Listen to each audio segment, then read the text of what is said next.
is that they don't know the type of parasites that a woolly mammoth had. What kind of bacteria is going to create?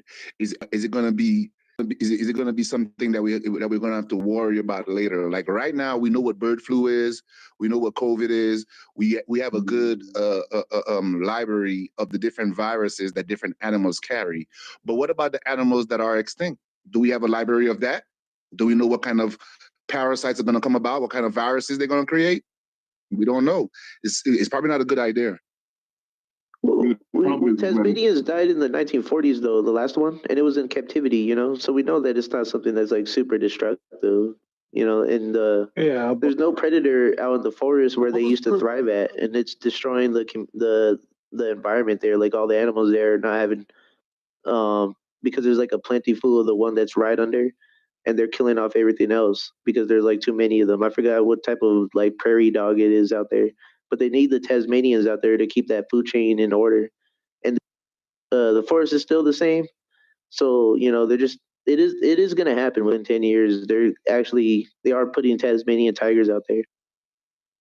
What was Purnell's point right there? Purnell, were you talking about the ferret creating a new virus within itself because it's cloned? That's a possibility, but I'm talking about like bringing back animals that have already extinct, like the woolly mammoth. Like we don't know what kind of parasites the woolly mammoth develops. But I mean, parasites and those things come after you're born, right? Like when they're cloned, they're not going to have any disease.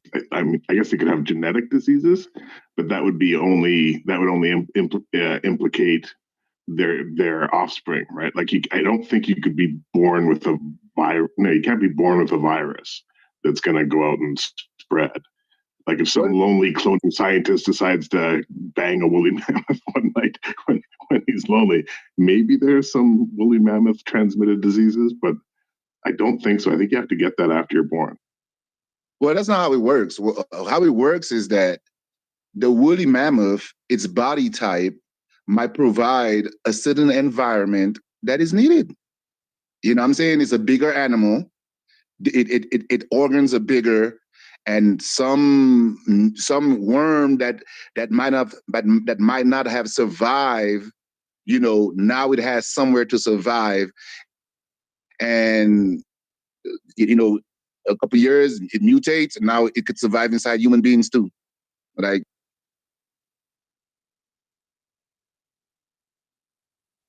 it's all about creating the right environment for certain viruses. It might not even be an old virus. It might be a new virus, and it's like, ooh, I like it inside a woolly mammoth. And then it goes in there, it gets a perfect space for it to, reproduce.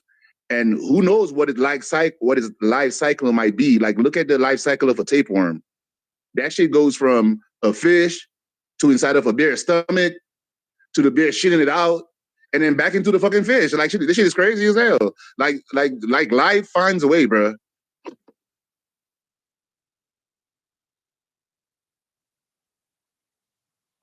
I simply Google search things that we usually don't find in humans, right? Rabies, right? Pardon me. Blastomycosis, blastomyces, dermatitis. So it looks like that's some kind of fungus that if you inhale the spores of the fungus that could be found on wood, you could catch a rare fungal disease. Something like chlamydia, trichinosis, cat scratch disease, histoplasmosis, and I'm not even going to try the other one. And there's like more intestinal illnesses inside the stomach that humans don't have that animals could just give to us. We don't produce it ourselves.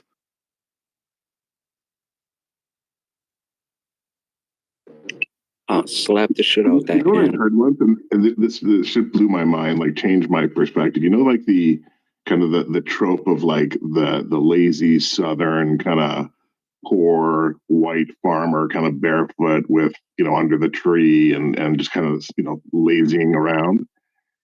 It turns out that like back then, especially in the South, the majority of poor people didn't wear shoes and they worked on farms and they were fertilized with human shit. and they would walk around in these all day. And most of the people in the South, both slaves as poor whites, were plagued with fucking the worms, with flatworms from walk around in the fields and going up through their feed. And those worms would eat the majority of the calories that person would eat during the day. And so they would suffer from absolute complete exhaustion because of all these worms that were in their bellies. And it wasn't until there was a massive push to push deworming medication across the South where it was eventually eradicated. But for decades and decades, it was completely like 80% of the population were riddled with these fucking worms that made it impossible for them to do hard labor. And are you providing weight loss solutions? And vermectin, and that it helps with COVID. It's full circle. Bro, I'm getting so offended over here. It only costs $5 in Canada. It's probably gonna be like $3,000 down there. Hold on, I'll send it in the mail. Bro, all right. So you guys don't think that this ferret was cloned from scratch, right?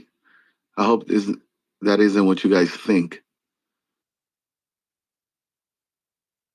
Say that again. Wait, repeat that.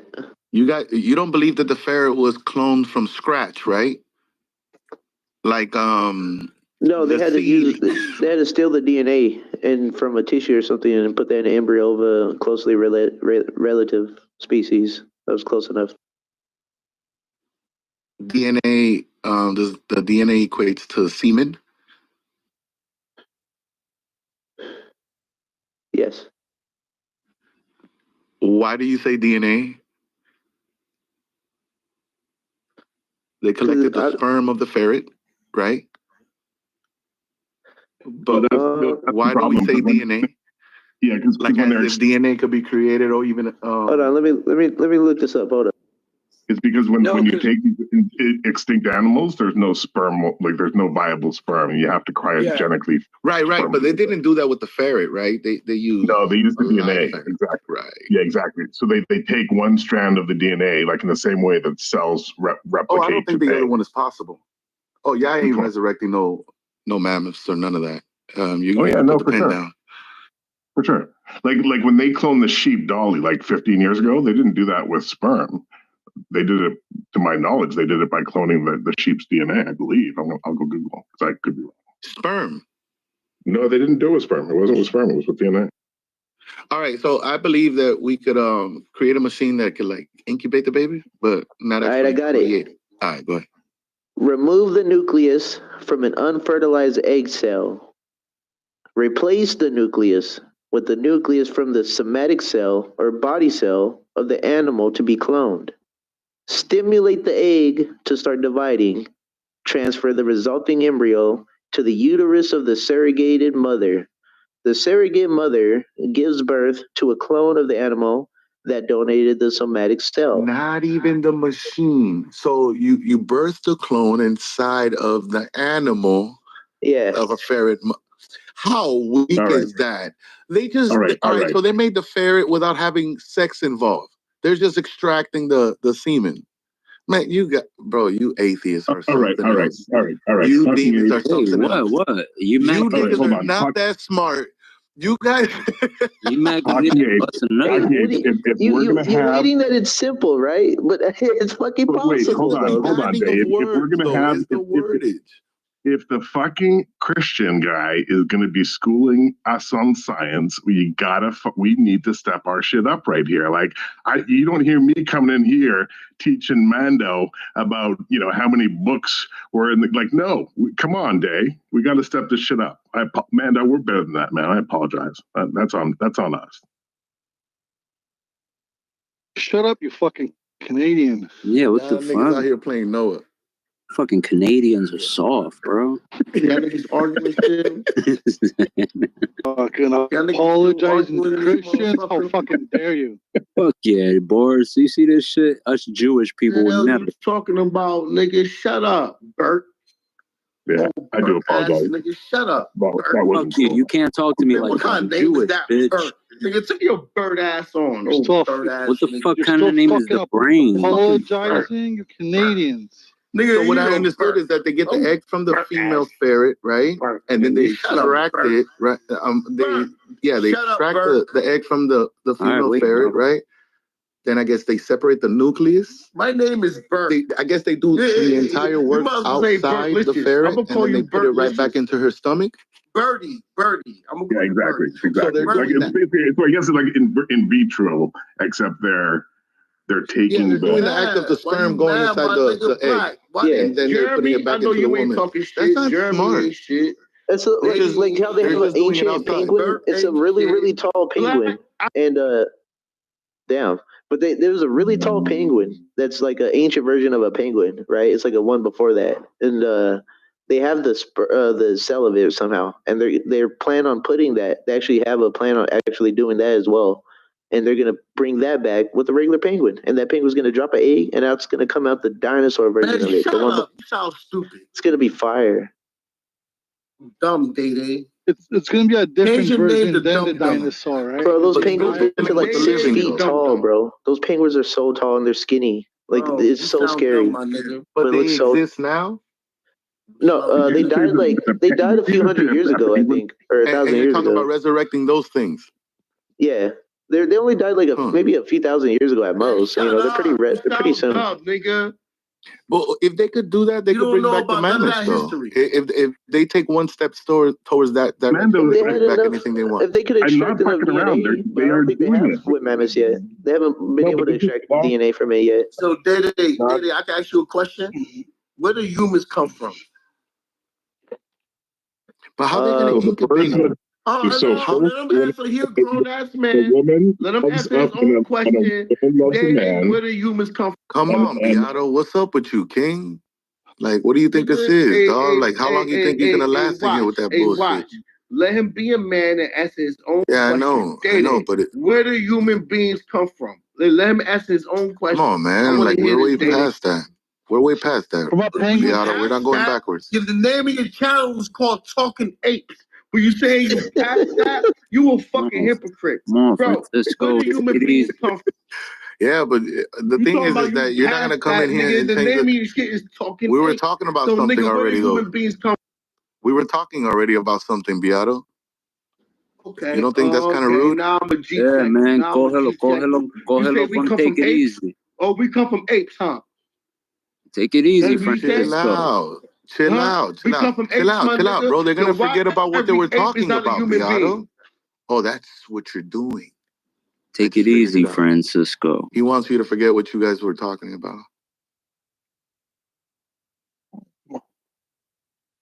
What were we talking about? Penguins laying eggs. A 6-foot penguin that used to live in the past is gonna come back into existence.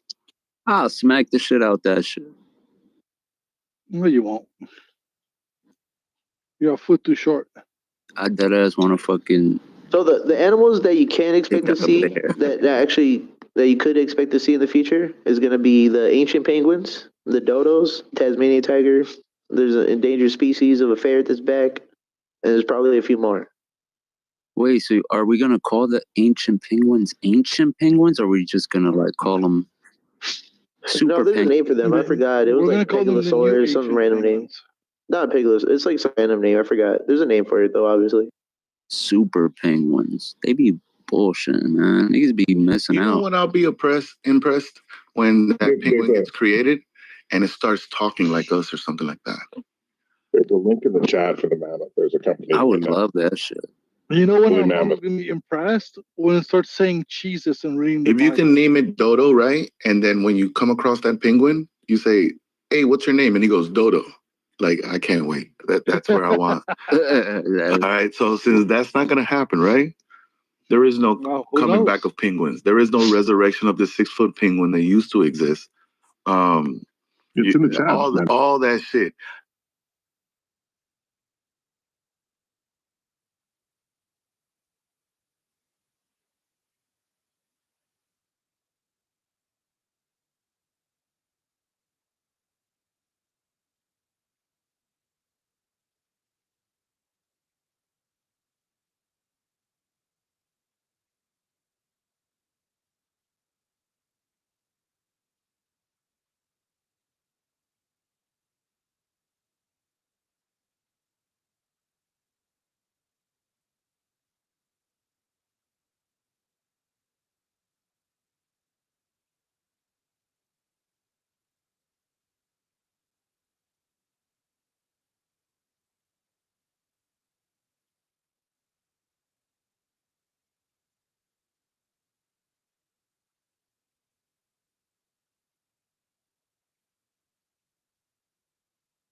It's called them to. But it's all over the world, though. You could travel to another country and they have Bibles. Because Christianity is widespread in almost every society, and you have to enable students to be able to understand certain symbols they see, you know? So it's more about education. I think it's more like you people are fucking crazy and I don't want you killing yourselves in my rooms. Wait, what? Oh, shit. Like, yo, here, in case you're thinking about it, look, there's a Bible right there on the nightstand. All right. Right. I mean, that's fine. How many times I had to clean this mess with you crazy ass humans. I'm not mad about that. You know, if it prevents suicide, I'm cool with it. I would actually advocate for that. Also, why they have paid porn on the TV as well. You have both options. The little angel on one side, the devil on the other. Both. All right, Tony, there. It's a lot of work, huh? I can hear it in your voice.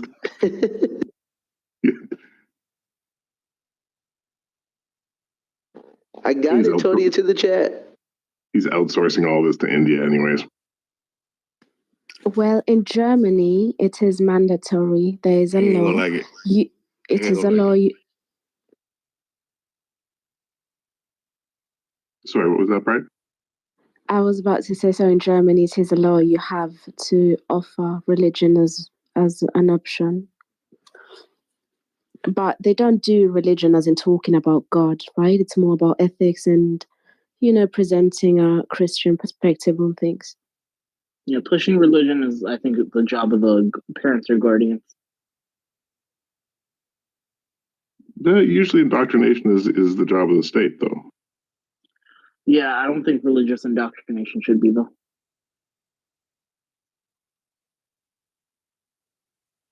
I mean, in where I live, there's this hypocrisy where it's illegal for any government worker to wear any outwardly visible religious symbols. So it's illegal for anyone who works for the government, whether you're in the public school system or healthcare system, to wear a hijab, for example, or a kippah.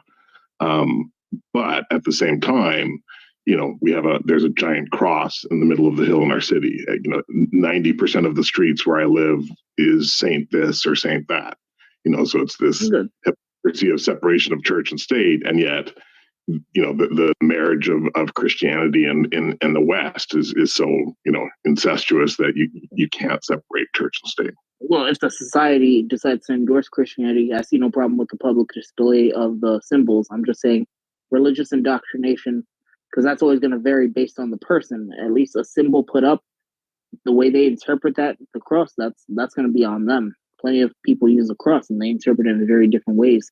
But if society at large has decided Christianity is what they do, you can't be mad. Hey, they built more churches here. You see more crosses up. Same way if you're in a Muslim majority place, you're going to see more mosques. How's that different from indoctrination? Yeah, I was about to say, how is that any different? No, I'm saying religious indoctrination within the schooling system, I don't think should happen. A public schooling system is designed to indoctrinate kids, so don't get me wrong. But religious indoctrination, that should be the job of the parents. As far as the curriculum put forward, if their symbols around, I have no problems with that. I don't see that as indoctrination. So you make a distinction between societal and specifically academia indoctrination. Yeah, okay. Academia should not be accountable for that. It was once one thing, though, right? I mean, it is the premise of indoctrination. I mean, I don't think you're saying Jesus can enter this thing that he possibly is the one to have constructed. I'm against this idea of them doing it because first, like, they're trying to bring prayer back to school, and they've done it in some places. That's just for the sake of ceremony. That's not really outwardly visible. The Bible doesn't even teach that. It teaches pray in silence, not openly, so you're praised. So that's just for the sake of ceremony. You can't control if someone really believes in it or not. With regards to what you believe about the religion, yeah, you can learn the history of Christianity. You can learn about the historical Jesus. That's fine. Learn about that. But they should not be telling you, this is Christianity, this is why it's correct, blah, blah, blah, or this is Islam, that's enough. That's enough. Oh, yeah, okay, victorious. That's victorious. So the whole prayer thing, you're okay with that? Like having prayer? No, I don't like that because that's just for the sake of ceremony, and that's against what Jesus said. I don't think they should ban prayer from school, but I don't think there should be student-led mandatory prayer. I think that's insane. I don't think there should be secret prayers. Pledge of Allegiance. Yeah, what about the Pledge of Allegiance? That's again another form of indoctrination. Oh, you are a freaking problem. No, there's actually. Wait. Go ahead. I'm not against that. I'm not against it, but I'm saying I don't think it should be mandatory. But I'm not against that kind of indoctrination because that's what the public schooling system is meant for. It's meant for you to be to like the government and to get you interested in politics. That's why they teach us things like history. It's really not. So you don't get goosebumps. You don't get goosebumps when you hear the Pledge of Allegiance or the Star Spangled Banner. None of that. It's only me. No, I can't say I've. No, bro, it's me too. Me too. You too? All right. Me too. I swear to you, dog. Yeah, it's like almost like something comes upon me. I like that song. But I think that should be the choice of the person. That I don't think that should be imposed on them. But that is a form of indoctrination. That's even if you don't have a legal requirement, you still have the pressure from others around you. You should get involved. Yeah. Where I'm at, they don't even do that shit in schools no more. Like that's not they don't do the Pledge of Allegiance anymore. I don't know, man. To me, like, even though I'm very American, proud to be an American, I do feel like it's kind of cultish doing that. Yeah, you know what I mean?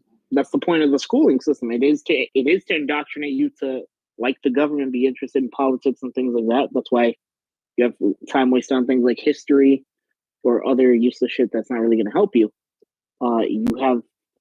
So, but we need it because we do need people to be politicians. So, I mean, that's a preferable way instead of by force or something.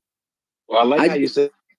Oh, go ahead. I like how you said it's an indoctrination to be interested in politics. Like I guess the degree of interest, like these political fanatics, like that's, to me, that's so, I don't know. It just seems so it lacks substance of true change. True change in this country has always came about through radical means. So like to fit into some gray political narrative, I don't think that really speaks to change. Yeah. So thus you're indoctrinated. Truth. Heffen, do you think, Heffen, that we should teach how my boy Boris was saying, like world religion, like teach students about every religion, at least the basics, like, Christians, they believe in this, Muslims, they believe in this. Like, do you think that would, I don't know, how do you feel about that? If people who represented traditional African religions could speak to it and teach, like we would have to agree on who's the experts. Say whatever you want about Christianity, say whatever you want about Judaism, say whatever you want about Islam. But when you start talking about traditional African and spiritual systems and religions, I would agree that we should teach them, but only from people who are qualified to speak on what are called African traditional religions. But the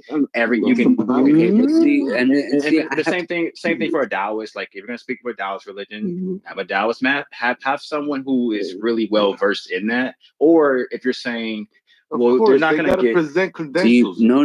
Hold on, though. So I feel like that'd be the only, like, you're not going to go to an astrophysicist to learn about biology. But I feel like that's a problem. Right. I feel like that's a problem.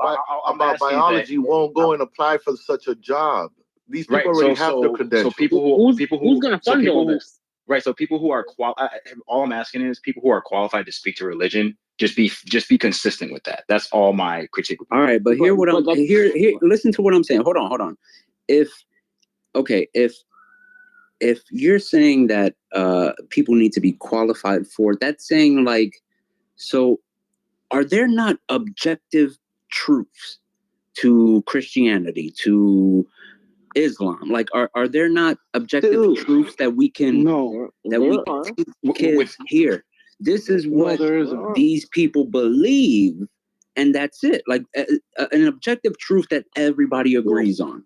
Christians believe in Jesus Christ, and that Jesus Christ did this and that and that. And historically, right? He existed, right? So this is what I mean. What other religion could teach anything else? Like, I don't get that part. Like, what is the Quran gonna teach? That Prophet Muhammad existed after Jesus existed? Like, I think there's a problem more on there. This is the issue with bringing history into the schools at all, because what is the actual function of bringing up the history of religions to the kids? What does it actually do for them?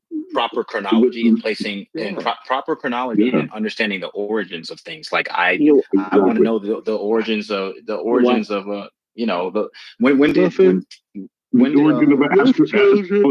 the movement, we don't say that about what use is that?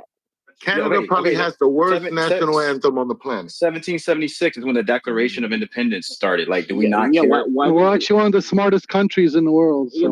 History of religions, can I understand why is that important? That's relevant because that gives you a logical understanding of the origins of religions versus a mythological understanding. Some people believe the Earth is 6,000 years old. History of the origin. Some people believe the Earth is 6,000 years old. We had somebody come in here and say that history doesn't teach that, right? But religion does. So if you teach the historical origins of religion, now you can give people proper knowledge. What I'm saying is religions tend to distort people's understanding of history. So give them clear understanding. Yeah, but even scientific consensus changes over time. By the way, come on, bro. So evolutionary biology. Look, everything we've accomplished in 2,000 years. The thing is that I think we're taking it somewhere else. Can I finish? I'm not actually. I actually do believe in macroevolution. But what I'm saying is scientific consensus can change over time, and what majority views are. So we can say this is a scientific consensus. We can teach it objectively in that way. But as far as religious indoctrination, it's pretty much useless. It doesn't really help you. It's not going to help. Like, we could be teaching in that time how to pay taxes or things like that. History, it really doesn't help you. Like, knowing that Abraham Lincoln was the 16th president of the United States, what practical use is that? So Papa, can I give you an example? Can I give you a clear example? Right? Archaeology. Tell me why. Papa, here's why. Because the answer when someone asks all of our innovation comes on. Yeah. All of our innovation comes on the back of our knowledge of everything that's come before us. Like every single innovation that we have comes from a good understanding of what came before it, right? Like that's why knowing history is so important.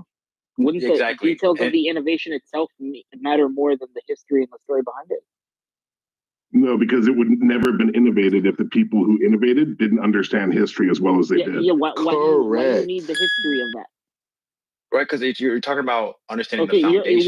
You're on Clubhouse. Do you understand the whole history of Clubhouse before you got on here? No, but here we are using it. But I understand that. No, we understand the full history of technology. Right, I understand the discovery of radio waves happened so that the internet could be made possible. I understand the discovery of computers made it possible for me to be talking to you right now. So no, I don't know. There's other softwares before Clubhouse that they're basing it off, like Chatter. Chatter's But Clubhouse, you're not going to talk about Chatter like it's a brand new creation. Clubhouse is older than Chatter, but even so, why does it matter if you know that? If you, I understand. Here's why. I think what you're asking why doesn't matter to you, because like it's quite obvious that it matters to you. Why should most people know it?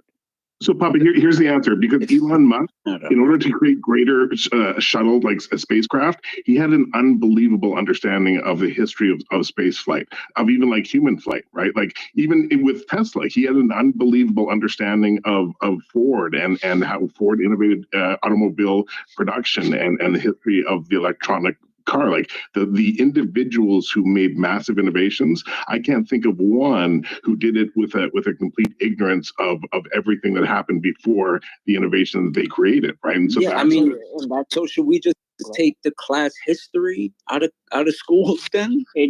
I'll be honest, the vast majority of it's pretty much useless.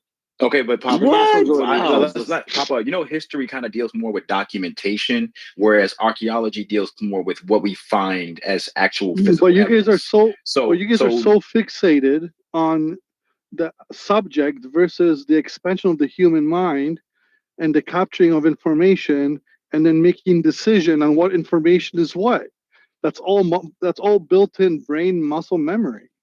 And you guys are fully ignoring this. But would you want to? But would you want to throw away evidence? You got to sing your ABCs. Papa, would you want to throw away? Would you want to throw away any evidence that allows us to understand how the world came to be? Because that's what history does. It provides evidence for how things came to be. Now, interpretation is one thing. I don't want to throw anything away. But because everything is because a lot of the things that we study is subjective. Oh God.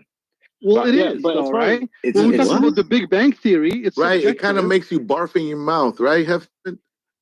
Right? Yeah, bro. This guy's fucking when we're the things we're learning about history, we learn about things about history that did everything happen, I think is subjective. Nothing is objective. What's objective? Tell me one thing that's objective. We need air to breathe. Sorry? Man, that Christianity is the most dominant religion in the world. Christianity. Easy question for you. Is it objectively the case? No, that's subjective. Wait, Baba Yaga, is it objectively the case that all things are subjective? It's subjective that you can't maintain your finger inside a flame for a long period of time. You cannot do it. Still be subjective. So my point is, so when it comes to Christianity being the most dominant religion, sure, we can as a dominant in terms of what we could do that. But then we have to go in terms of followers, the followers are stronger and more dominant than the rest of the pack. Which sector? But even so, even when you go to because Roman Catholicism is the strongest sector out of all of them. Look. True Christianity, right, is this. Let's say, for instance, you are an American and you're stranded in Russia and they put you in jail. We would send every fucking power in order to get you out of that jail. We would save one lamb. We would sacrifice the entire nation in order to save that one American soul. Because we cannot look like bitches out here. But you do all the time. So here's the kind of thing. I'm just saying the technology, that's important. Even cosmology, I mean, to some extent it is. Especially that's the direction you want to go. But a lot of what they teach in the public schooling system is pretty much useless. Like the way in which, like, what number president, let's say Andrew Jackson was, that doesn't really matter. That doesn't really help you in anything. Sure, it's interesting. Bro, how about if you get a letter in the mail that you're all of a sudden going into jeopardy? And now you got to be ready. You have no previous knowledge of nothing. You're going to look like a straight fool in front of everybody. It's like you're saying it's only okay to learn your multiplications up to 10. I disagree. You should learn them up to 12. Wait. Okay, my bad. Aside from right in front of Regis. History also informs you that kind of proves my point, though, that it's you know what I mean? It's like doing push-ups, right? And then you're like, I can only do 10 and stop at 10.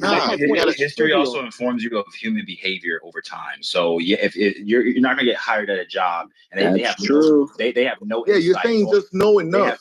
They have no insight on how you were at your previous jobs. You have no resume, no historical record at all. Well, history helps us I'm talking about within the public schooling system, though. Even within the public schooling sector, you have a track record, not of all, but how human societies have acted over time. Like we know what works, we know what doesn't work. You know why we know dictatorship doesn't work well?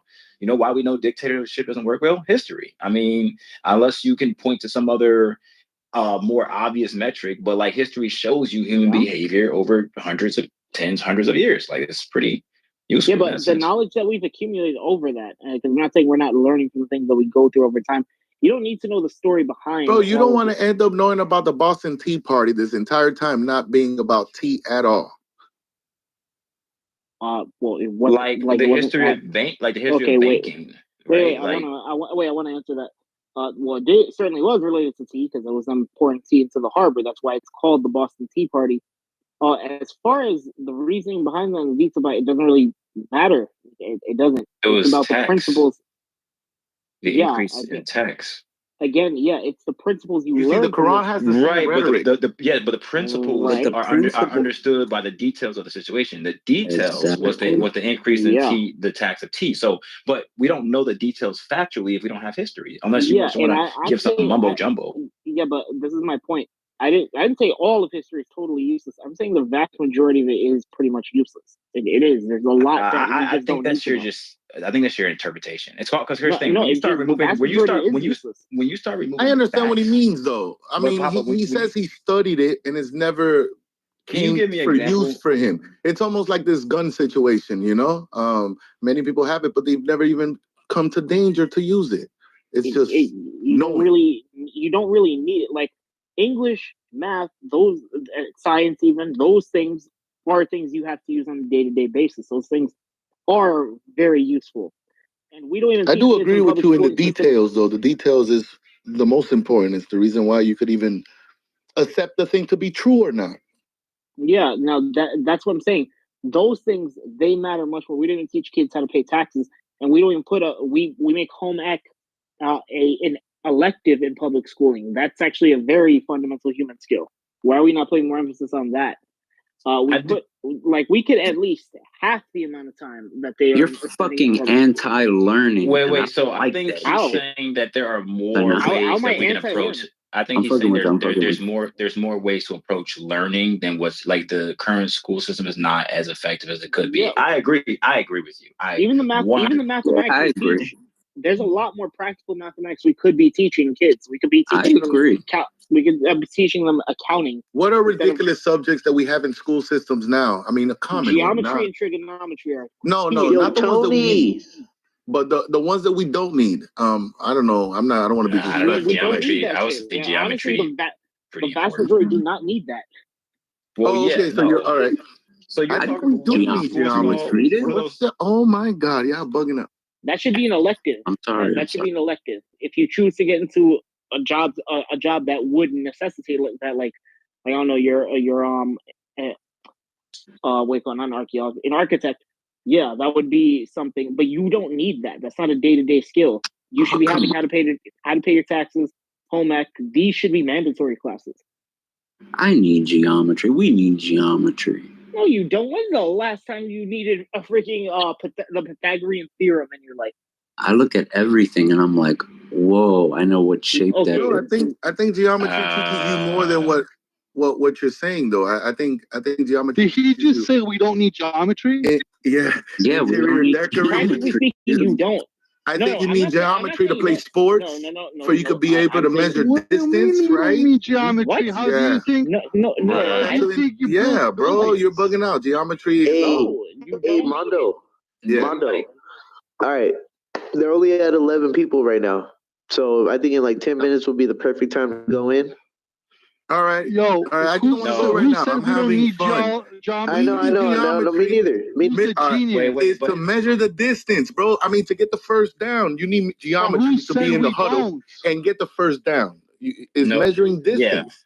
And but Papa, it's funny you said that because a member called today. He said my key shape is like a square, or it has a bunch of like straight lines on it. I said I got some keys up here that are shaped like a hexagon, and he was like, "Oh yeah, those are mine." So it's funny you say we don't need geometry when I was literally using it to describe an object. Right. We don't need to build buildings at all. Fuck. Well, I mean, I don't think it's actually the shape. I think it's the calculation of the shape. Wait, but this is why I said I didn't say geometry. No, it's still geometry. I didn't. Oh, hold on, you didn't say that.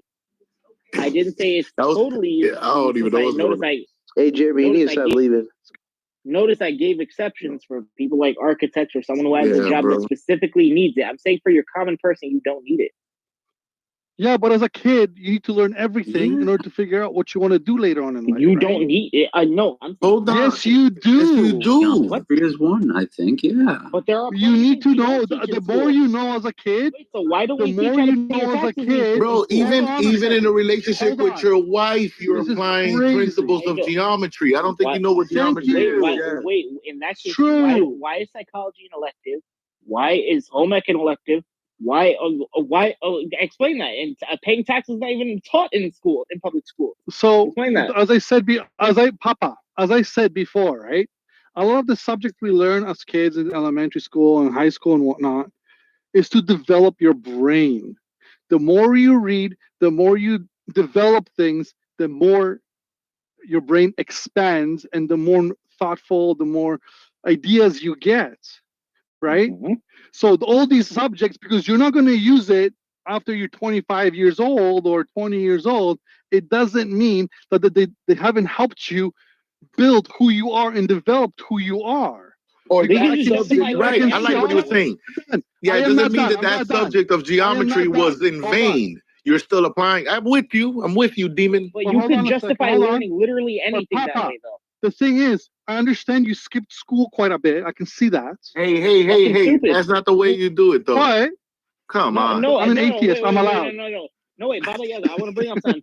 Tell me this. Can't you just justify learning fucking anything in school like that? Well, you are. The more you learn, the better it is. Yes. So we could just teach any bullshit in school. Well, it's not bullshit, right?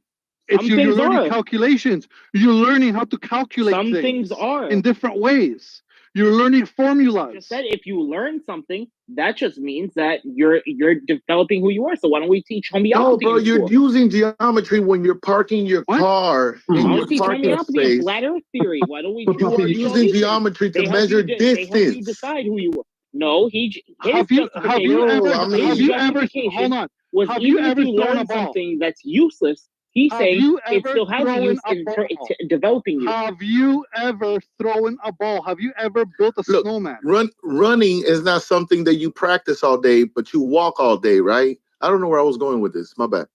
Have you ever when you build a snowman, subconsciously you're using geometry to figure out which ball goes on top. Even a person who fails the geometry, but even a person who fails the geometry. And it also helps you figure out where you put that. Even a person who failed the geometry class could do that, though. So that shows it's not really even the one that did it. But it's not about failing or it's not about winning or losing. That's how the public It's about learning it. Works. I guarantee you. Hold on. Time out. One more second. I guarantee you, the person that took geometry is going to build a better snowman than the one that's never taken geometry. So we need geometry so we could build fucking snowmen? Is that what you're saying? Yes. No. Let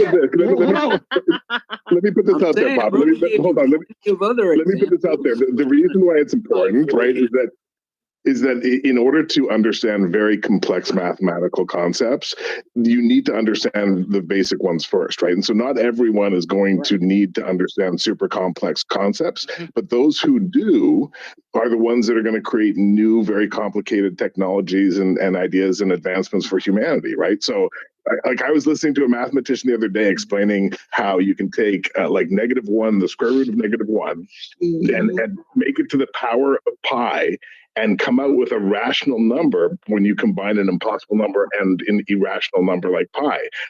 In order to wrap your head around that, you have to have very complex concepts of math. And I learned that in grade 2. Now that you did not, Boris. Now, Jeremy, that is more understandable because notice that's if that was more understandable. We were talking to you more concise. That was way more understandable. I understood him too, but shit. I know, but that's the point. It agrees with me. That's why it's more understandable. The point is, the public schooling system puts an emphasis on a bunch of nonsense that is not mandatory. But now, I'm not saying they should be totally eliminated. They could be more electives, but practically speaking, they're not really going to help the majority, which is what public schooling system is meant for. It's meant for helping the majority, the masses. So we can eliminate those kind of things by making them more electives and then making more mandatory the things that are more helpful for everybody.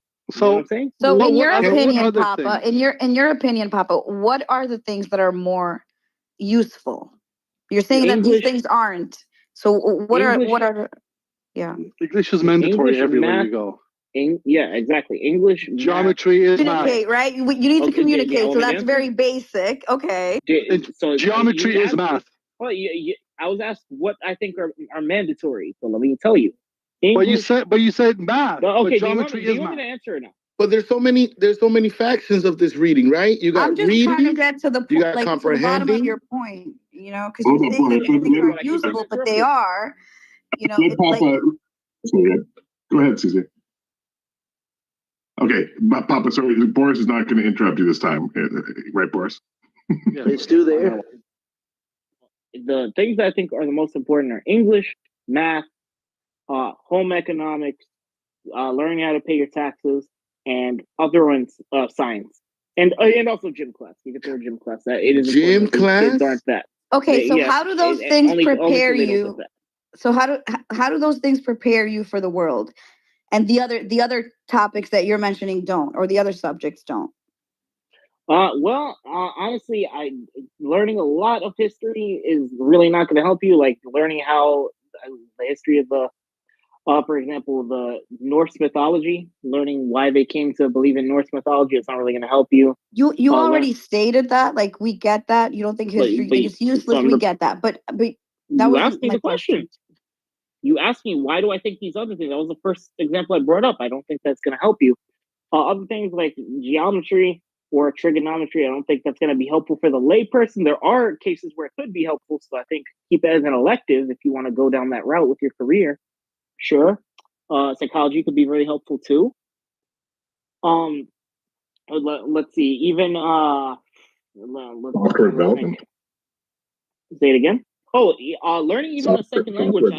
I could see learning another language as being a mandatory thing too, as long as it's like a language within that you would probably have to use, like I don't know, Spanish or sign language. This is going to vary region to region, of course, but like learning like a common language. Prompt engineer and software development should be mandatory. You should be able to do Hello World if you graduate in at least one computing language. You would have to retake all those subjects again if you learn a different language. Well, again, if it comes to a point that we're in a society where you can't really function as a common human being without that, then yeah, I would agree with you. If it gets to that point. So yeah, those would be examples of what I think are mandatory and what should not be mandatory. I mean, the problem is that the current Western education system was designed after the car factory, the modern factory. It was designed to create factory workers. You take a mass of people, you efficiently give them the most basic information so they can go out and be, productive little taxpayers. And evidence has shown that personalized education has produced way better results when it comes to, being able to personalize the speed and the content to the individual child. And now with the advancements of AI, literally anyone with a $200, computer and access to the internet can have a Harvard level education personalized to their personal level of knowledge and education. Like that's a reality today. So Jeremy, what I was gonna say, Harvard's education, right, is Western education. Yeah, I'm not talking about higher education like college or university. Westernized means American. No, not American. It means Westernized as in like European, American, North American. He's not supposed to. I know. And I'm gonna play, son. I am going to play. So just I would say homeschooling is always a better option. If you are in a position you're able to do it, and all the results seem to say it's much better. It's like if everyone had a personalized doctor, that would be obviously better. It's just public schooling is a matter of practicality rather than superiority. But here's the thing with homeschooling. You remove a really important element, which is the socializing aspect. Like people don't just go to school to learn. They're also meeting people, socializing, and that's important. They're playing sports, they're learning skills. And I know you, just to go back to your point earlier, and to Baba's point, sorry, I don't know if that's your name, Boris, Baba. You don't really know what you're going to end up doing when you're a kid. You don't really end up knowing. You're a kid, you're like a sponge. You're trying to figure things out. And that's what school is for. They give you an introduction to these things. It's not like you're learning these subjects in depth. It's you're getting an introduction. And later on in life, you get to decide, okay, well, once you go to college, that's when you start, learning more in depth and specializing and taking more of specialty courses. But public school, when you're a kid, elementary school and junior high and high school, you really don't know. You're just trying to figure it out. And those things are all important because that's how you figure it out. No, that you are partially right about that. Well, I partially agree with you on that. There is a social dynamic that you could be missing out on from public school, but let's face it, a lot of people in public schools, they don't even have great social skills.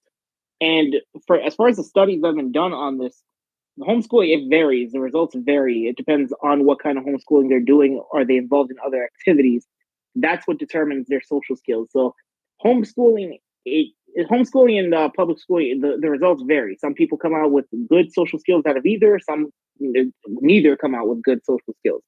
But if that can be adjusted within homeschooling, then I think it's still superior because they still have superior outcomes when it comes to education. And that's the primary use of public school. That's the primary use of schooling. Go ahead. Yeah, I don't think the goal is to fix the lack of social interaction and learning that you miss out on in homeschooling. The objective is to move away from the factory education in public schooling. Like the Montessori education system has been proven time and again to be superior to almost any current, mass adopted public education system, and it's not incredibly more expensive than the current system we have. So there are, ways out, better systems out there that have been proven to be better that just haven't been adopted by the public systems. And it's hilarious. My daughter today, I tried to email her at noon and she wasn't responding. And I called her. She didn't. I was like, oh fuck.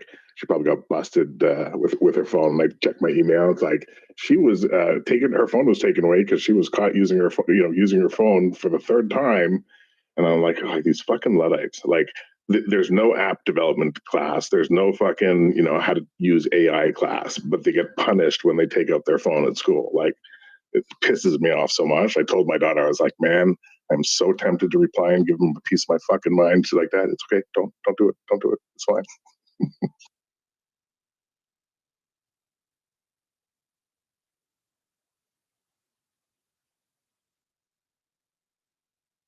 Keep that phone off. Gotta study. She also got in shit for using ChatGPT. I laughed. I was like, busted. You got so busted. She laughed. Stu, you piece of shit.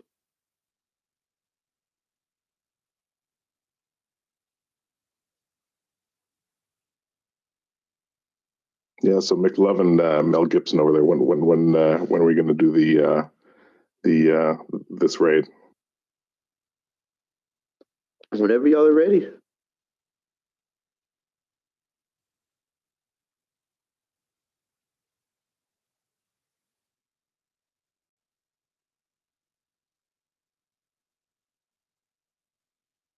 Anybody here? Yeah, I'm here. So how does it work? Somebody's going to find the room, or we're just gonna have fun in another room. Oh, you're going to choose them? Everybody goes in and just quietly just sit there until they go, why the fuck are there like 8 red apes? Fucking. Well, all right. You get your seatbelt on? All right, Jeremy, you wanna go in there and get the link and post it up here? It's another test. Yeah, Jeremy. Follow the leaders. Well, Jeremy, you see what Joshua said? He has a point. He was saying that AI is the devil, So if you're using AI as a tool for education and all of that, it doesn't always have credible sources. So it is quite biased in some areas. So that might be dangerous, saying that you shall be educated by them. Well, that's why you need to learn how to use AI. Yeah, exactly. And if you want to learn how to use it, you need someone who can lecture you. So teachers are well needed. Yeah, especially when you know geometry, you definitely know AI. No, I think what Papa was trying to say, that we don't really focus on making, kids well-equipped and responsible citizens. For instance, what is a contract? What is a good credit? What is a bad credit? Why is health insurance important? How can I work for myself? How can I build a company? you know, so certain things which are important. I was taught that though, right? Oh, how do you household? Yeah, but not to school. In school. I was taught that in school. Where did you go to school? In Canada. No, fuck off. I'm serious. Public school in Canada. What in my school? No, see, so the thing is, and this is what I was going to say, it's really dependent on the teacher. So they taught you how to invest, about the contract, what bad credit is, what good credit is. How, you know, they also gave us a stock account with a bunch of money in it that was fake money, and we had to go into stocks, learn about stocks, write a report about the stocks, invest, how much we're investing, why we're investing. It's went to private school, doesn't count. It doesn't count. Private household. No, it was a public school. It was just I had really good teachers in my public school. That's all it is. I had teachers that actually cared. Right, you're right. In my math class, they taught us about mortgages. They taught us. Then they didn't. So economics was about investing and business, and then in math they taught us about credit and calculating credit and give us a job and how much you work, and we have to bring that much money in and how much things cost and do all that. Yeah, but it has to be stated in the core curriculum, right? So if you have let me finish, Boris. No. So if you have a good teacher, maybe she's going to take out the time to teach you that. But do you know how the core curriculum is filled? You barely have the capacity to squeeze stuff in. So that is the problem. It has to be made from the government and be installed 100%. In the core curriculum so that it's mandatory to actually teach such stuff and not optional. And I agree with that. And I think it should be taught, right? But I think stuff like geometry is extremely important as well because it subconsciously gives you an idea how shapes work and how to calculate shapes. And we actually use geometry on a day-to-day basis. We use geometry on how to walk upstairs. It's how we even carry groceries up the stairs. We subconsciously use it. Absolutely. It's crazy. Yep. It's very important.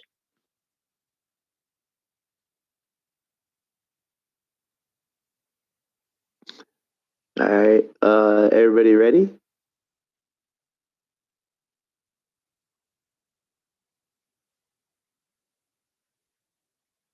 Leroy Hold on real quick. Tony, Stu, you guys aren't here?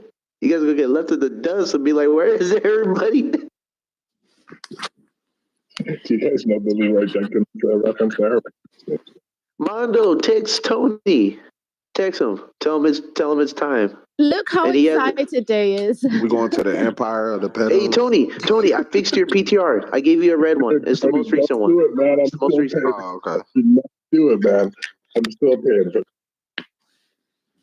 All right, are we going now? Or? Yeah, he hates me, dog. All right, let's go. All right. Hold up, that's Stu.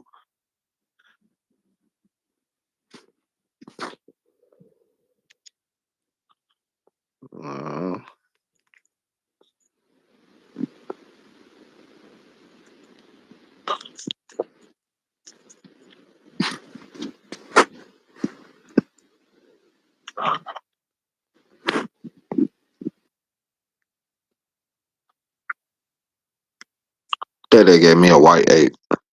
What we doing? Are we mobbing?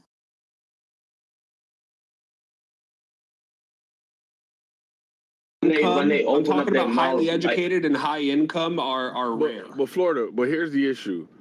It is about an attitude, and what happens with attitudes is, it trickles down. Like if the top man, i.e. Trump, is doing a certain behavior and a certain bravado, then everybody under him is going to start to emulate that bravado. And I think that Gold Thugger represents the epitome of a Democratic dude, and they're gonna people are gonna mock or imitate that behavior. Oh, I agree. As far as like straight male behavior, Democrats. Yeah. I hear you. So so with that being said, that shit is a huge turnoff. Pause. No, that's true. I got a couple of buddies that are Democrats. Are you saying they're like GOAT? They act like GOAT? They're not like GOAT. really, but they hold similar. They hold the ideology. They hold similar ideology. Points. Yeah, but what? Same I'm talking saying points. I'm saying it goes a little bit further. And they're a little bit. So I gotta give you an example. One that I heard Thugga say the other day on stage a couple of weeks ago about guns. He said something along the lines of, guns beget guns, as an argument against guns and gun violence. That's not the most repulsive part. You know? I'm talking about the queerness. The coddling to the queerness. That's really what I'm talking about. No. Okay, so for just like this conversation, actually, I'm thinking even just outside of the standard LGBT alphabet community, right? There is more to the Democratic agenda. There's more to the plus. There's more to the Democratic agenda that is damaging to America than just the gay shit. That's the one that I find repulsive. And I think a lot of other people too. How much is the AK-47 going for nowadays? Probably 1,500. Probably 2,000. Yeah, 1,300 max. About 30. Some of them say 15 too. Yo, what up? Why do CC and Bright look? They have the fucking apes on the goddamn throne. These motherfuckers are all volunteers. This is striking one for Guava and the fucking apes. Why would you remove them? They're not doing anything. This is strike one for Guava and the fucking apes. Capiche? They're not doing anything. Hey, so look, did any of you strike guys one for the have you stage, one mic on her. spoken to, Yo, shout out Brother Florida, man. Brother Florida. yeah. These trolls are not gonna get anything productive accomplished. That's correct. She gonna just Shout out Brother run Florida. these trolls and use them as cannon fodder. Throw these nuts. All right, and I'm not gonna allow it today. No, sir. Florida, you don't even realize you would.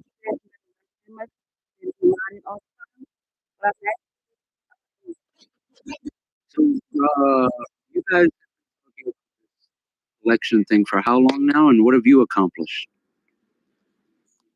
What have you accomplished in your room? You want to answer my question with the question? We got one of these. Yeah, we're accomplishing the spreading of ideas through the Socratic method. That what it is? Or we're trying to without trolls, at least. Yeah. Yo, you know what I found out, or I like suspect. I suspect that Cora is so comfortable over there because she is allowed maternal influence on a brain that be right. And I told her that, and I think she agrees that she is there to guide them and help them to mature and matriculate through this tough environment. I just think that Cora realizes that she is the intellectually superior one, compared to everybody else, the superior person. Yeah, by far. So, there is no close second as far as I've witnessed. Are you mad that we took her from you? I want my yes, absolutely. We're devastated. Everybody together. No, I think they said Cora. They took Cora. How the hell does Lance get a better fucking ape than me? That's not right. Still going. Yo, that's fucked up because y'all got Tali. She's cool. Oh, hell no. You know? Oh, yeah. Speaking of community building between apes and white belts, I made a deal with Watchman Armando that you guys would send 3 apes. So far, we've only received 1 to our Discord. And then I would join your Telegram. I saved the link and everything. I was waiting. I'll put the link to the Discord in the chat now. Wait, what's the deal? The link for what? No. We were going to get 3 apes to join our Discord. And then I would join your Telegram. And I was also promised we could promote on your Telegram as well. Florida, are these niggas interesting? Oh, okay, cool. No, this is not. Yeah. They are dumb, bro. The best person they Oh my got God. is the guy Armando. He's like the heart of that whole team right there. But other than that, they're all airheads. They got a white leader by the name of Jeremy. He's the type of person that cultivates like black people and exploit them. He have his coons and checks. He paid Dave $25 a head to pick up 5 Negroes. Hey Jeremy, I did tell we them. Negroes now? We I graduated? said, Jeremy, you they need to think get so your highly of you. Jeremy. I You said see, you got need y'all to running get around your calling one off yourselves with apes, bro. Florida, Jeremy. Y'all need to go toe to toe. Hey, I'm gonna tell you why she lost. She didn't give the get. You feel me? No, Now that's a troll. explain about That it. one. Explain. Yeah. Oh, So Jeremy, I feel like you in Florida, y'all need to get your little 101 in. Yeah, y'all have unfinished business, so y'all might as well just put it on the floor. But also too, yeah, I do feel like I'm like a Temu version of an ape. Y'all gave me that fucking Jigglypuff little God ape. damn it! Can somebody? You see what I mean, one Concrete? This is what we've been going through all day. Yeah, this shit is Give me- I boring as want- This shit. shit is Bro. boring, bro. And she wonders why people say kids stop talking. It's like she could do so much better with her intelligence, but she chooses to do this low IQ shit. About me, Nathan, when will you realize that? I don't know, care. Nathan. I don't You know if sound there's better. intelligent at all. I think there's a little better. I see that. I remember she. Audience and Wait, but Nathan, can we let her finish? Talking about like a year ago, Nate.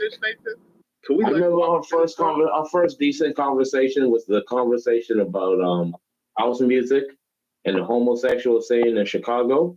That's like a best talking points. No. Other than that, Is that when I first brought her around? That's not when I first brought her around. that's you first brought her around, bro. That wasn't the first Oh conversation. yeah, she was way different back then.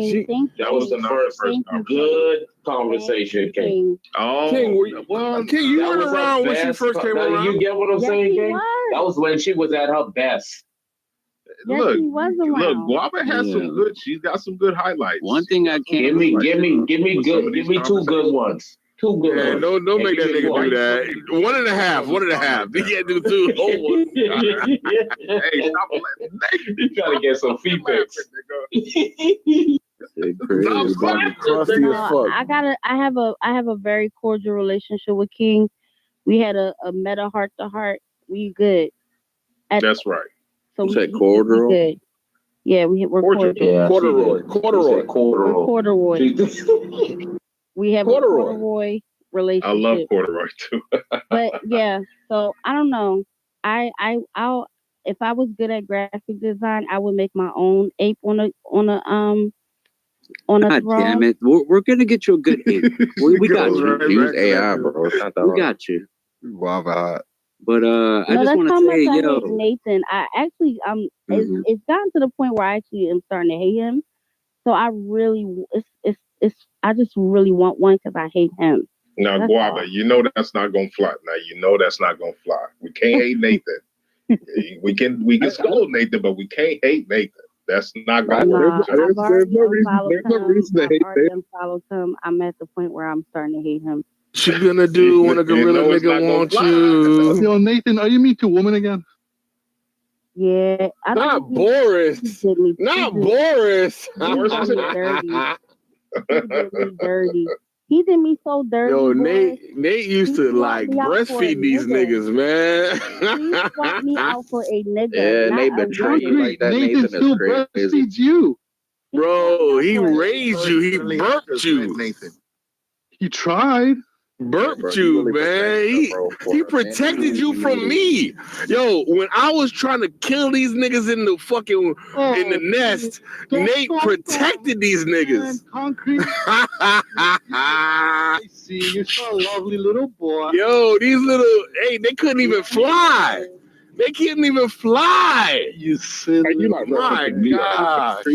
No, I'm talking to Boris. I'm talking to Boris. I'm talking to Boris. So cute. Wait, is that You weren't there, Jeremy. When you are still you weren't there when Royvis and I'm not Royvis- impressed. You weren't there when Royvis and yeah. Oh my gosh, yo. He was so wet behind the ears, he could barely do his timetables. Oh my gosh. I will pay any one of you 8 motherfuckers $50 to destroy concrete in any given topic. I got $50. It will I never don't even happen. need a topic. I got Man. He's a heartbroken man. Oh no, you're gonna have to up that to Done deal. at least I want to get him 2,500. on what's God's Core name. broke his Yeah, heart. no, What's God's what? We gotta up that to 2,500. What's Concrete's God's worth name? way more than that. God And you 50 can't bucks? make no errors. Soon as you utter a name of God that is not a name, you lost. Well, unfortunately for you, You God can't doesn't. squiggle. What? Unfortunately, No squiggling. okay. Unfortunately for you, God You would doesn't have go by won this just debate already. If I have to ask you what his name again, you lost the debate, demon. Can I respond? Thank you. Cricket. So the problem is, I fucking told you. Is my mic working? Where's my Can you money? hear me? You can't hear me. Come on. Let Can you him hear me? Like respond. concrete was from, bro. Yeah. Unfortunately, God has many names. So when you say what's lost God's again. name, He lost 2 times. okay. Bro, like what the fuck is wrong Get with some you? of that brown liquor and let's have a conversation. It's so desperate. He went out. Like literally, Isaiah 9:6. Literally, you haven't said a name. Isaiah 9:6. Well, now he's admitting a name. So you agree that your question was incorrect because God has Shut up, many names. demon. He doesn't need any help. Oh wow. Sit to the side. This is their guy? No, y'all. This is your leader? You know Mr. Satan from Dragon Ball Z? That's this nigga. Nah, I I never hear a watched lot that. of babble and no name. That's this nigga right Yo, Nate, Hold on, Concrete. Who's your leader? Who's your leader? Is Nathan your leader? Boris, you know me well enough, Boris. Don't play like you don't know me, Boris. In the Talking Apes, we have Where is no my money? leaders. Wait, somebody owes some money? What? His name is Jesus for all you silent heathens. I don't want to hear another name now. For now on, his name is Jesus because you didn't even bring a name to the table. Your God is non-existent and nameless. Hey, Guava, His name is Jesus. Whose heartbreak? Whose heart did you break out of these corny ass guys? The better quick, whose heart did she not break? It's easier list. Oh, so Cora and Guava. So Bert is like, I'm not trying to intellectual route. I'm gonna fuck that up, but I'll do the psychology gas. Oh, he trying to do the ignorant shit? He's doing the psychology route. Oh, fuck the intellectual route. Yeah. Is that what it is? Okay. I was just making an observation. It's the best they have to offer, bro. I think it is. I think it is very heavy. Well, no, we're guests. We're here. Actually, this is not the best. Right. Entertain us. We're Like, guests. this is worse here than to listen to Monica, you. right? The Monica, like, this makes Monica arguments Hear sound the better. intellect and the wisdom in this room. Can you guys start talking? Well, we do have a prompt as the title. I said start talking intellectually now. Right Hold now. on, Mondo. I want to be able to see if you guys Hold are on. smart. Hold on, Mondo. Yeah, hold on, Mondo. Tali, they always interrupt her when she tries to speak, even though she's the most intellectual one here. So let's not. Damn, Guava. You heard what he said, Guava? No, I mean, in your space. Backtrack. No, So damn, Guava. He's not even trying. What the fuck is going on? We've been discussing among each other why Kamala lost, but I'm asking any of the apes to answer. Kamala lost because. Ooh, great question. Can you repeat She's a that? politician. Did you say Jeremy? I said she lost because she's a politician, and people are fucking sick of politicians. Wow. I don't Word. think that was Yep. a good People answer. want a fucking The real. reason why that's they not a don't good wanna answer. They don't want to The puppet. reason why that's not a good answer is because she raised about $500 million in the blink of an eye, which shows the level of enthusiasm by way of dollars. And what she did also was raise close to $1 billion, more than Trump by double. So if it's the case that you think there was like a lack of enthusiasm because she's a politician and that's why she lost, then it just doesn't show that in terms of the voter output and the dollars that were you're making this you're making the same mistake that I think a lot of Americans made, which is that you assume that the money being invested on both sides is coming from American people. No, it's coming from corporations, from businesses, the people that are going to benefit and win no matter what side wins. That's where the money comes from. The fact that you associate the amount of money a candidate gets to the popularity within America of the actual American citizens is the fallacy. That's where you're going wrong. No, there's no fallacy. That's not entirely true. You agreed that there are people along with those corporations donating. You agree with that, right? Yeah, 100%. 100%. So where's the fallacy? Sorry? Concrete attack. The fallacy is that the majority of the money is coming from corporations. And not I didn't say anything about the majority or the minority. I said this is a metric. I said this is a metric by way we can evaluate enthusiasm. That's what I said. Yeah, so he's talking about the Act Blue grassroots. So by using corporate entities, and he's focusing on grassroots entities, you can clearly see that there is a difference in the categorizations of these donors. So yes, let's say 700 million, that shows enthusiasm. Just saying. And so what else? We look at the voter output, right? We take that, if you look at other past elections, is she in alignment with the number of votes cast for that candidate? And lo and behold, we looked at the years in the elections, and it looks pretty similar, except for when Biden ran and he got like an extra 15 million voters, if I'm not mistaken. Right again.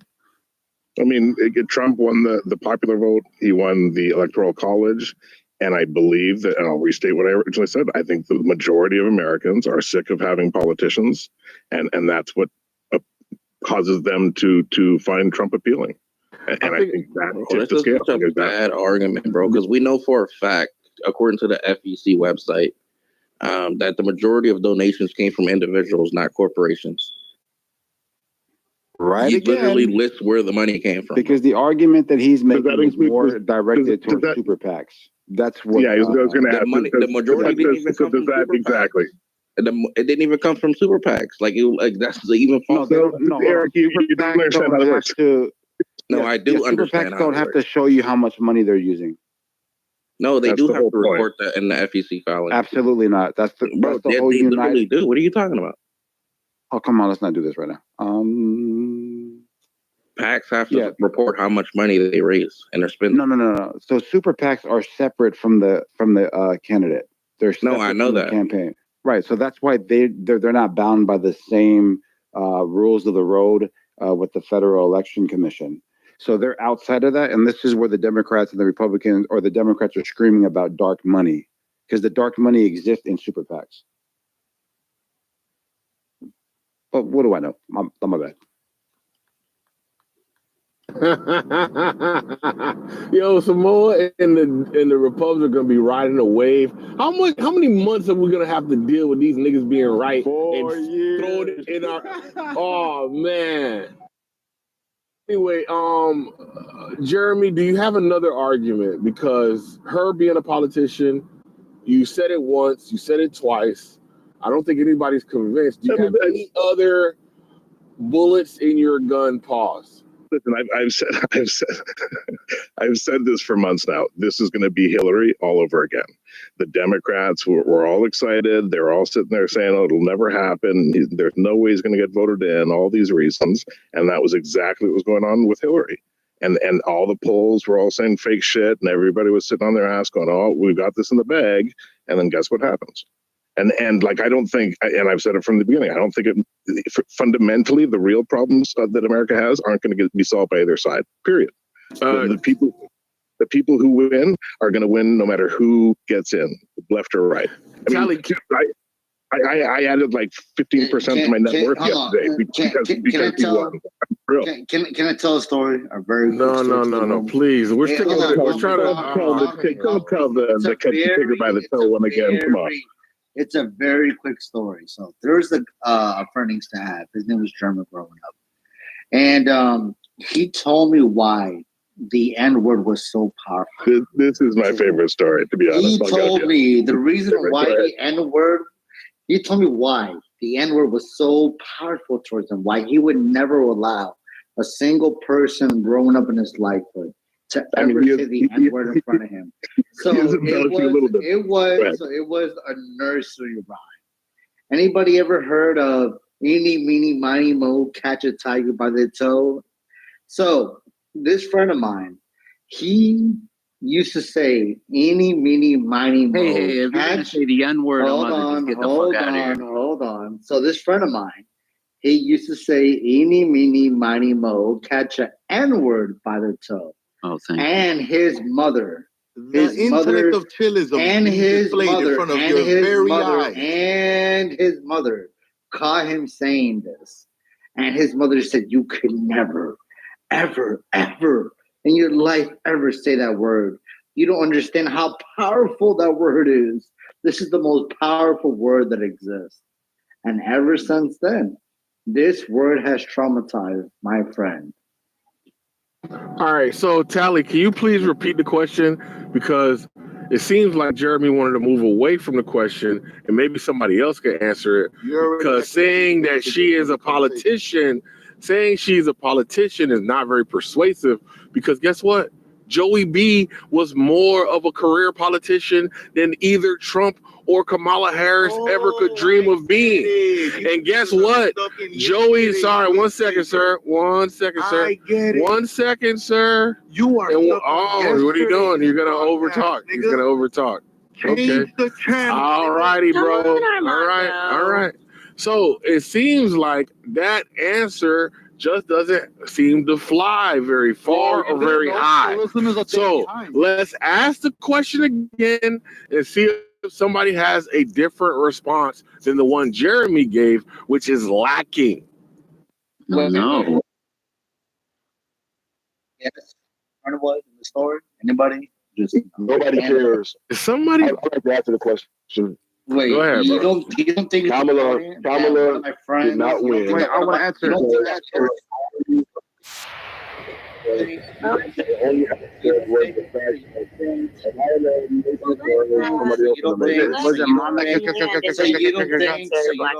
So you don't think that it's important that one of my friends said an N-word that affected his entire life that's on the stage right now?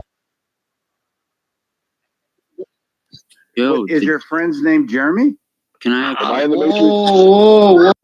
Mic check. I got a real call. It might be. It might be. I don't care. Okay. So, We all voted right. for Trump. So, Yep. Black Rage wants to answer the question. Yes. What's up with you, Kamala homie? lost because, and then we'll go to. What's She up with you, lost boy? because her only asset is that she is a woman and she is a person of color. The same thing she was pretty much running on. They put her in Joe Biden. Nobody ever selected her or placed her there. So everybody saw through the bullshit. I'm starting to hear that there was a low Democratic turnout. I don't know if that's true or not. But if that's the case, it's because they knew that she was just a plant, that she was put in there. She has nothing to offer other than her gender and her POC status. So that's why she lost.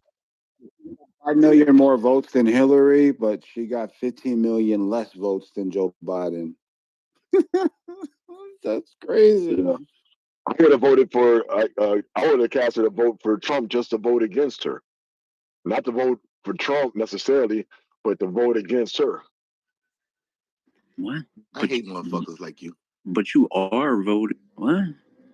I didn't vote at all, but I'm in California. California's a blue state. Ass up, nigga. Sit on the. I can say, hey, brother, I can say what I want to say. I can exercise. I can exercise my. I can exercise my. But I can talk about it. I'm an American citizen, motherfucker, and I have the right not to vote if I choose to. I have the right if I don't see any candidate worth my vote, then I have the right not to vote for them motherfuckers. A nigga here now, nigga. A nigga here. But I damn sure wouldn't have been voting for Kamala Harris if I did vote. So she didn't lose my vote. She never got it. Matter of fact, I'm hearing there's a low Democratic turnout because people were against her from the first place because she has no qualities other than being a woman and a person of color. That's it. I mean, that's your opinion. I pass. Where is your king? I'll expand on it. I mean, people don't want to hear fake shit. People wanted to hear a real thing. Even if the real thing was offensive, they preferred that over just fake, scripted, fucking politician bullshit. Like, that's why he's appealing. That's where we at with it.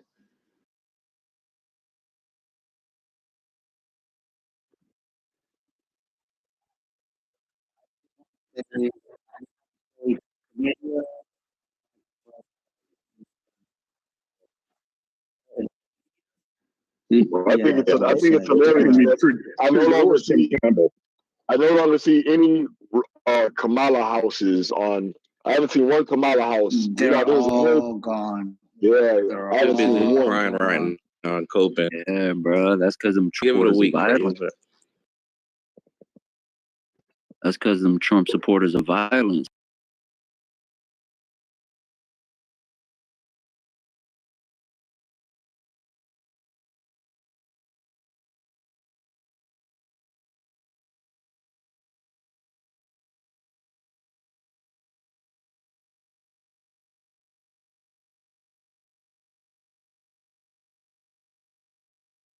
Around calling yourselves apes. Not that there's anything wrong with that. There's no chill in this room ever.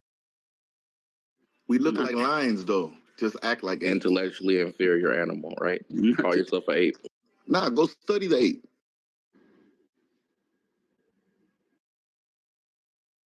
What did I? That's MicroStrategy, right, King?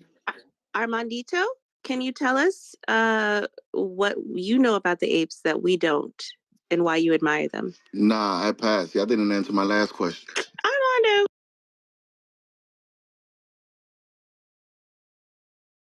Tally, you different. Y'all can't tell me Armando is their leader, bro. I swear.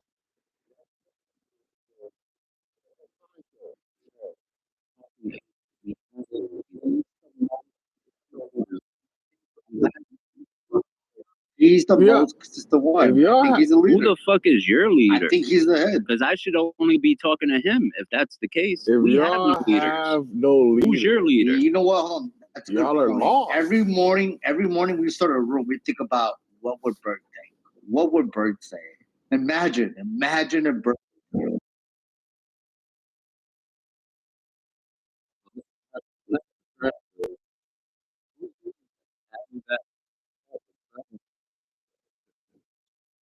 I don't think I ever woke up a day thinking, what would Bert say? I don't think I never heard the name Bert. I don't think anybody asked you. I never heard the name Chillism or Chiliance or But you hear though, that's the difference. You know, once upon a time, there was one Shut the fuck where Their room is boring, though. They had to come over. I did have. Shut the fuck up. Nobody cares. Gentlemen, can you tell whose heart has been broken? Guava, Yes. you Yeah, bad girl, absolutely. you bad man. Guava's heart looks pretty good to me. Shut the fuck up. Concrete, I wasn't Concrete, I'm gonna say I wasn't surprised to see that you weren't here when I came back. What do you mean? What is the definition of ism? Bro, I just want to say What is the one thing. definition of ism? Shut the fuck up, Guava. I just want to get this one thing. No, off. let Guava speak, bro. What the fuck wrong with you? Yeah, you got a lot to get off your chest. Cash App her. Cash App her. As soon as she gets the Cash App, I'll let her See, speak. that's the problem, bro. Cash App her. Simp ass nigga. And the Talking Apes, we let the women have a voice. I know, y'all simp. That's Shut why the I'm fuck a up. talk- that's why I'm a Run over there talking because you let them need to take come the over dumb here. shit. Now. That's why I'm a What the talking fuck? ape. No, if y'all bring Tally, I'm definitely not going over there. I'm just Well, you know letting what, y'all Tally, you could stay. But go Yeah. ahead, Guava. Let's hear what These you guys got. probably playing Perfect. Warzone I thought basically you were a every sex time then, they on bro. Clubhouse. Perfect. Yeah, if y'all recruit her, y'all can forget it. But anyway, There was a time. Shut the fuck where up. There was We a don't really time. shut The fuck up. There was a time Shut up. where, I actually Shut the fuck up. I did have a leader, and at that time Shut when the I fuck did up. have a leader, I would think about, did my leader eat this morning? Did my leader brush their teeth that That's a morning? weird ass mindset, bro. Did my leader, pray and thank God for the day? Did my leader think about how they was going to curate a space where people can come and have great topics and great conversations and things of that sort? What a queen. I know, right? But then my leader turned on me. My leader turned on me, and not only did he turn on me, you would think he would turn on me for another woman. My leader turned on me for another man. Oh my Is goodness. your leader named Nathan? Was Nathan. Oh yeah, that's a hoe ass leader though. I don't even know why you put all your faith in that hoe And ass nigga. now, That nigga. now he has. Oh, so you still mad someone. because of the day he sold y'all? Yeah, and now he has. Hey, can you please confirm that Tali and all of them were sold as well? Oh, I don't know about Tyler. Oh, we had a whole auction, bro. Where were you? You could have I don't bought know one of about them if you that. wanted. But I will say, We didn't even have to pay. I was giving them away. His new peasant, his name is Father Chill. Yeah, that was aka wild work, Jacobus. bro. I ain't gonna lie. And There was no Jacobus, auction. We were just dumping them. his head is so far up Nathan's ass, he can tell him when he's had breakfast over the past 5 months. So, yeah. So it is what it is. This is why I'm waiting for my official 8 PTR. Oh my so God. that I You're don't gonna ever get the have to best be eight. betrayed by a You gonna get the best eight. pineapple It's under the crazy. sea by the name of Nathan. And Jacobus can continue to lick the gooch between his legs. That's all. Fuck yeah, you're gonna get the fucking day. Work on her fucking 8, bro. You gonna bend her over too? You gonna bend her over while you're eating her ass? No, man, she's got it. You know what it is? She's got integrity. That's what you motherfuckers lack, bro. We don't have leaders. My interest Spell in community building. Spell integrity, then I'll believe you. My interest. You hear what I'm saying? Yes, Bert. You guys are like modern day slave masters, bro. Mm-hmm. I got off the my plantation, interest. Bert. I had to get off the plantation. Break I free am from the free, shackles, Tali. brother. That's all I'm saying. Brother Bert, I am free. Now, my interest is community building. I just want to say, we can leave the past in the past. I know we started out rough. Wink, wink, Armando. But, we're here now. We're all together. And we can have great conversations together, okay? What type of I just want to say community are this. we talking about? I just want to say Oh, this. April, you got a lot of Let me catching tell up you to read on. Go ahead. Let me tell you guys something, man. You can't believe that narrative. Listen, victims are always going to be victims. You remember the story of Little Red Riding Hood? Little Red Riding Hood sit her fat ass Philosophy in those lecture. kids. Yeah, Little Red Mic on Riding our Hood. leader, all right?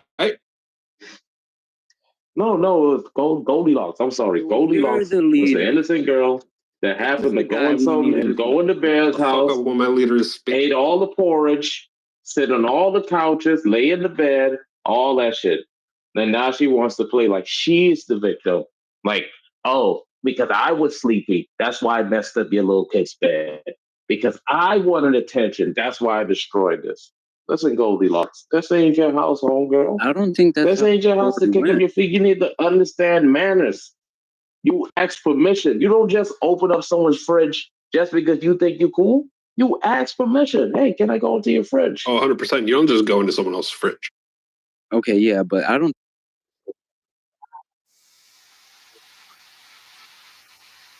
What you got, bro? No. Let me see what you got, bro. What you got? Let's put the attention on your dang like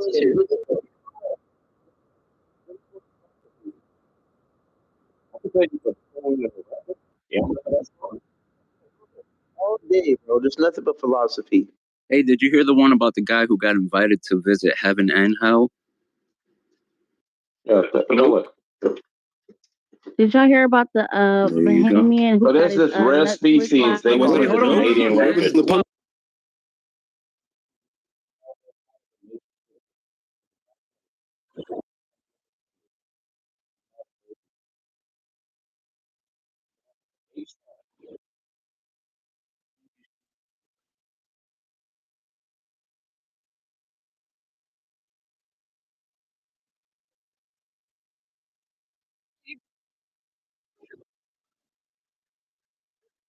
A migraine like I've never had before. I don't know what to do. What happened? Why did Kamala lose it? Oh, my migraine is so bad. I got my head down over a hot pot, and I had This is great timing, actually. medication for my.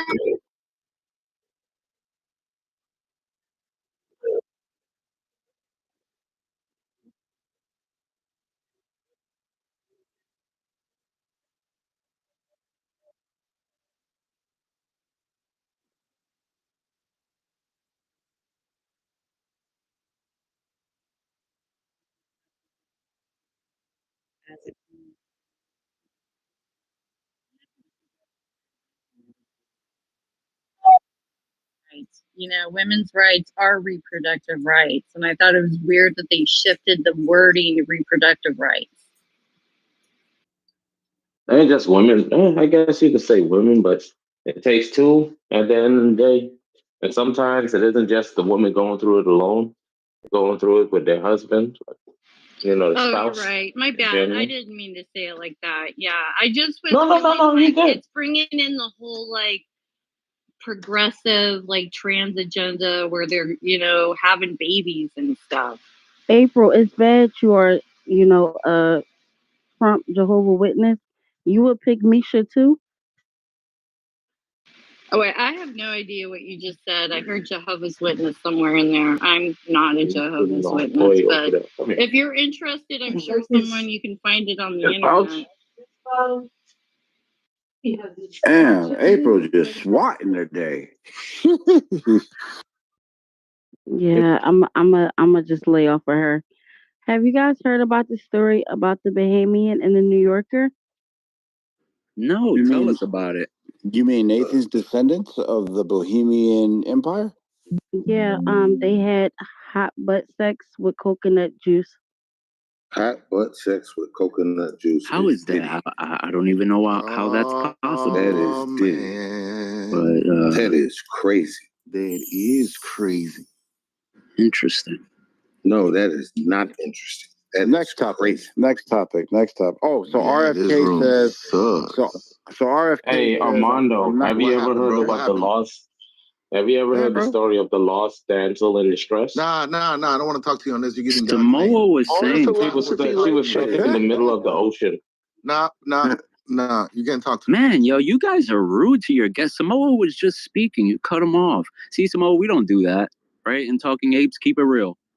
We let you get your shit off. Oh no, Samoa was a whole mod over there. Samoa's not a guest. He lives here. Samoa is one PTR away from becoming one of us.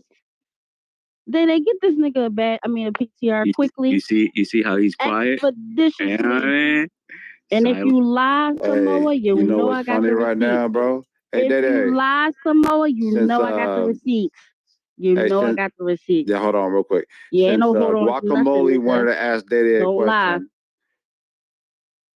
Lie. Man, I can't even deal with this. It's crazy. Yeah, don't lie. Because you know you was in there modded right the fuck up. Hey, bro. Quavo, we don't step on jokes, Quavo. Let him speak. He wasn't telling a joke. I was spitting Yeah, let him land. Let him land. He can land right over to Apes. Come on, Guava. Let him land. Let's get a little petty, Guava. Let's get a little petty. Come on, man.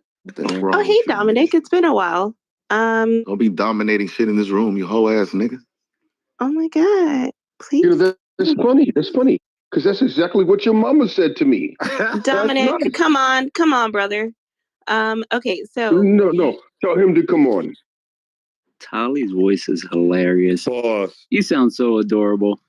Wow. Well, hold on. Wait a minute. Can I say this real quick? Yeah. Tell him to come on is maniacal. I wasn't even. Yep. Pause.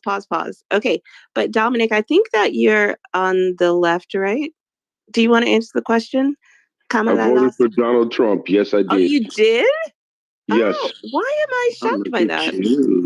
Well, it's been a while since you've been around, so I misremember your politic.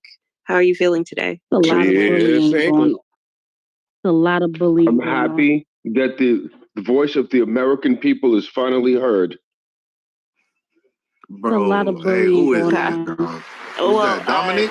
A lot of intimidation going on. My dog, A lot of people lying, saying they voted for Trump so they don't feel weird and left out. I respect people who say with their whole chest, they whole titties, and say, "Yeah, I voted for Kamala." Crazy.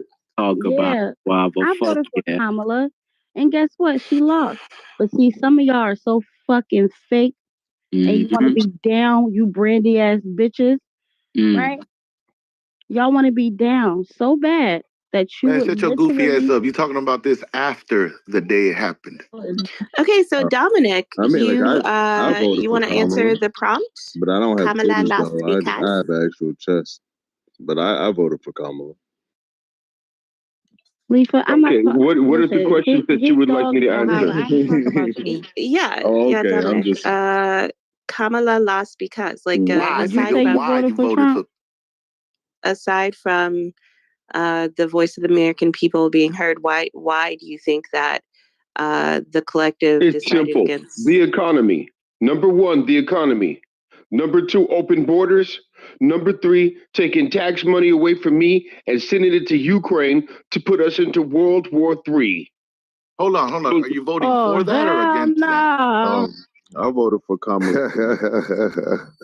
I voted for I Kamala. was with you to the end, but I think you constructed your sentences a little awkward for me. It sounded like you were for that. Like in the near future, it was going to be like Am I right though? He's changed it up, right? He sounded like a true American until that last sentence. I voted because my vote. It's like I'm Batman. I voted for my money to be sent to Ukraine for the aid. Let me move to the audience real quick. That's what I could do. Hey, so by the way, I voted for you poor niggas. You know what I'm saying? That's what I do for y'all. I'm like Batman to you bitches. You feel me? What the fuck does that mean? That didn't land That at means all, that means bro. I work for the government, man. So That like means at the I end of the voted day, for you. at the end of the Armando I would down. be good. Hold on. I would be good under Kamala and Trump. I would be okay. Yeah, that's a fact. Niggas who need Medicaid and all this X, Y, and Z. Hold up, one My second. shit good. I did. I voted for you niggas with birthing hips because you're gonna be in cat homes. Wait, what For is the it? niggas No, with this is birthing hips. What? Bring that whole ass nigga up. Where's Armando? Bring that whole ass. Yeah, I'll Hispanic. bring him up. Welcome back to the stage, so we Armandito. can watch his family get deported. Aren't you American, Armandito? Yeah, he definitely American. Yeah, watch his family get deported. America. They're taking Why our you job. gotta put people's shit on Front Street like that? Come on now. Yeah, that shit was corny as hell how he did that, right? Hey, there will be ice cold water served in the lobby.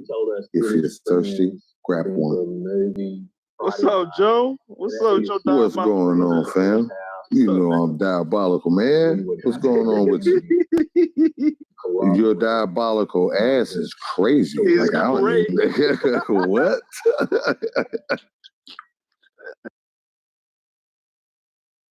You want to know something? All of the people who voted for Trump, the real ones who voted for Trump, like fake ass bitches. You know, we're gonna have a good time. We're gonna have a good time, but the time will go by fast. So we must enjoy the time we do have together. Because once we're done, the Democrats is going to take over. They're going to take over. They're going to take over the Senate, the House, all of that shit. And they're going to kick you red motherfuckers out. You think so? Yeah. No, wait a minute. I'm so know so. scared. I'm so scared. Oh my goodness. Well, hold on. You know, Yeah, don't be you a seem dick. like you're scared of a lot of If stuff, that's what sir. she thinks, that's what she believes. That's nothing wrong with that. I'm asking. Wow, that's You think interesting. I don't think know that's if we're gonna interesting. have. I mean, if we look at the You niggas don't know how to have conversations. if we look at the past couple of years, the last time we've had a double Republican back-to-back term was Bush. I was a little girl during that time. We're not going to have a back-to-back Republican presidential election. It's not going to happen. I didn't vote Wait a for minute. Wait a Bush, minute. and he was Because we had a back-to-back term with Bathhouse Berry and Michelle Obama, who's a man. big. And the Democrats lost the Senate. They lost the House. They lost all that. They bombed under Barack Obama. They dropped a bomb every 20 minutes on 8 countries that we were not at war with. 8 countries. Under Barack Obama. Barack Obama and NATO destroyed the richest country in Africa and brought slavery back to Libya. And today, you can buy a black man in Libya for $400. You hear me very clearly, Mr. Leifa. Please, Mrs. Leifa, there's more. take care of The Mr. Democrats Leifa. have always He been don't the sound party like of this nigga in slavery. 10 years. Yeah, Please. fuck you. Yeah, fuck you. The Democrats have always been the party of slavery. They've been the party of mass incarceration. They're the party of the Ku Klux Klan. They're the party of abortion. Abortion is the number one killer of black people in the United States. And yes, it is true. And here comes your bitch ass. Is the number one thing. I thought it was black on black crime. Yes, no. It is abortion. It is abortion. Black on black crime. That was abortion. It is abortion. One mic at a time, please. It is abortion. You're voting for abortion.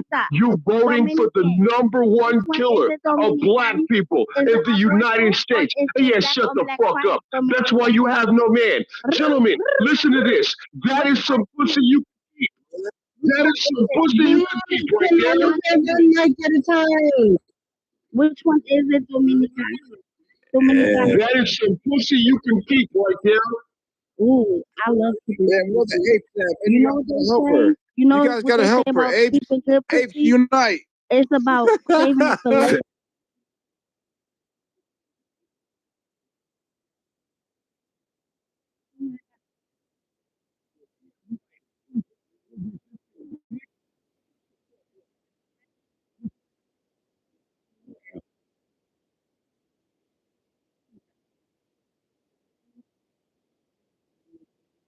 Unless you are a homosexual man or woman, we will need homosexual proof, of your homosexuality. And because it's Sweet's birthday, send it to his back channels. Send it to him. Oh man, send it to him. Yeah, it's his birthday. It's his birthday. That's not a happy Rule birthday. Rule number two, no attacking of spouses, no attacking of children. Rule number 3, no threats of violence. And if you are... Hey, hold on. Repeat that one. What do you mean no aggressive violence? What do you mean? No threats No of violence. threats of violence. Oh. Yeah, we don't do that here. That's you're messing with freedom of speech there. Yeah, I think violence is. So I think violence is aggressive in its nature. What you think? No threats towards violence of other speakers, I would say. I love All right, we getting could a rise out verbalize of the violence, right? But as long as we don't be like, let me get your address. And that rule is actually Something that like rule. All right, cool. Yeah, hold on 1 second. I want. That rule is capped because just a little while ago, I heard somebody say that beard is real. Yeah, y'all can send me the address to the back chat. But just a little while ago, I heard somebody say I'll slap the shit out all the Democrats, and nobody said, That's okay, "Hey, right?"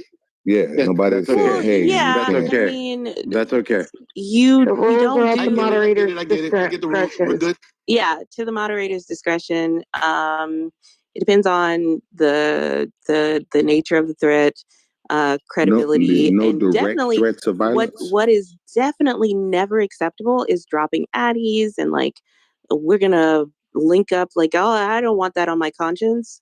So if you insist, you're gonna need to do that somewhere I can't see. You niggas those are pretty nice rules. We're still gonna destroy this entire house, so no pity party here. You and They what soft army, as Mr. hell. Monkey Man?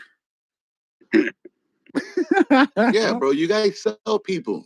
That was wrong. We Sell people. Like, hey, bro, Nathan just picked any profile on the goddamn chat, and he was just like, "You want to go over there? I'll give you this person for this person. Hey, Bert, you stay over here. Hey, you go over there." Like, that shit was weird.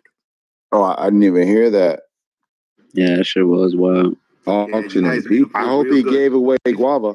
He understands he's your king. He did. I think we disagree. Hey, guava, I got the receipts. Is that what you said? Listen, I'm already kept up, honey. I'm kept up. Hey, for shout out sure. to King. Why did he leave? I'm kept You guys up. have his phone number?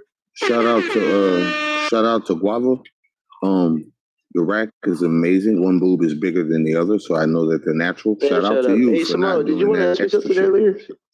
Yo, excuse you, young man. No, you good, did it?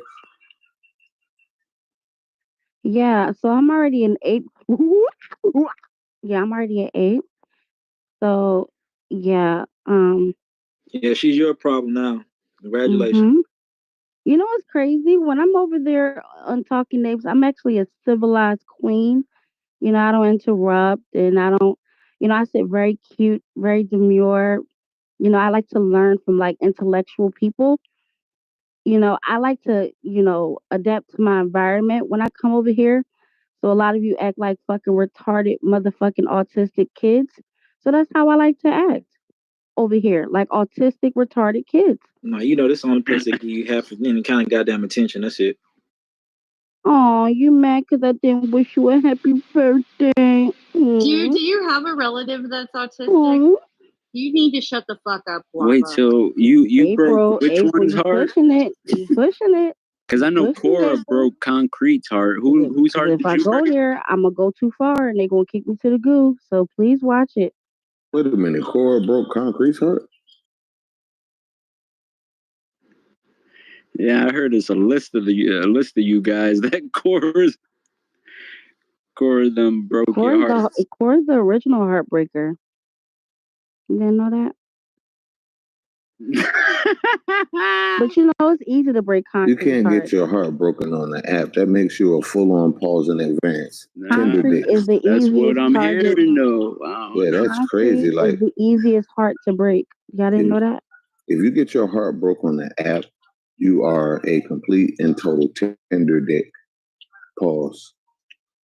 Concrete is the easiest heart to break on this app. That's the obvious. Whoa, what kind of pause is that, nigga? That is crazy. The fuck? What kind of pause is that? A tender dick, nigga? Yeah. That was crazy. You don't know what a tender dick ass nigga is? That's an emotional nigga. No, hey, yo. I never heard tender dick ass nigga. I'm gonna be real. I never heard that before. Joe, that was Where do you guys live? Yo, Joe, that's that was crazy though, but still, what do you guys? man, we better than this. Come on, How you Black. gonna That was crazy though. Yeah, it made me upset. I ain't gonna hold you. I have a Don't you ever say that shit again. Isn't the I tip of expect the Nathan to say some shit like that, but Joe, isn't the tip of the penis the most sensitive? Wait, That's who I got it from, Nathan. Pause. Oh, wait, hey, yo, come on. I'm Joe. That's just diabolical work, bro. Nathan is our leader, bro. I don't have a leader, fam. I've never had a green bean in this room. I come in this room because I know a bunch of people in here and they're cool with me, man. Hey, Miss Fifi. Hey, Guava, sorry I told you to F off. I've got a nephew that's autistic, so I just don't want people making fun of him. Oh, well, you in the wrong room, my love. Chillers in politics really they give zero Have fucks you heard about any of Nathan? that I can take back the apology. Have you heard Nathan talk about autistic people? Oh, you must hear it. Everybody It's has actually kinda sad. autism according to Nathan. No, I haven't yet. He called. You know what he called me? He called me a retarded ghetto Banshee autistic heifer. What do you Damn. think about that? That is a medley of Damn. shit. Oh man, that's pretty creative. Oh, what's happening, fam? But April is a lot of love though. That's the difference. Yeah, we couldn't hear you. Yeah, I've been in a few of the Talking Ape rooms, man. You guys are all right, man. I ain't never had a problem with y'all. When I said I like Pernell. Is Pernell? He's a talking ape, isn't he? I like him. It wasn't like malicious. I wasn't being mean. You know, Isn't like Pernell a talking ape, y'all? Okay. Nathan, are you hot miking? Yeah, Nathan, that's a violation of Kermit. You gotta, don't do that, man. That's a Kermit violation. And, no, I was telling April when I said those things, April, I said it out of love, right? I wasn't being mean or anything. I said it because I care about her. Spoken like a true parent. This nigga don't give a fuck about me. And guess what? I don't give a Sometimes, fuck about like you spare the rod, you spoil the child. Sometimes you gotta get real ghetto because you have to fight ghetto with ghetto. And sometimes you gotta out nigga a nigga. Philosophical. Nathan, the more ghetto you think you sound, bro, get up, bro. Stop calling my name like that, bro. Listen, like chill. We all know you're like chill. I don't want to chill. What? I don't want to chill. That wasn't over your head. I didn't mean it like that, fam. Hey, yo, Mondo, you have lost. Mondo, you lost. Nigga. Hold on, Mondo. That's what I mean, nigga. Armando. That's what I mean. Armando, you get it then. That's what's up. Nigga, all of y'all world witness. Armando. That's exactly what I mean. Armando. That is Nathan. You lost your mind, Armando. All right. Why the fuck would you ever send me some shit like that in my back channel? Not expose. He sent me the ugliest goddamn apes. Oh, y'all sent her the bald head apes, the beely apes? He sent me the most fucked up apes. This nigga turned Miss Piggy into an ape. Oh, what the fuck? Put it in your PTR. I want to see it. Put it in your PTR. No, actually, you know what? I don't want to be an ape no more. What the fuck? Oh, they treat you right over there. They treat you better. Oh yeah, you want to know? I'm just complaining. Please, I don't know. I'm gonna have to ask Cora or somebody to do my fucking ape. Cause how the fuck Land gets a better ape than me? You're gonna ask Cora to do your ape? Yeah. Like you literally sent me a bald-headed ape. Like what the fuck am I supposed to do with that? How did I call that out? The fuck? One of them looked like somebody in this room. Why would you fucking send me some shit like that? And then why is Kermit? Oh, I get it. Ha ha. He got Kermit the Frog next to all of the apes. Don't put fucking Nathan in my shit. Kermit the ape I don't want that fucking frog looking ass nigga in my shit. Just give me a regular ape. What do you plan on doing with that regular ape? Making it my PTR. I feel you.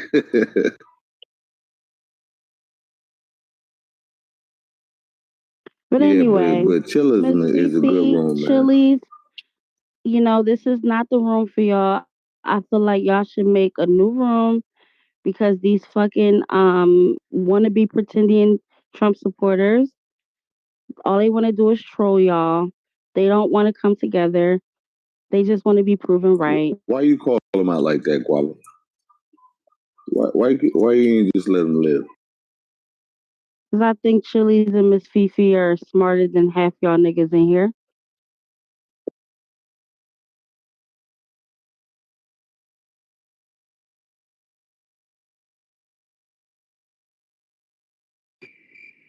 Hey, Guava, would you stomp a little pussy out in some shell toe?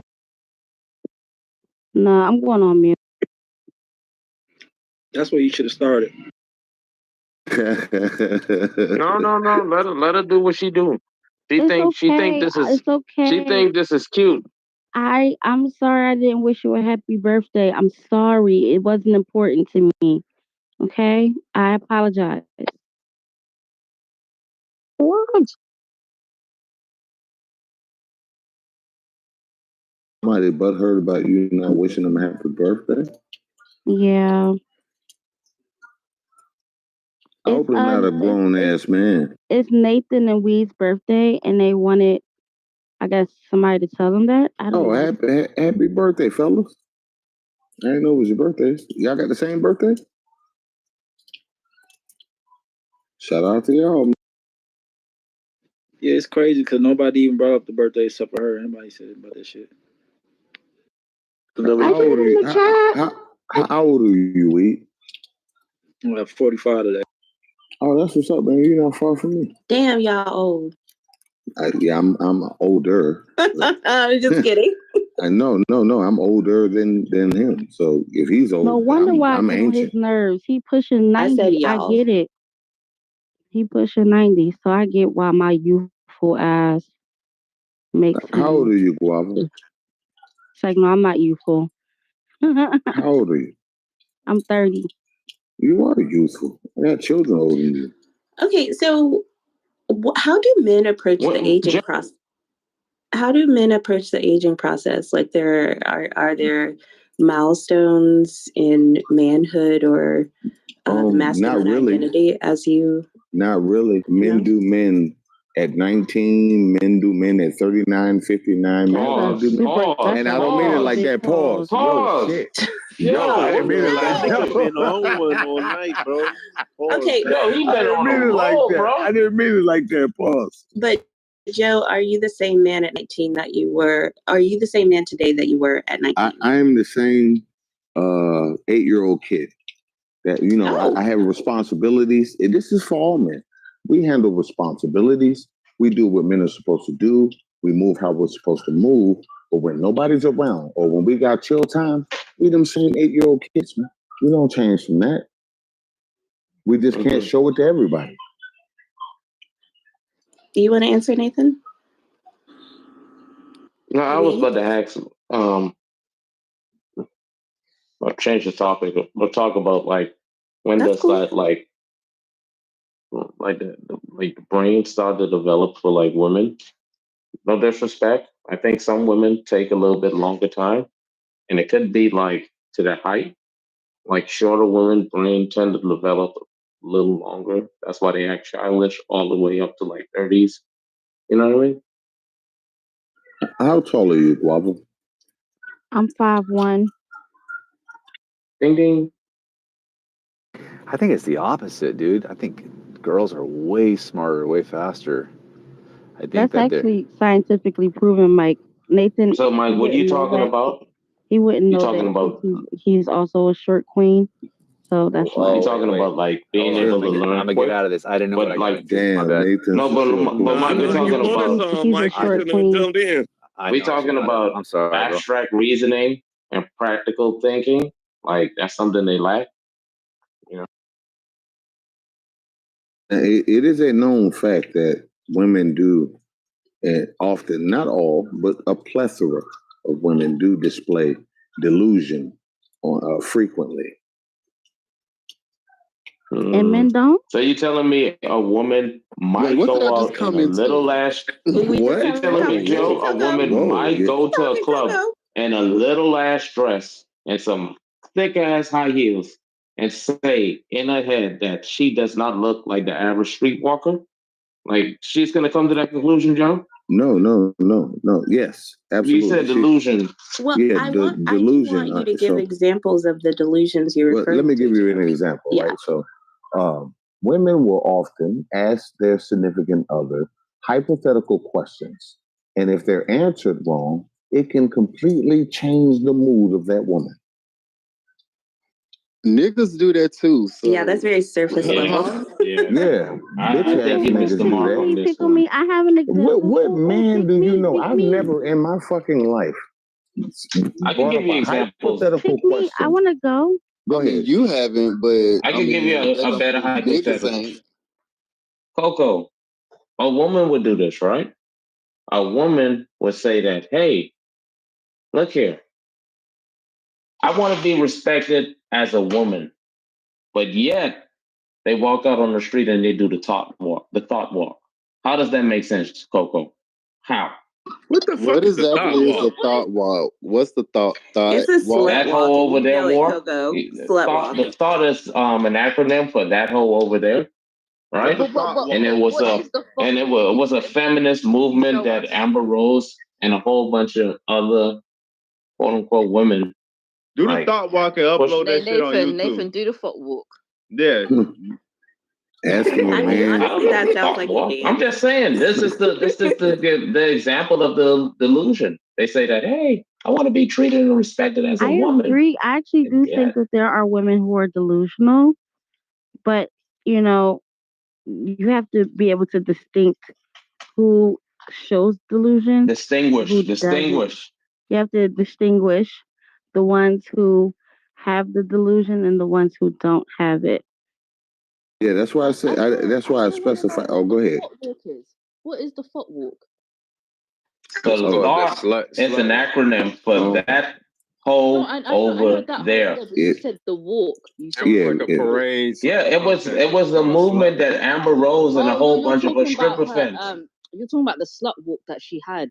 That's what I just said. Yeah. Okay. I liked it. It was like to promote femininity. Who called it? Who called it the slut walk? That's what I said. Amber Rose and the crew. She named it that? That's what it's called. It the slut walk. It was Wait, did she name it that though? I just want to get confirmation. Yes, that's the name of it. I know that's the name, but I'm saying she created it and she created the name. That's what she came up with. So the movement. That's what she came up with. Does not answer the question, sir. So the movement. That's the name of it. I know it's the name. Who created the name, sir? I don't know. Okay, that's the fucking point. See? She created the name. Mike, you're talking to a baboon. She adopted that the guy name. don't know anything. 80s babies. Man, never mind. I shouldn't. All right. So wait, hold on. But So we'll hear from Mrs. Leafa and then no, but we were talking about women with delusion. And then right? Chili's also wanted to speak as well. Mrs. Oh yeah, go ahead, Chili's. I'll let Chili's. Well, Mrs. Leafa and then Chili's. Okay. So, but you do know, like, I'm not saying like all the women who were like doing the movement of the slut walk with Amber Rose were identifying as sluts. A lot of them were trying to combat slut shaming, right? And a lot of slut shaming came from promiscuous outfits such as like short mini skirts or batty riders, or not having the conservative modest image, right? Yeah. That was the point. I haven't heard that word in years. You can say batty riders. You can say pum pum. We said pum pum shorts. Yeah, you can say pum pum shorts. Whatever. Pum pum shorts. Do you know what I mean? The pum pum shorts. But do you get what I'm trying to say? It was just like if a woman was to walk down the road with pum pum shorts, it would mean that she was free up, or in some words, how people call it. No. They're wearing it because they're trying to promote that they're a real woman. No. What I'm trying to say to you is there's terms that they used to use back in the day, such as good time girl. A good time girl was a girl that was free up, who would open her legs, have fun and just have sex and do whatever she wanted. But that didn't mean that that's what women were doing. So going back to my point of the slut walk, right? There were some people who identified as being promiscuous and didn't fit society's label. And there were some people who they felt like people attached the term slut to them based on how they dressed, right? So there were like different people participating in this movement. Oh, I know, but the listen, Joe pointed out that, hey, women are delusional. And I was giving examples. And thank you, Mrs. Leafa, for helping me illustrate the example of how women could be delusional, thinking that, hey, I'm not a slut if I wear this. Just a point of correction, because I know that English is Nathan's second language. So when he tried to correct me, when I said there's a distinct, or when I use the word distinct, and he tried to correct me and say distinguished, I actually was using it in the correct context. She went to Google on you, Nathan. How about that? Fact checked you, dog. Because when I said the word distinct, I was referring to the separate entities between a delusional bitch and one that's not. Distinct, different, clearly You said defined. two distinct. No, and I was distinct, He clearly said two defined. distinct. No, she said there is a distinct between distinct. I'm like this. I love Sting. Yo, Joe is stupid, bro. I love Sting. With a top means something that is impressive, eminent, or worthy of respect. So, yeah, I just wanted to. Yeah, that Stink is worthy of respect. Amen. You know But what hold I on, mean? Nathan, how are women delusional based on what they So wear? you were wrong. Okay, so have you ever heard a woman say, "I'm not wearing this, hoe costume to be treated like a hoe. I'm wearing it because I'm comfortable in it." Have you ever heard that before? Yeah, like listen, my body's tea. So some people wake up and say, "You know what? I'm comfortable in but a this plastic one bag. I just want." Should I want wear the basketball shortest shorts to a fucking goddamn skirt. funeral? It doesn't matter about I mean, short, I can't right? wear Wait, so Nathan, you're saying? So hold up, Mike, Joe, right? Let me explain something to you, right? This is I didn't say it for all women, but go ahead. I'm not saying. I'm saying Nathan. Right? That's what you're saying, Nathan. That a girl that dresses like a slut that doesn't think she's a slut is delusional. Exactly. So, but a girl that thinks she's a man is not delusional, right? Who said that? Bro, that's like Exactly. Wait, hold on. What? So can a woman be a man? Hell no. Hey, dog. What if she's a slut that doesn't identify No, as a a slut? woman can't be a man, but a female could be a man. Can a female be a man? Can a slut? Can a female be a man? Or are they? Are they being delusional? That's delusion. That's fucking delusion right there, right? A female cannot be a man. If I wear basketball shorts and I walk into a basketball gym and I go on a team and then I say I don't play basketball, I play football, everybody's gonna look at me like I'm a goddamn idiot. What are you doing here? You know what I'm saying? Go outside to the football field. Gotta be and play that consistent, game. big dog.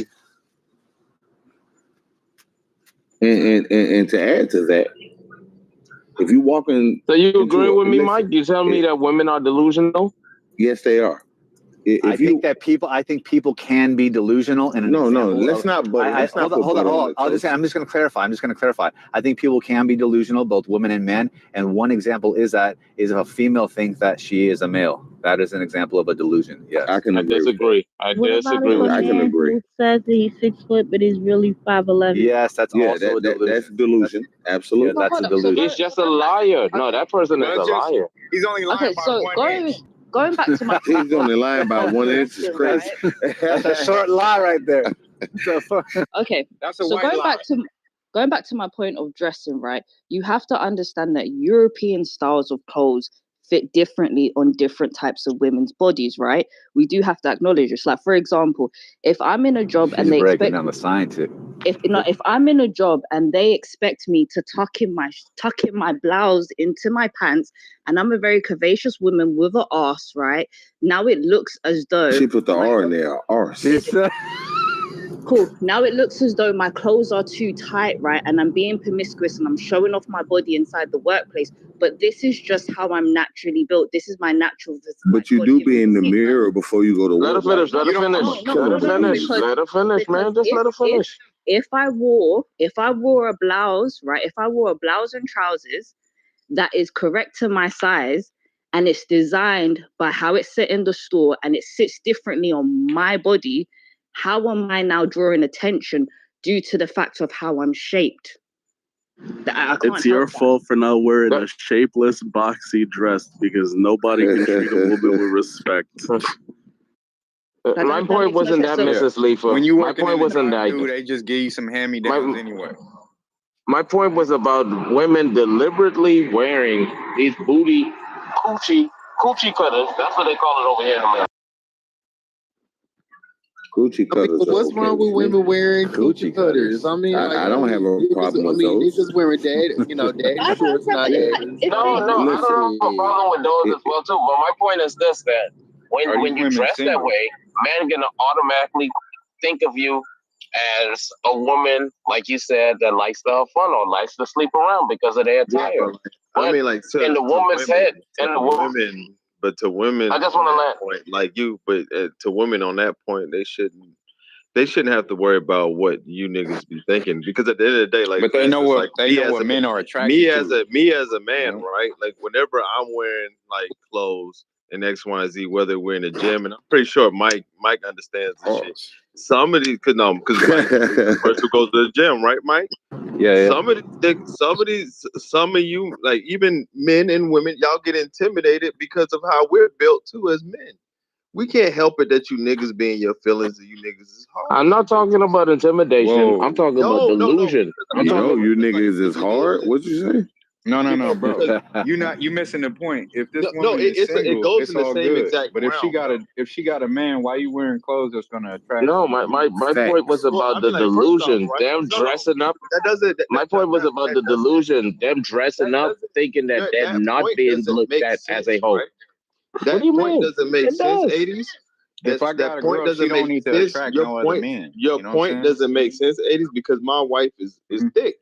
So at the end of the day, like at the end of the day, when it comes to her curvaceous body, she's only wearing the clothes that she could, you know what I'm saying, that she can wear. He salivated when they said that shit. Yeah, but the thing is, she's supposed to walk around with like baggy ass clothes all day. You're not thinking about me running into her and what that's going to look like to me. What does that have to do with you? Like, see, like I'm this just is saying, like, if you want your like, woman, for instance, right? Like the difference between then you gotta wear whatever she is this is something that you worry about is other men. Like, do you worry about when it comes to your girl? Do you worry about other men? Listen, she made my dick hard, and now it's her problem. I'm asking you, are you insecure? No, but I will make sure that she's not wearing nothing ridiculous. Hey, Alan, you gotta get in where you fit in, pause. Yeah, I know. Because like you don't like. Do you feel like there's two sides like to that this. nigga could take your girl? There's two sides It's not to about this. that. It's just about. It is. That's what you say. That's what you stated. You stated that you would not have your girl. You're gonna attract a lot. You stated that you would not have your girl wearing it. Okay, so let's dive into your girl, right? A lot of thirsty. If you're right. Also, pause on diving into Let's dive into your afraid that she would run into a nigga.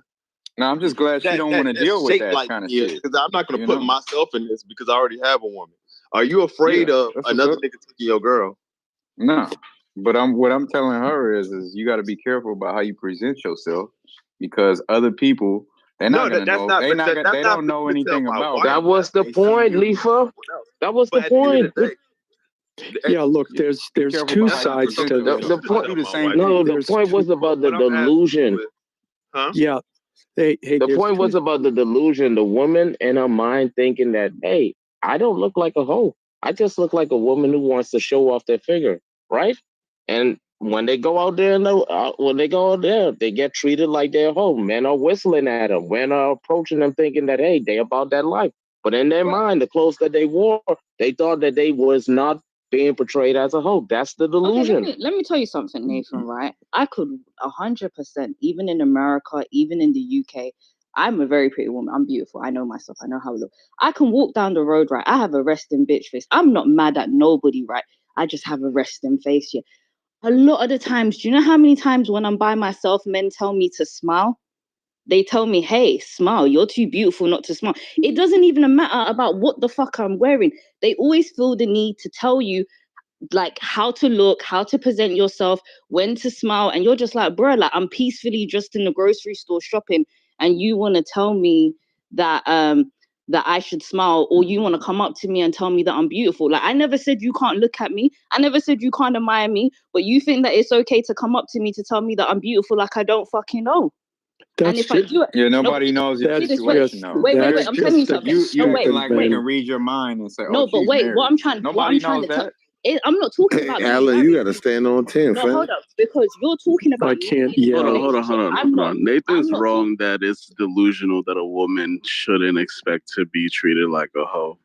I think a woman is delusional to expect to dress attractively and think that a man's not going to try and talk to her. I think that's the delusion. Yeah, look, I can't, guys. I can't yell. Misogyny. Good point. I Hey, come on. I cannot Let's yell. give Alan. Let's give Alan a chance. Yeah, man. I can't yell. We do want Oh, okay. I'm sorry. I had to pull out the big mic and mute everyone. So we're gonna let Alan Big go, mic. and after Alan, I never yeah, finished, big mic. Nathan. Oh, sorry. We can let Mrs. Leifa finish, and after Mrs. Leifa, we'll let Alan go. Okay, and then we'll talk on it afterwards. There is no issue receiving a compliment. Again, like I said, if you find me attractive, you find me attractive, right? But to think I've come out my house for your attention is just crazy. I'm not saying, I'm not disputing that there are some women who want attention, right?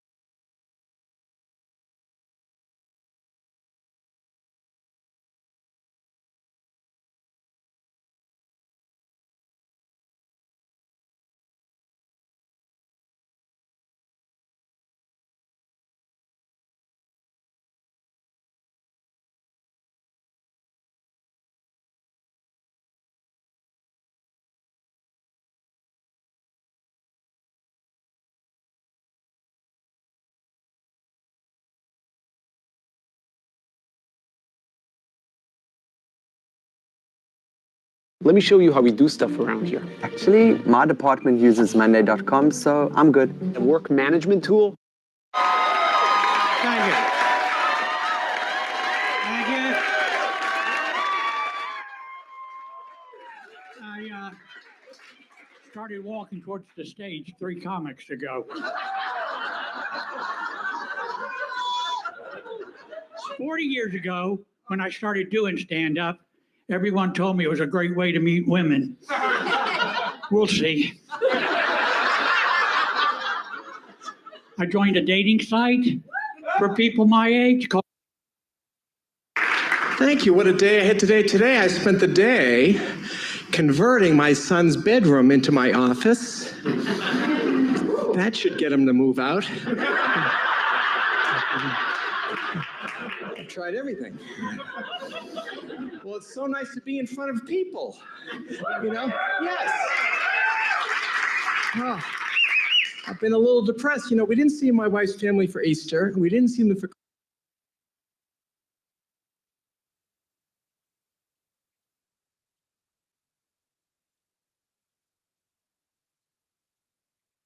It's cool, man. Texas has not legalized weed.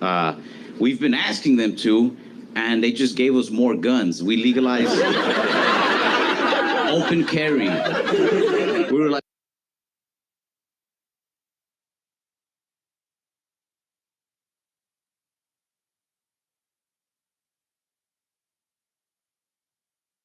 I've been going out to eat by myself lately. I've been going out.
to eat by myself lately, but I'll take my notebook with me so I can write little joke ideas.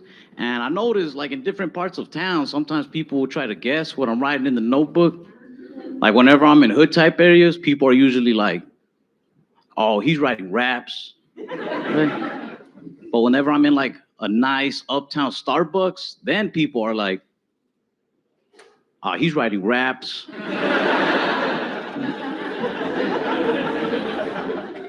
One time I was like in a very like quiet, low-key coffee shop, and this girl comes up to me. She's like, hey, excuse me, are you writing poetry? I was like, no, I'm writing raps. I try to hide my notebook, and she tried to peek over my shoulder. She was like, how come it says jerk off right there? I was like, don't worry about that. The streets is crazy. Waiting for everyone to gather up. People die jerking off there. Try to eat healthy. Like I'm a type 1 diabetic, and a lot of people don't believe me when I say that. I think it's because I'm real on myself lately. But I'll take my notebook with me so I can write little joke ideas. And I noticed, like in different parts of town, sometimes people will try to guess what I'm writing in the notebook. Like whenever I'm in hood type areas, people are usually like, oh, he's writing raps. I don't know. That was some girl was talking about like. But whenever I'm in like a nice uptown Starbucks, then people are like, how to act. And I was just like, oh my god. Oh, he's writing raps. What's cracking, One time I was like in a very like quiet, low-key coffee shop, and this girl comes up to me. She's like, hey, excuse me, are you writing poetry? I was like, no, I'm writing raps. Did y'all vote? I tried to hide my notebook, and she tried to peek over my shoulder. She was like, how come it says jerk off right there? I was like, don't worry about that. The streets is crazy. People die jerking off there. Try to eat healthy. Like I'm a type 1 diabetic, and a lot of people don't believe me when I say that. I think it's because I'm real slim. And it's kind of like hearing a really ugly dude tell you he got herpes. I'm scared. Check this out. I'm going to show you how I afforded this car. Okay, you ready? All right, $118 for car insurance. That's how much I was paying. Okay, I picked up the car a few months ago, and watch this. Ready? $97 premium. $20 were my fees. $118. Now I covered up my private information, guys. $39. $118. Check this out. Ready? $500 for comprehensive, $500 for collision, $500 for comprehensive, $500 for collision. Okay, the same make and model. You said what? Hyundai Ioniq. Hyundai Ioniq. Okay. Guys, it's the same policy. $118 to $39. As you can see, I have full coverage. I have a premium policy. I love my coverage and I love my insurance company, but I was paying a lot and I didn't even realize it. Check this out. See, look. All right. Hyundai Ioniq. That's my year. Okay. Yeah, no, that check. Hyundai Ioniq. Here's my make. We'll be right back on here. And then you're going to scroll down and find your model. This Ioniq Limited. Guys, this only takes 2 minutes. Okay? Just, it's free. Stop overpaying. Fill this out.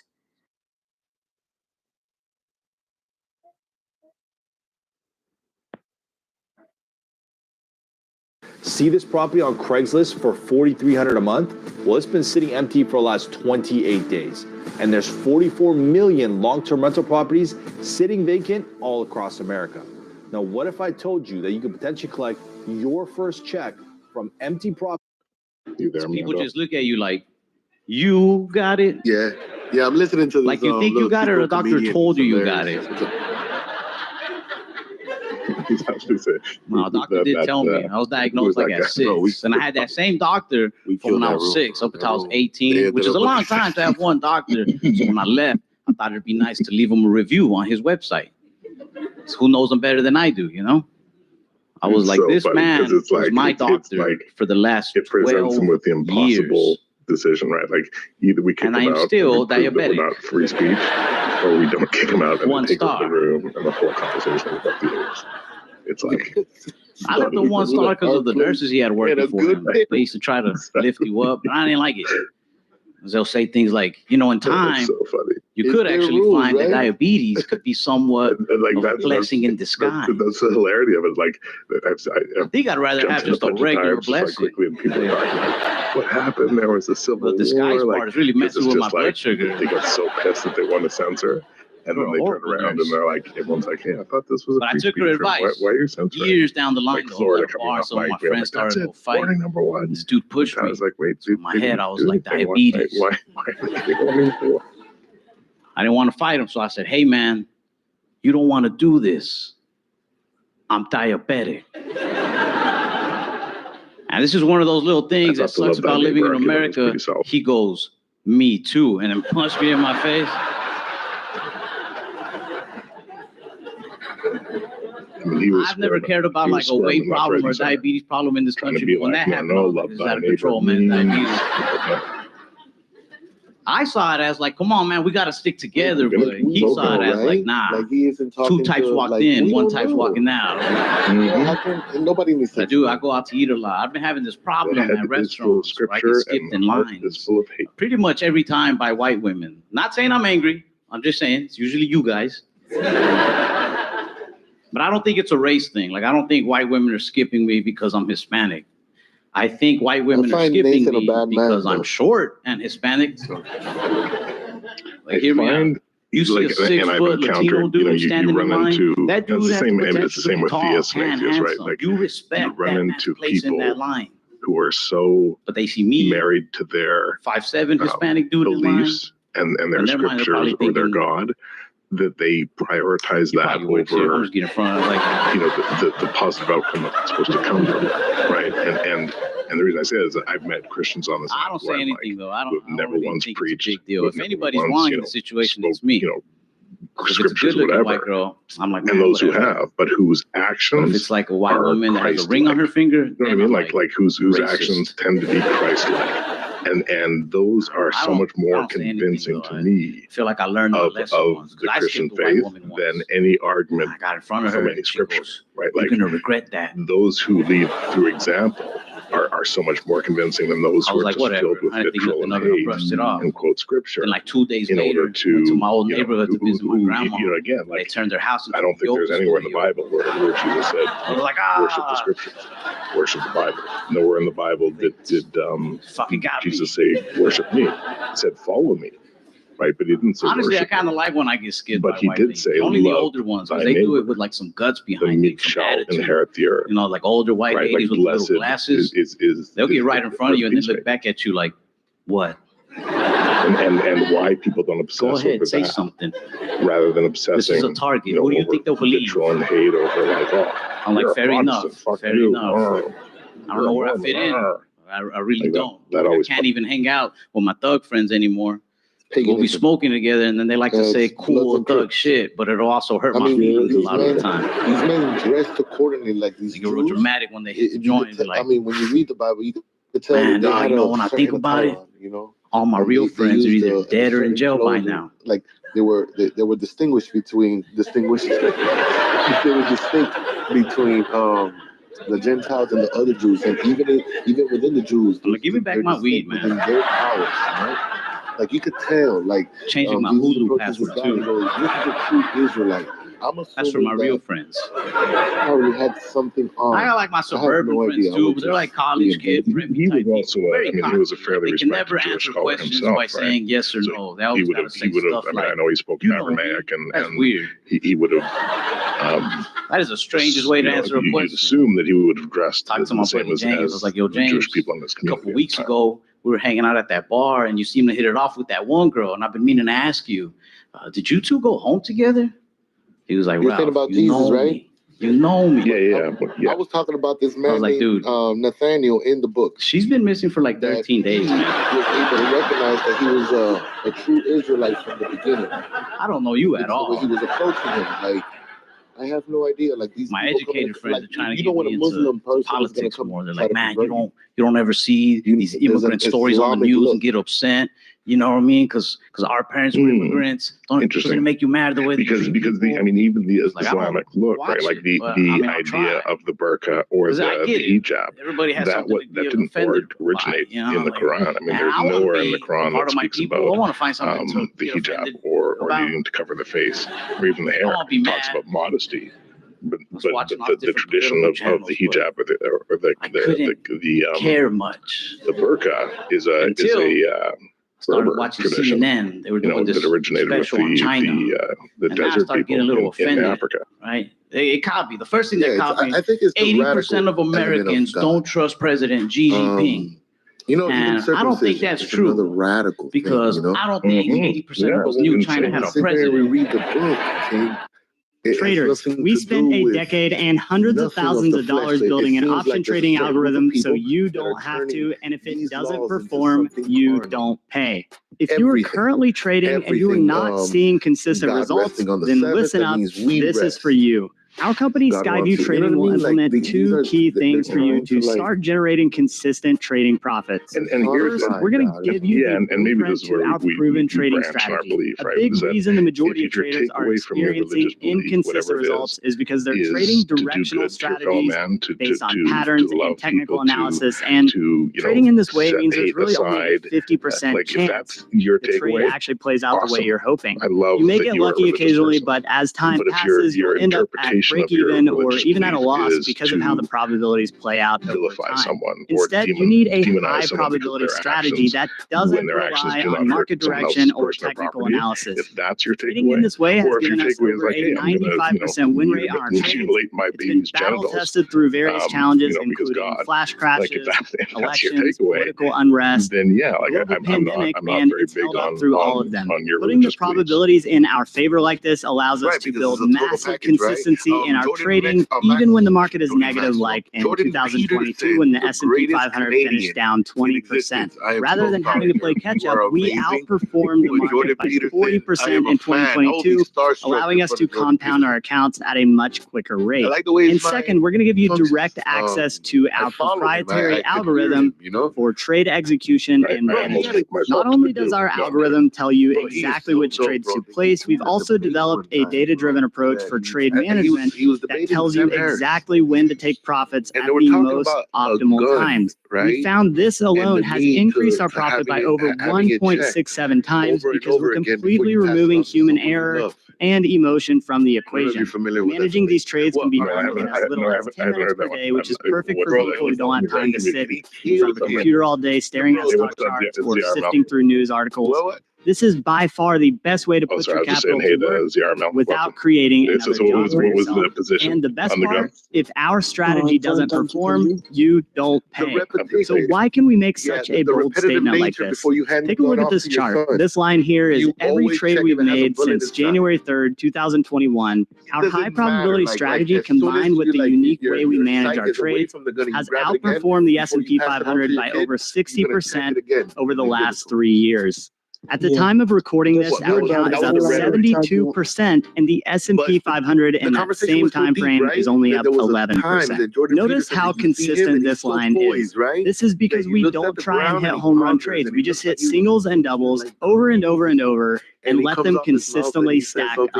This is how professionals trade. Home run trades are fun and thrilling when they happen. They certainly make for cool stories, but at the end of the day, all that matters is how many points are on the scoreboard.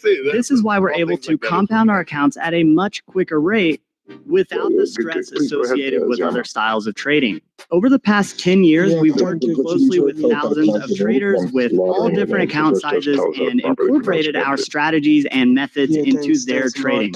Let's take a look at a few of them here to show you that not only is this method effective, but it's replicable into your results as well. Raphael posted he's been here for 4 years, a solid, consistent performance no matter what the market does. Bathmap posted that he placed his first trade with us on August 12, 2022. SPY closed at 427. Meanwhile, almost a year later, he posted SPY has just returned break even. It's okay, but I would appreciate it's a second language. Jake said he couldn't have imagined being able to do this, let alone grow his No, he was saying consistent congratulations on point where Trump it's winning. almost Was what he was replacing saying. his job income. And you'll notice he's also up 32.7% year to I know date. Kit posted that he keeps experimenting with other trading styles and programs, but nothing comes close to Skyview trading. And these are just few of thousands. We literally get messages like this every day, and we don't ask for any of them. They're all just screenshots from our private Discord server. Now, I'd love to share more about how this works, but I can't in this short video. So click the link below and go to the next page where you'll enter some basic information. Then you'll be redirected to a quick video explaining exactly how this offer works. So click the link below and we'll see you there.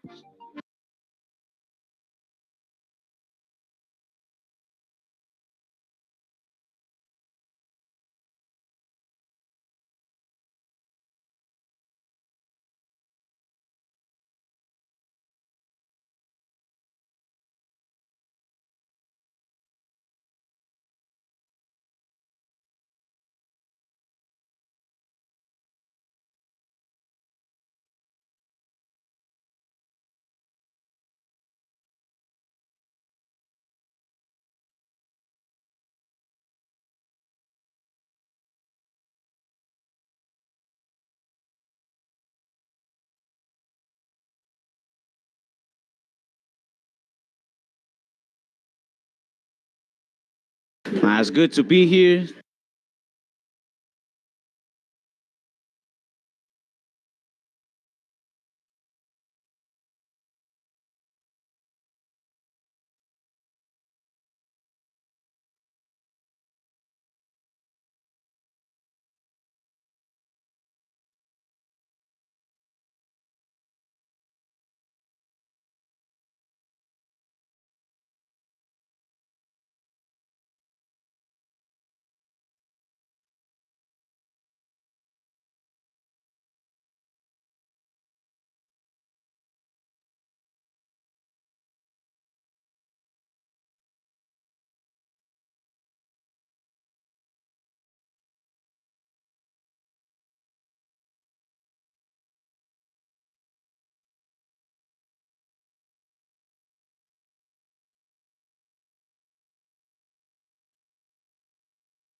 month or 2 months after they will come to Afghanistan. I don't know. Maybe they will do something new here. And actually, the main point was that they are making something new here, and they have a new place and want to visit here. Zarmo, excuse me. Do you think that women should be able to go to university and become doctors and drive cars? What? I was just asking if you think that women should be able to leave their house without male supervision or go to university, become doctors. Yeah, that's good, and it's also a good question. But here, if I tell you one thing, you will not know that what are you saying.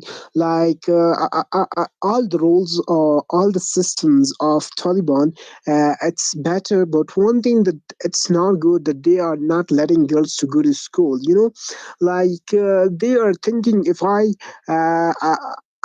allow girls to go to school, so my neighbors' countries they will laugh on me. So actually, they are thinking very negatively, and they should allow girls to go to school. If I give you one example, you will know that what I am saying. If I compare Afghanistan with America, so it has lots of differences. In America, the systems of education or knowledge it's so good, and their president is acting about it. But unfortunately, when Ashraf Ghani and Karzai was the president of Afghanistan, he was not acting about it. Especially the education system. It's very important for every country. But our presidents that they had gone. Now, actually, we do not have any president, so they were not acting about education system. So if they are not acting about education system, so we will not be able to develop as how other people, as how other countries are developing, like America, India, and many other countries. So today they have closed all the girls' schools, and they are not letting to them, and they are saying that we will never let them to go to school, and we will close for all the time. But actually, they should not do this kind of behavior with them. So if they are in this kind of condition, so no countries will recognize them as how they are, as how they want. Yeah, that's all about it. Yeah, very, very unfortunate, but yeah, very true. Any government that decides to oppress half their people isn't going to advance as quickly as other nations that don't do that. Sorry, what?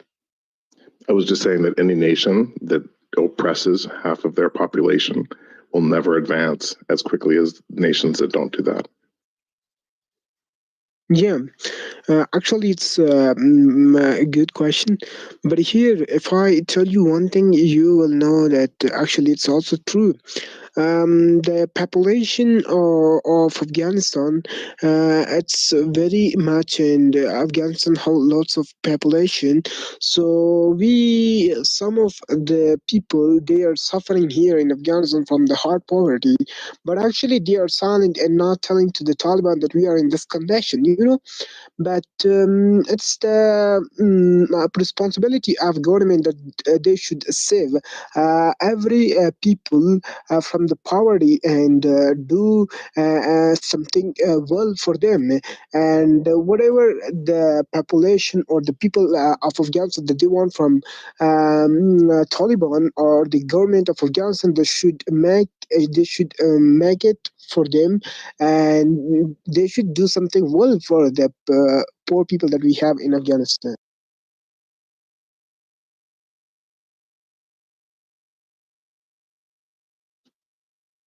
Yeah, I mean, I think every country is struggling to figure out how to solve their own shit show, and yeah, definitely lots of shit shows out there to solve, unfortunately.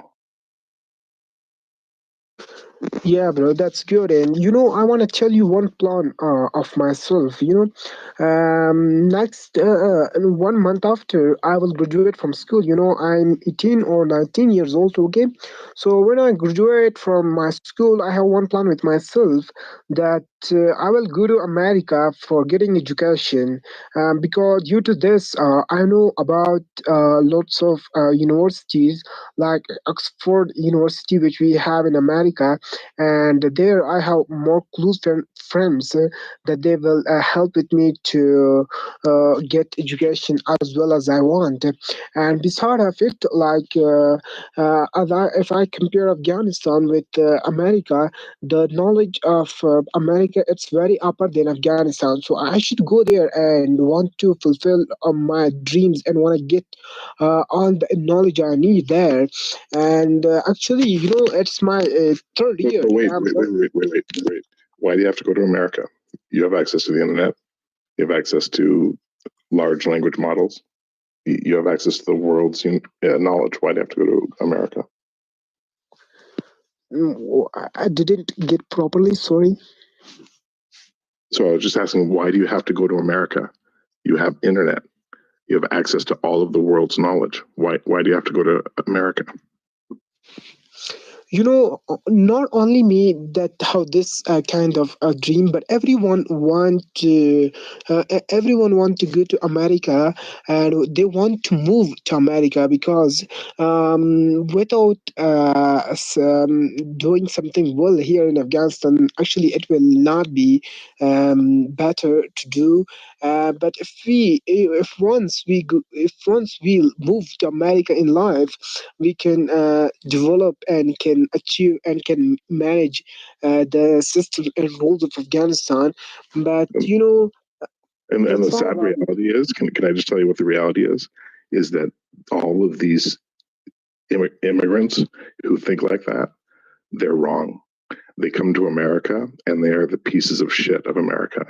They suffer in poverty for generations and they're hated by all Americans. And what would be easier is if all of these immigrants, instead of chasing this bullshit dream of going to the land of the free where the majority of the population is in jail, by the way, instead of chasing that dream, and if they just focused on, no, I'm just going to make Afghanistan the country I want to live in. I'm going to fight the government and I'm going to implement rules that will make Afghanistan better than America. Isn't that a better path? Like if you're a true patriot, would John, can I just come in? Just for, please do, Dennis. Please. Yeah. All right. I think basically what Jamal is actually speaking. Most countries that you need to understand. I'm from Nigeria, originally Nigerian, and grew up in Ghana, in South Africa, basically, and most of the countries, the way you think Afghanistan, the access to the internet and education, with what I've read about Afghanistan, is not as prolific as what you would have in other Western countries. So Jamal is actually seeking for education, and which is not really available. There are certain things you can't just fight, or the freedom of will or freedom of expression you would have in Afghanistan. It's not that in America it's quite liberal. In Nigeria, it's quite liberal, in as much as there are certain areas that are restricted, but there are certain forms of education that you would need. So basically, it's true. I love America as an individual, but I've never been obsessed about going to America. There are a lot of things that you can actually get, but the question is that how many countries do have access to the government keep opportunities? Countries like Afghanistan, where education is quite primitive for the women. So you could understand there are a lot of false narratives that are being sold out to the people. So I think Jamal is actually coming to or seeking that passage to America, basically for education. And if you would listen to him very well on the aspect that he's thinking Oxford is actually in the UK, maybe not necessarily England. There are a lot of countries that can also offer great education, not just. And Daniel, I agree with that position 10 years ago. But today, if you are on this app, that means that you have at least a smartphone or a tablet and you have internet access. So this is the only thing. But this is the only thing I'll say is that if you have the ability to be on Clubhouse, you literally have access to the world's knowledge. You can have access to AI that can give you a personalized education to the level of any advanced university in the world. That's what I'm saying, is you don't need to go to America anymore. Jeremy, I don't even support Jamal actually going to America. I am a licensed practicing architect, and it's not everything architectural I can learn from the internet. I need practicality. I've been practicing architecture for 7 years. I am a licensed with 2 master's degree in architecture. So I can tell you that I studied from the University of Cape Town, UCT, graduated 2014 as an architect. Now, perfect. Let me ask you a question, Daniel. Let me ask you a question.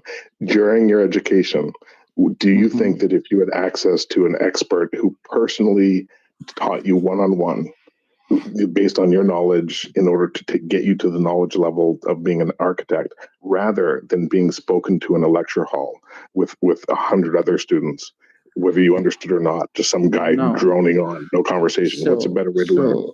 What you also need to understand that specific course or field of profession that you don't necessarily need to go to the internet, basically.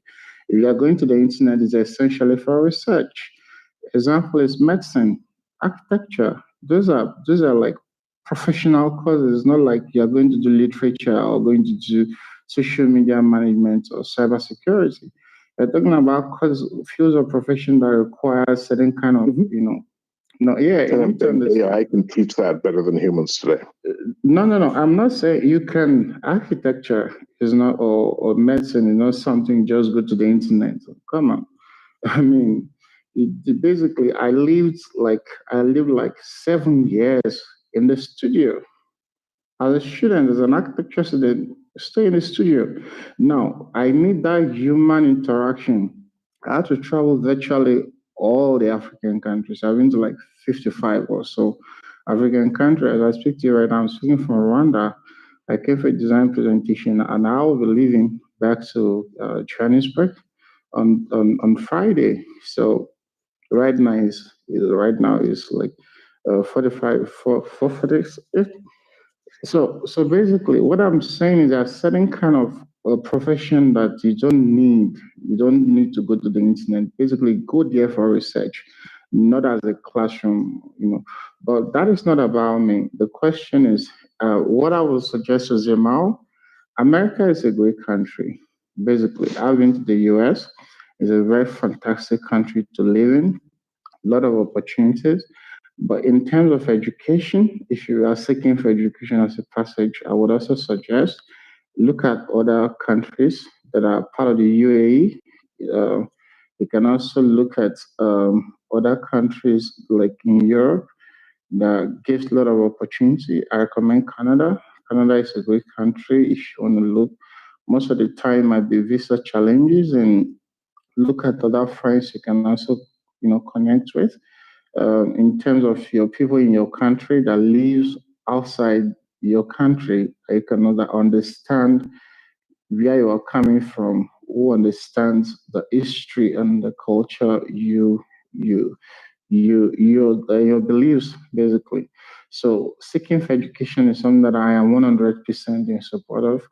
But Daniel, you say you're in support of Western higher education, and you say you're in Rwanda right now, and to suggest that the current Western education methodologies, which is that only the rich and privileged get access to knowledge and higher education. That is not true. It is true. No, it is true. So Daniel, were your parents wealthy? Can I ask you? You were born. Come again? Please come again. I was going to ask you, were your parents wealthy? My parents, we are not super rich, but they're also not doing bad.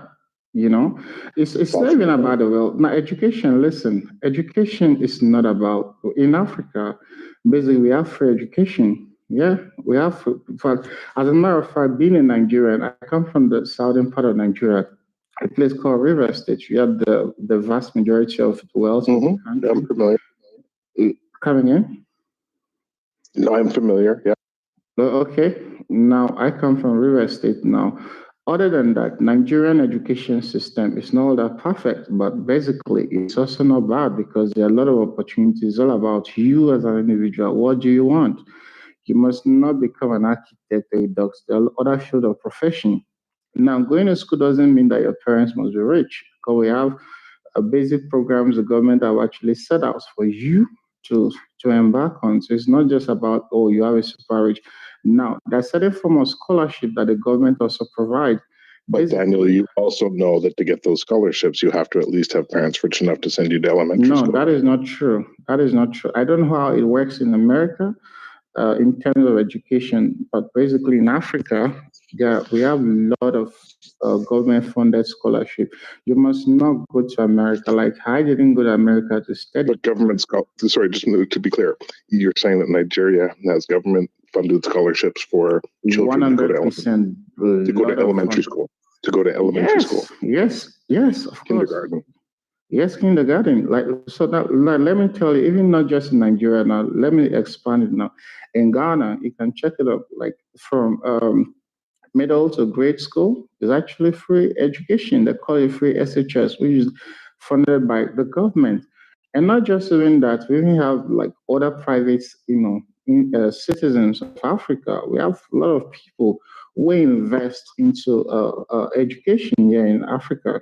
So I think what the Western world don't even understand is that the problem with most African countries, I think it's also synonymous with that of the UAE, is the leadership. Free democracy, your government can be accountable to the people, especially in areas like election, where today everybody is serenading America's democracy, not because it's all that perfect, but for the fact that there could be this form of transition, whereby today now we see the Republicans, before the Democrats, it was the Republicans. From President Bush to President Obama, you could see the transition from President Obama to President Trump, from President Trump to President Biden. That is what we want. We just want an avenue whereby one person, different Daniel, parties, not just, yeah. I cannot think of one African nation whose problems cannot be pointed back to Western colonization and Western influence. Well, I think if you live in the 70s and you have the mentality of the 70s, that is true. But if you actually could come to self-realization, that is false. For me, every problem has its beginning, and if you can identify the problem, that definitely means that you can create a solution. I grew up in Nigeria, understanding that the British came into my country, colonized, but who made the decision? Who gave them access? It's my people. So rather than seeking and blaming people that is dead 100 years ago, I tend to blame now. We are ruling ourselves. We elect our president, we elect leaders. Do we allow British to make decisions? If I am Daniel today, and I don't want you to influence me, Jeremy, I wouldn't be listening to you. I have my opinion as to what I think. I know what is right and just. I know what is good for my people. I stand by it and fight for the interests of my people. Nelson Mandela did. We have people who stood their ground.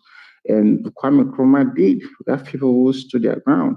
So basically, I'm not saying that the Western world doesn't have a lot of influence. Basically, for me, I was in Côte d'Ivoire as of early this part of the year. I was in Abidjan, Côte d'Ivoire, Benjaville, Polivet de Marseille.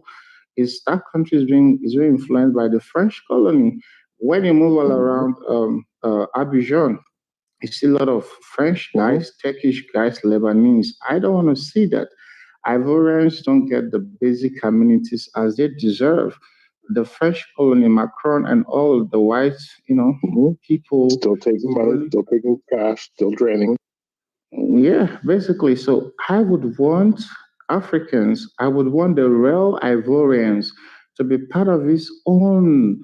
The president has been there for so long. That is not what I want. I want Ivorians to be. So that is another my brother Daniel, and I think we actually, I think we agree. The only thing I'm saying is that the reason you can speak to Mandela, the reason you probably know what drove the division between the Hutu and the Tutsi in Rwanda, the reason you have that knowledge is because you are aware of history, and it's important. And that can be true as well as the following. It doesn't matter what happened yesterday. It doesn't change what you have to do today to succeed. You have to wake up and fucking excel and kick ass every second of every day. And what happened yesterday doesn't change that. But also, you should know what happened yesterday and the day before. Definitely. It is true, but I like personally for me, Daniel, as an individual, I don't rely on my past, because especially when you understand where you're coming from, the history is very bleak. So for me, basically, I always look at. What do you know about Mandela? What do you know about Mandela? Why do you know about Mandela? I grew up in South Africa, man. Sure, but why learn about your past? Like, why learn about apartheid? Basically, it's part of our African history. You don't even need to be in South Africa to learn about Mandela. I heard about Mandela. I'm born in the 90s. But is apartheid, like, do you think apartheid should be taught in school in South Africa? Definitely. It's part of our history. You talk about the slave trade. I've never been to America. Sorry, before I even actually traveled to America, I've read a lot about your history, basically. Not just even America, the UK, Russia. It's just about personal interest. But I mean, every country has to teach its history. It's part of its cultures and tradition. Afghanistan teaches people its history. One of the part of its history is language, tradition, the way of life, its culture. So if I am a Nigerian, I need to learn about what is actually going on within the geopolitics. I need to understand what is going on in South Africa. South Africa is part of Africa. So I need to understand the heroes of Africa. Now I understand about people like MLK, Martin Luther King. When he came out boldly and said that one day he believes that his 4 little children will not be judged by the content of their by the color of their skin, but by the content of their character. That is what we also want to say. You need to understand where you're coming from. You, Jeremy, you know your history. That gives you an upper hand to defend yourself. So basically, what Africans or any other nation is looking out basically is for interest. For me, I love partnership. I want to partner with the West, but I don't want you to control me. I don't want to control you either. I don't want to meddle with your politics. Let me do my thing, do your thing, that we have common goal of interest. We can do that. I have gold, you have this, you can bring. Yes, we can do exchange. There should be free access in doing a lot of things. Sir, Jeremy, you must have traveled to Europe. The access in Europe is very beautiful. And that is what I want to see. There are certain things that I can bring to Africa. There are certain things that can work within my system. It doesn't snow in Nigeria, so there are a lot of infrastructure that I can't even put up here in Nigeria or in Rwanda. But if I would want to design specific kind of models, it can work in America. So it's not everything that works in America that will work here in Nigeria or Ghana or South Africa. So for me, I'm very open to bilateral relationship, but I'm also not open to you trying to marginalize people's political system and put up structures to bring down governments. No, I encourage female education in Afghanistan. I encourage that Afghanistan should make their decision for themselves. They should actually partner with other rest of the world to see how it can actually harness its potential. If education is part of education is a core value. Every Afghanistan should seek opportunities to be better. If it requires you to go to America to go get better education, come back home and help your people, I support that. If I am the president, I will create opportunities for you. If that is where you want to go be educated and come back and help us, because in the next 90 years, I, Daniel, will not be on this platform again. I will not be on this earth again in the next 90 years. 2070 to 80, none of us will be here again. So anything you can do to help yourself, Jamal, if it asks for you to go to America to get good quality education, why not? Go do that and come back and help your people and fight your government. Fight your government doesn't mean that you go carry guns and do all of this shit. I'm talking about standing for the truth, helping the less privileged, helping the non-educated. Now you have another chance of education. You are more exposed to Western world, and not just Western world, but also other African countries too. I mean, you want to seek passage to other Africa. Ethiopia is a very good country too. You want to seek education there, but a lot of great opportunities from every other nation. I think I would just meet Jamal. You wanted to say something? Yeah, thanks. It was understandable, and I admire you all the time. Because of this, I got the point that what were you saying? But here I want to tell you one thing. If I look to the world, America is getting. Developing day by day. Because of this, if we look to the language of America, it's an international language, and everybody have this kind of wish that it learn. Especially I want to learn, and here in Afghanistan we have one of the system for English language learning. Like in Afghanistan we have lots of English courses to learn English, and beside of it I'm going there to learn my English. It's my second year that I'm going there and learn English, but until now I'm making a little bit mistakes in English, but I want to improve my English as well as here, and want to talk to different people from different countries to get more knowledge, and want to know about something new, and want to update myself. And beside of it, I'm very thirsty of getting education, and want to fulfill all my dreams, and want to be someone in the future. And as how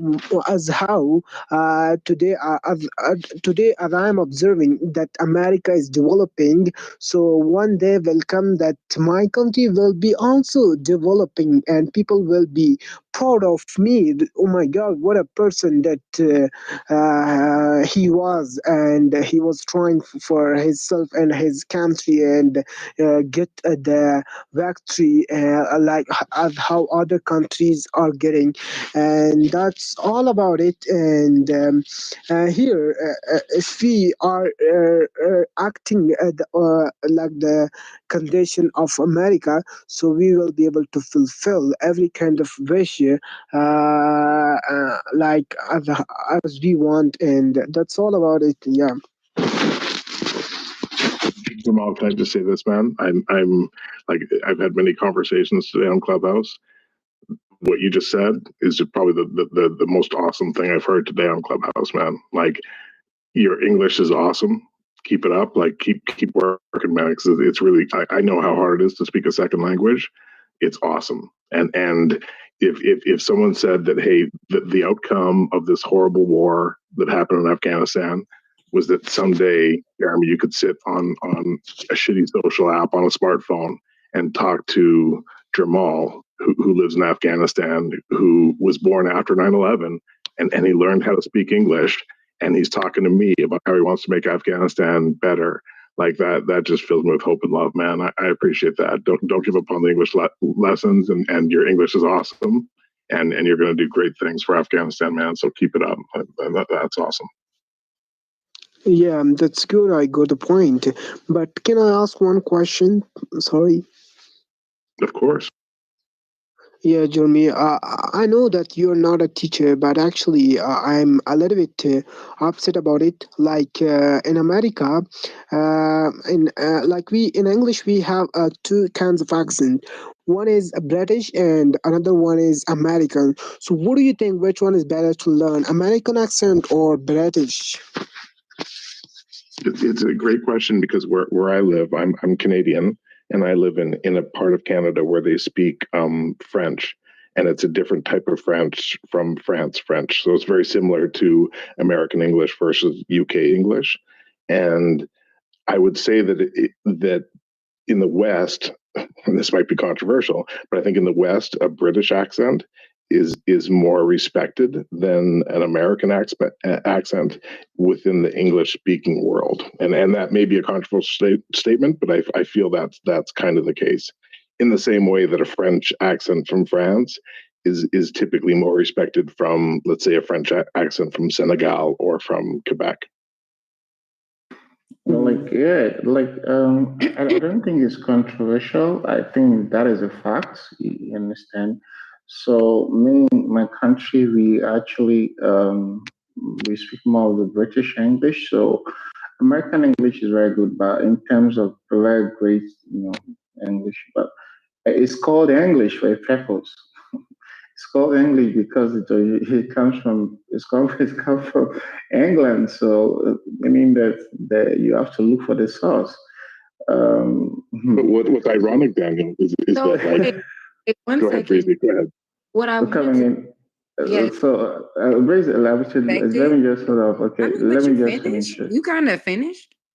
Yeah, no, go ahead, Breezy. One mic. These men have been, including myself, been droning on forever. So, I do think it's more Breezy, one respected. mic. I do think it's more respected. I'm sorry, one mic on Daniel? No, one mic on Breezy. Okay, so no, I Okay. do think it's more respected. However, it's one of those things that we have different dialects over here. And if you hear people that speak, I guess, English from England, some people speak Cockney. Okay, so when you actually listen to them speak, it sounds like a dialect within, and they live in the UK, and it's like, I don't know if I would too much respect that either. So I think it's just like using proper diction and enunciation of your words, honestly. Bruv. Come on, isn't it, bruv? Isn't it? Isn't it, bruv? No, and that's what I'm saying. So, like, when people speak Cockney, although it has an accent, or even if it has that English enunciation or tonation, it still is not going to be respected more than.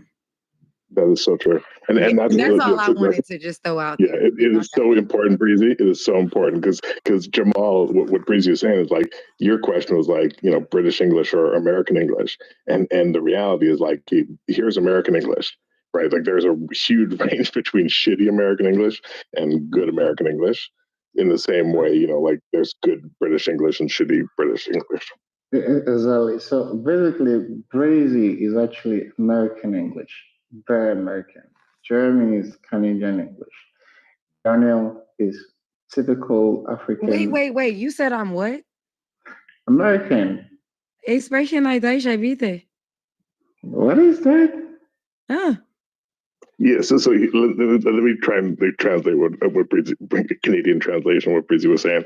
Like American English can range from "Good evening" on the news tonight. This evidence, this story from Florida, and it can also be like, "What happened? Yo, what's up, man? What's up? What's going on? Yo, hey, what happened? What happened?" Like those are both American English, right? In the same way that like Quebec French can be like news Quebec French, which is like, bonjour, bienvenue ce soir, on a des nouvelles. Or it can be like ghetto French, which is like, hey, tabarnak, calice, marvin, tabarnak, couper le gazon. Like there's a range between even, regionally, there's shitty language and proper language. So, Bridget, where are you from? After you, Daniel, because I also have another point to make because, I'm blackity black for real. So go ahead. That was cool. Okay, I think one mic on you and then I'll Okay, so and this is the precursor into AAVE. So when we bring up these whole things about respectability politics, especially involving language, I love that our Caucasoid brethren and sisters are literally breaking down how AAVE actually follows a more proper syntax and grammar than American English. It's kind of ridiculous at this point. So when we speak, and if we're going to just talk about informal speech, let's be very clear of what's going on. I think it's just one of those things that if dominant society accepts this to be good, then this must be what it is, even if it's shit. It just matters on if it's dominant society or not. And that is regional and that is class-based. But I digress. And I'm about to get in my AAVE. Thank you very much. My name is Breezy, and that's my TED Talk.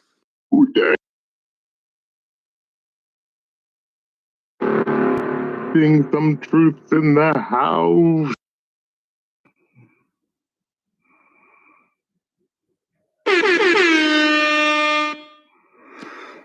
Everything she said. That's what my hands are up for.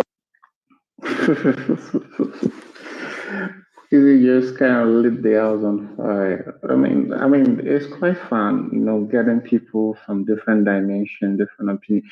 Hey, really, so this Jamal is trying to improve on his English. He's from originally Afghanistan, I guess, and he's trying to connect with more people. So Jeremy has been a great help. So Jamal, and Jamal, yes, Breezy. Yeah, I'm here. Like the wind. I gotta say, Daniel, I 100% agree, man. This is what I love about this app, is that if I walk around in Montreal, Canada, the chances of me bumping into like a 20-year-old Afghani guy or, some architect that was born in South Africa who's, working in Rwanda, or even, bumping into Breezy who's spitting truths, like it is greater than zero, but not much. Like it's pretty much zero. That's what I love about this app. But that's what I love about America. You can go anywhere here, and especially with my people. With my people specifically, I can go to a different part of the country, and hell, we might even be related, and we sound totally different. We use different slang. It's almost as if kind of like Africa, if you will, how they literally live in the same country. Hold on, walk with me. But they speak different dialects. Oh my gosh. Isn't that crazy? So yeah, a lot of times, like, people try to, use this thing, and Black people use it as code switching because that appeals to dominant society. But outside of that, you would just say, hey, what's going on? What's up? How goes it? How are you? And it wouldn't be like, so how are you doing today? I'm doing well. You would say, I'm doing good. I'm doing great. I'm amazing. But no, the formal thing to say is, I'm doing well. And if you don't say well in certain spaces, you're ghetto. That's just what's interesting? I think it's fascinating. There is like a symptom of a human kind of behavior, which is like mirroring, right? Which is that just, because we communicate with verbally and gestures, the more we're able to communicate in a way that is familiar to another person, in some ways, the better we can communicate. And so, and I do it all the time subconsciously, where I'll just adopt the mannerisms of the person I'm speaking to. And like I used to have a Segway rental business where I taught people how to ride Segways. We're not going down that tangent, but I just remember one time, so the family was like, "Oh, are you Jewish from New York?" And I was like, "No, I'm not Jewish or from New York. Like I'm just a guy from Montreal." And they're like, "Oh, because you sound like a Jewish guy from New York, like us." And I was like, "Oh no, I'm literally like unconsciously mirroring your accent. And I apologize. Please don't be offended." But that's why we have those sentiments of, you talk white or you sound Black. And it's like, what does that mean? She's Kamala.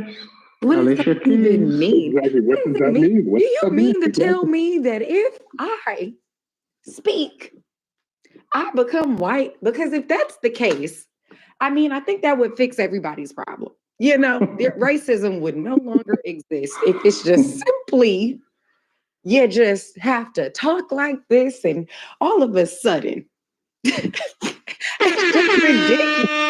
It's ridiculous.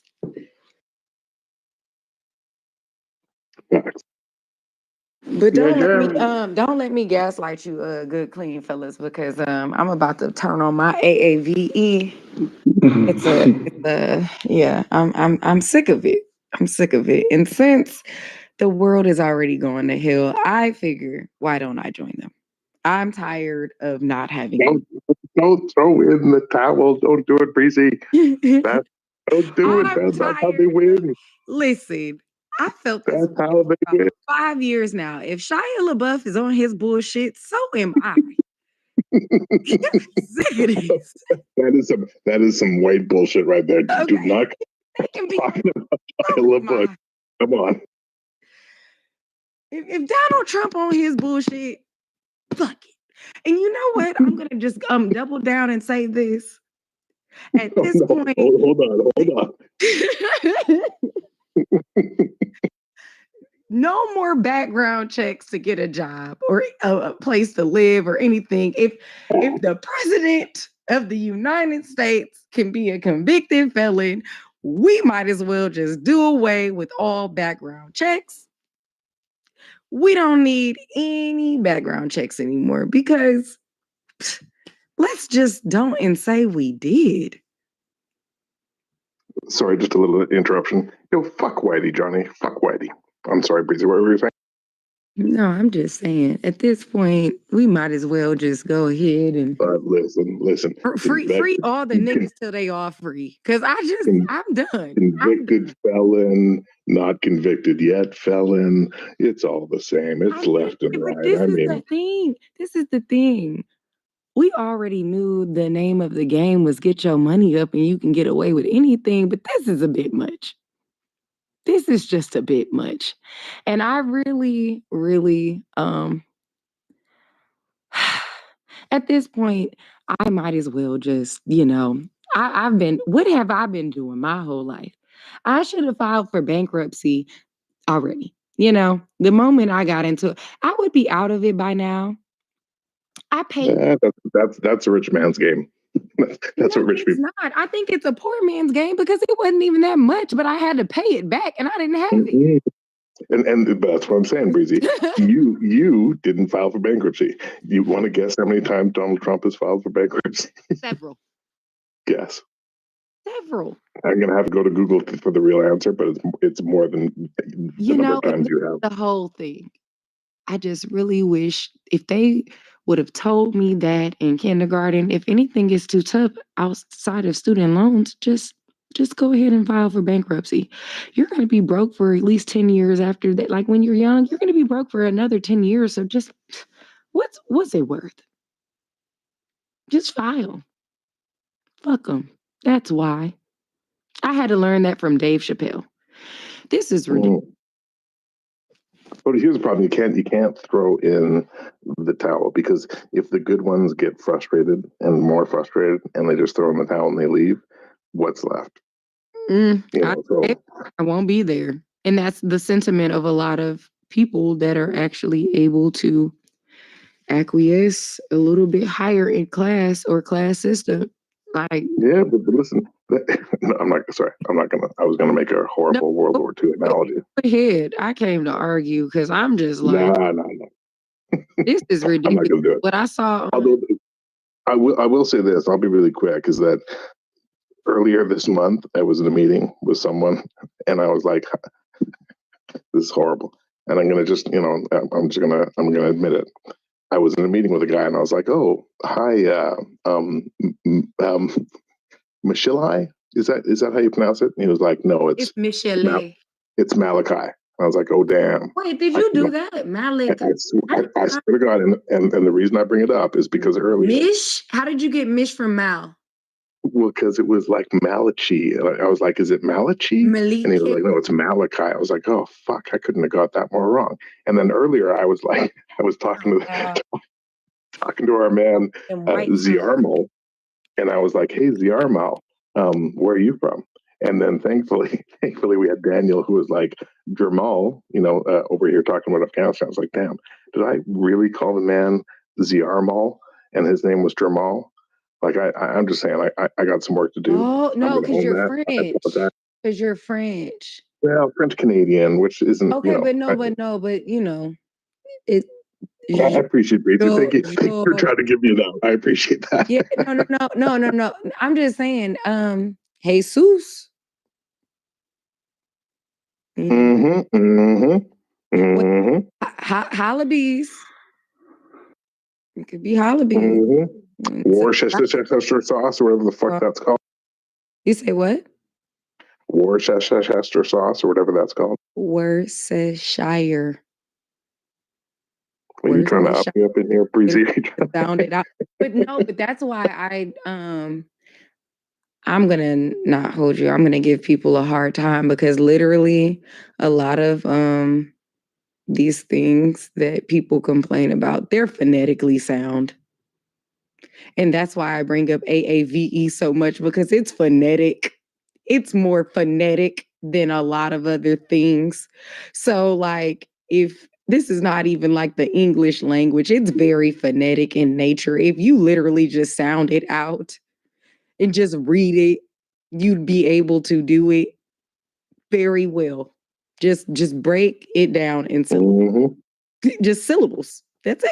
Listen, if you took any of us and dropped us into the middle of London 200 years ago, or even 300 years ago, we would have no fucking idea what they're talking about, right? And if you were to drop any of us into the middle of Boston 100 years from now, 200 years from now, chances are no idea what the fuck they're talking about. That's just how language evolves. Not if you show off with a particular look like King Ragnar. I don't know what that Oh, means. damn. He's going Viking on our ass. Oh, dang. I'm scared. You gotta tell me you don't know what this guy is saying just by the looks? Okay, first of all, just because I'm white. Oh, dang, Jeremy, you white too? That's messed up. Hey, we can't choose. I mean, Jeremy, you're white? Given the option, I wouldn't be worried. I don't worry about the walking white. I worry about the whites that come in ships. Oh, really? Yeah, those cruise ships are brutal. Like thousands of old white people coming in with their COVID, taking over your city. Okay. Dang, Jeremy. I thought you was gonna be, you know. No, I'm all right. I'm one of the good ones though. I swear, I really am. Can I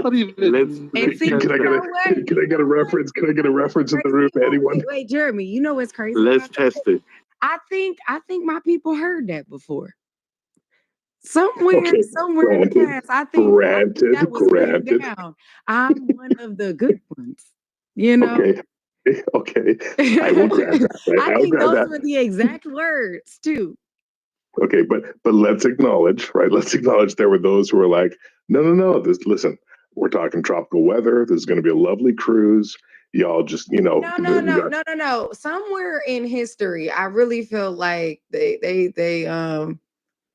raped, lied, and pillaged, and then it was I don't think it was tropical or the cruise. No, it was. I don't think it was a cruise. I don't think it was a cruise. I think it was more so along the lines of get down or lay down, and if you don't lay down, you go stay down.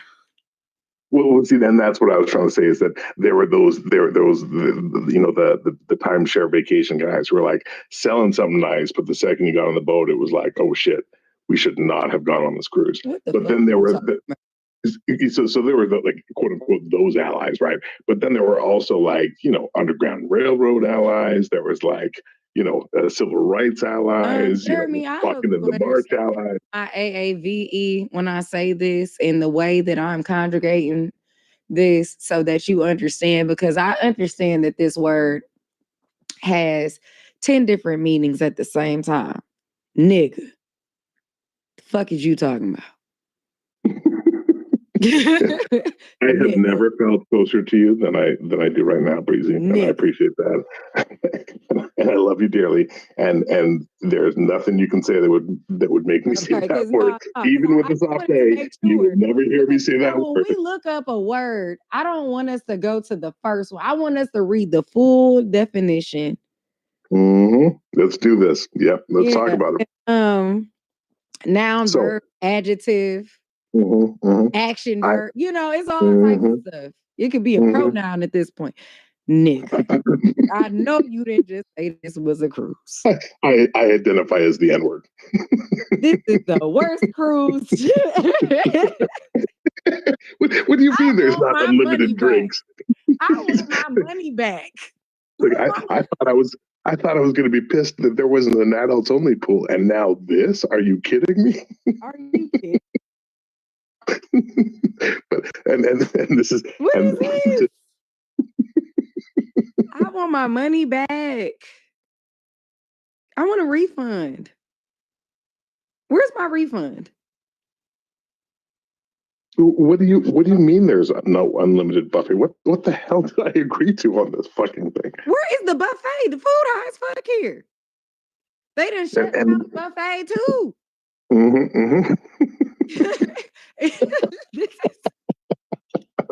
Too funny. Too funny. The buffet is gone. Can we just acknowledge? I was eating well. Now I'm over here. The buffet is. They don't replenish the buffet enough. And they're all like, "Yeah, but there's no lions in America." Bitch, yes, lions wasn't a problem for us before America. You know what America did? They beat the lions' ass. What the fuck are you guys talking about? Look, Baba Hagja. Precy and I are having a conversation. Get the fuck out of here, Canadian.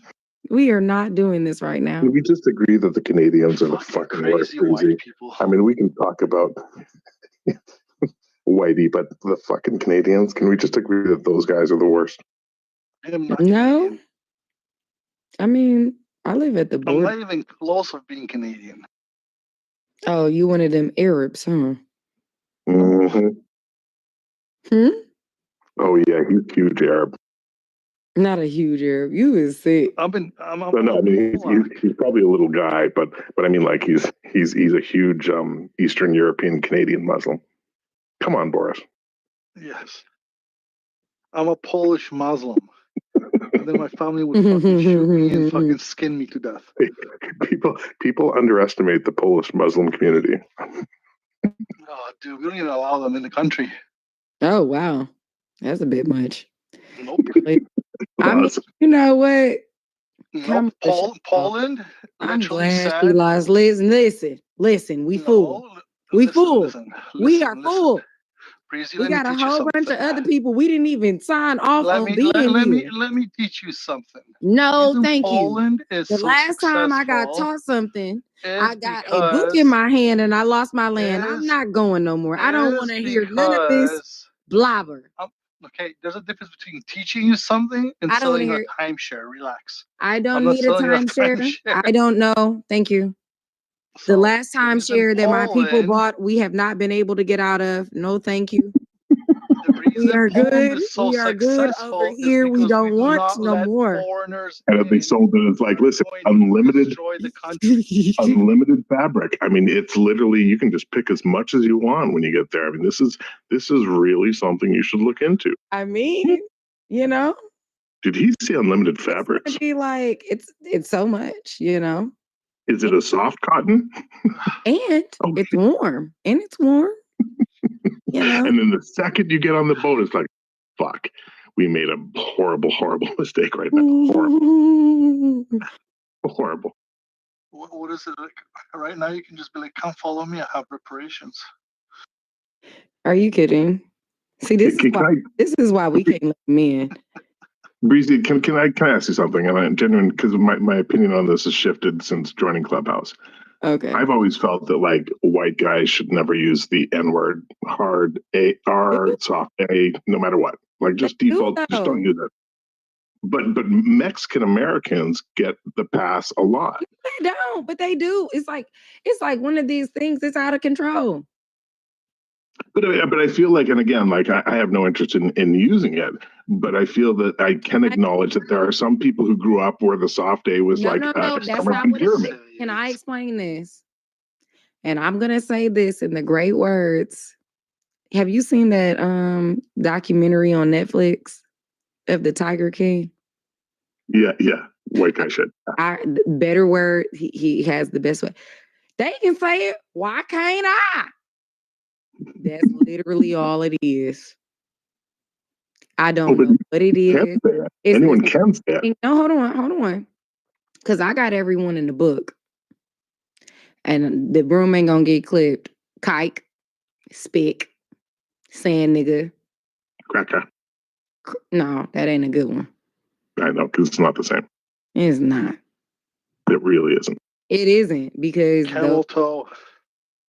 Camel toe. It's crackers like no white guy's offended from. But that's the whole thing. No. Moose knuckle. No, it's redneck. It's country bumpkin. Poor white trash.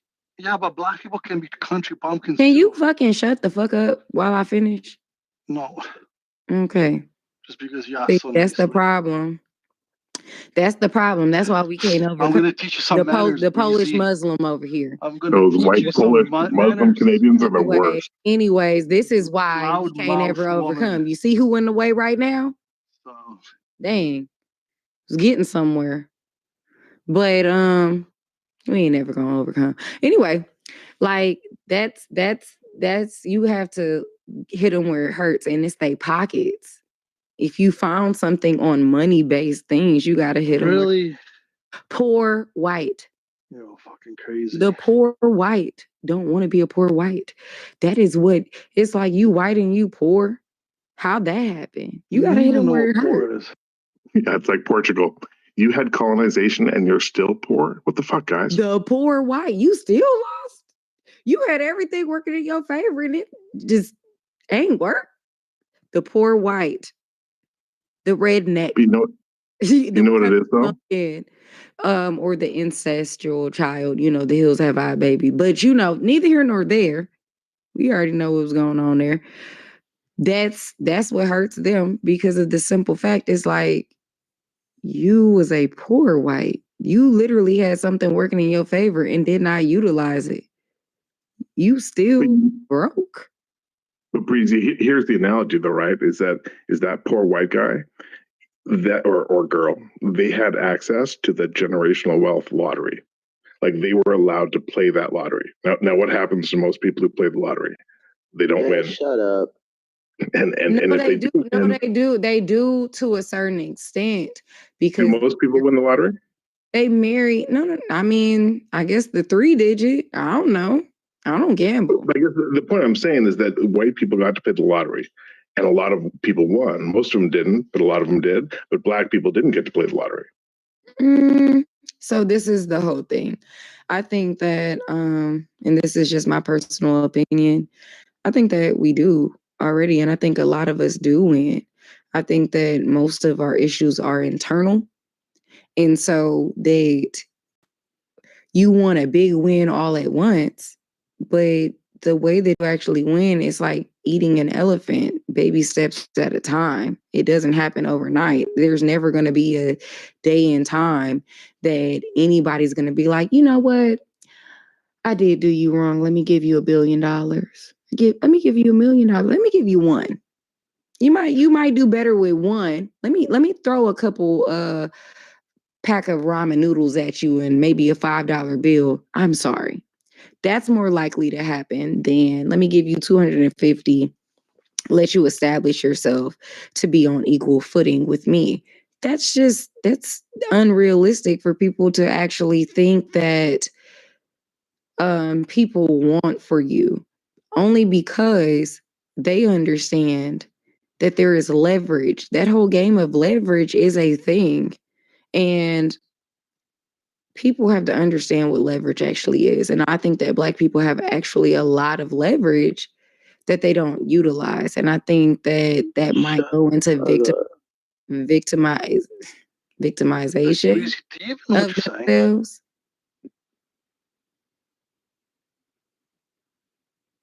I see why you're a baby mama. Do you know what the fuck I'm saying? Or did you just want to interrupt? Okay. Wait, I do. I'm 100%. You just want No, Breezy. I do. I do. Go ahead. He wanted to talk. Day like my PTR. He got Tourette's. Baba Haja wanted to talk, so he go ahead. Y'all go ahead. You can't even fucking read my name properly. Where do you see an H there? No, because I'm Mexican. Duh. Oh, you're Mexican now. You didn't know? You didn't get the memo? So you speak English with a Mexican No. I'm 1/8. You know how it works. Can you even speak Spanish?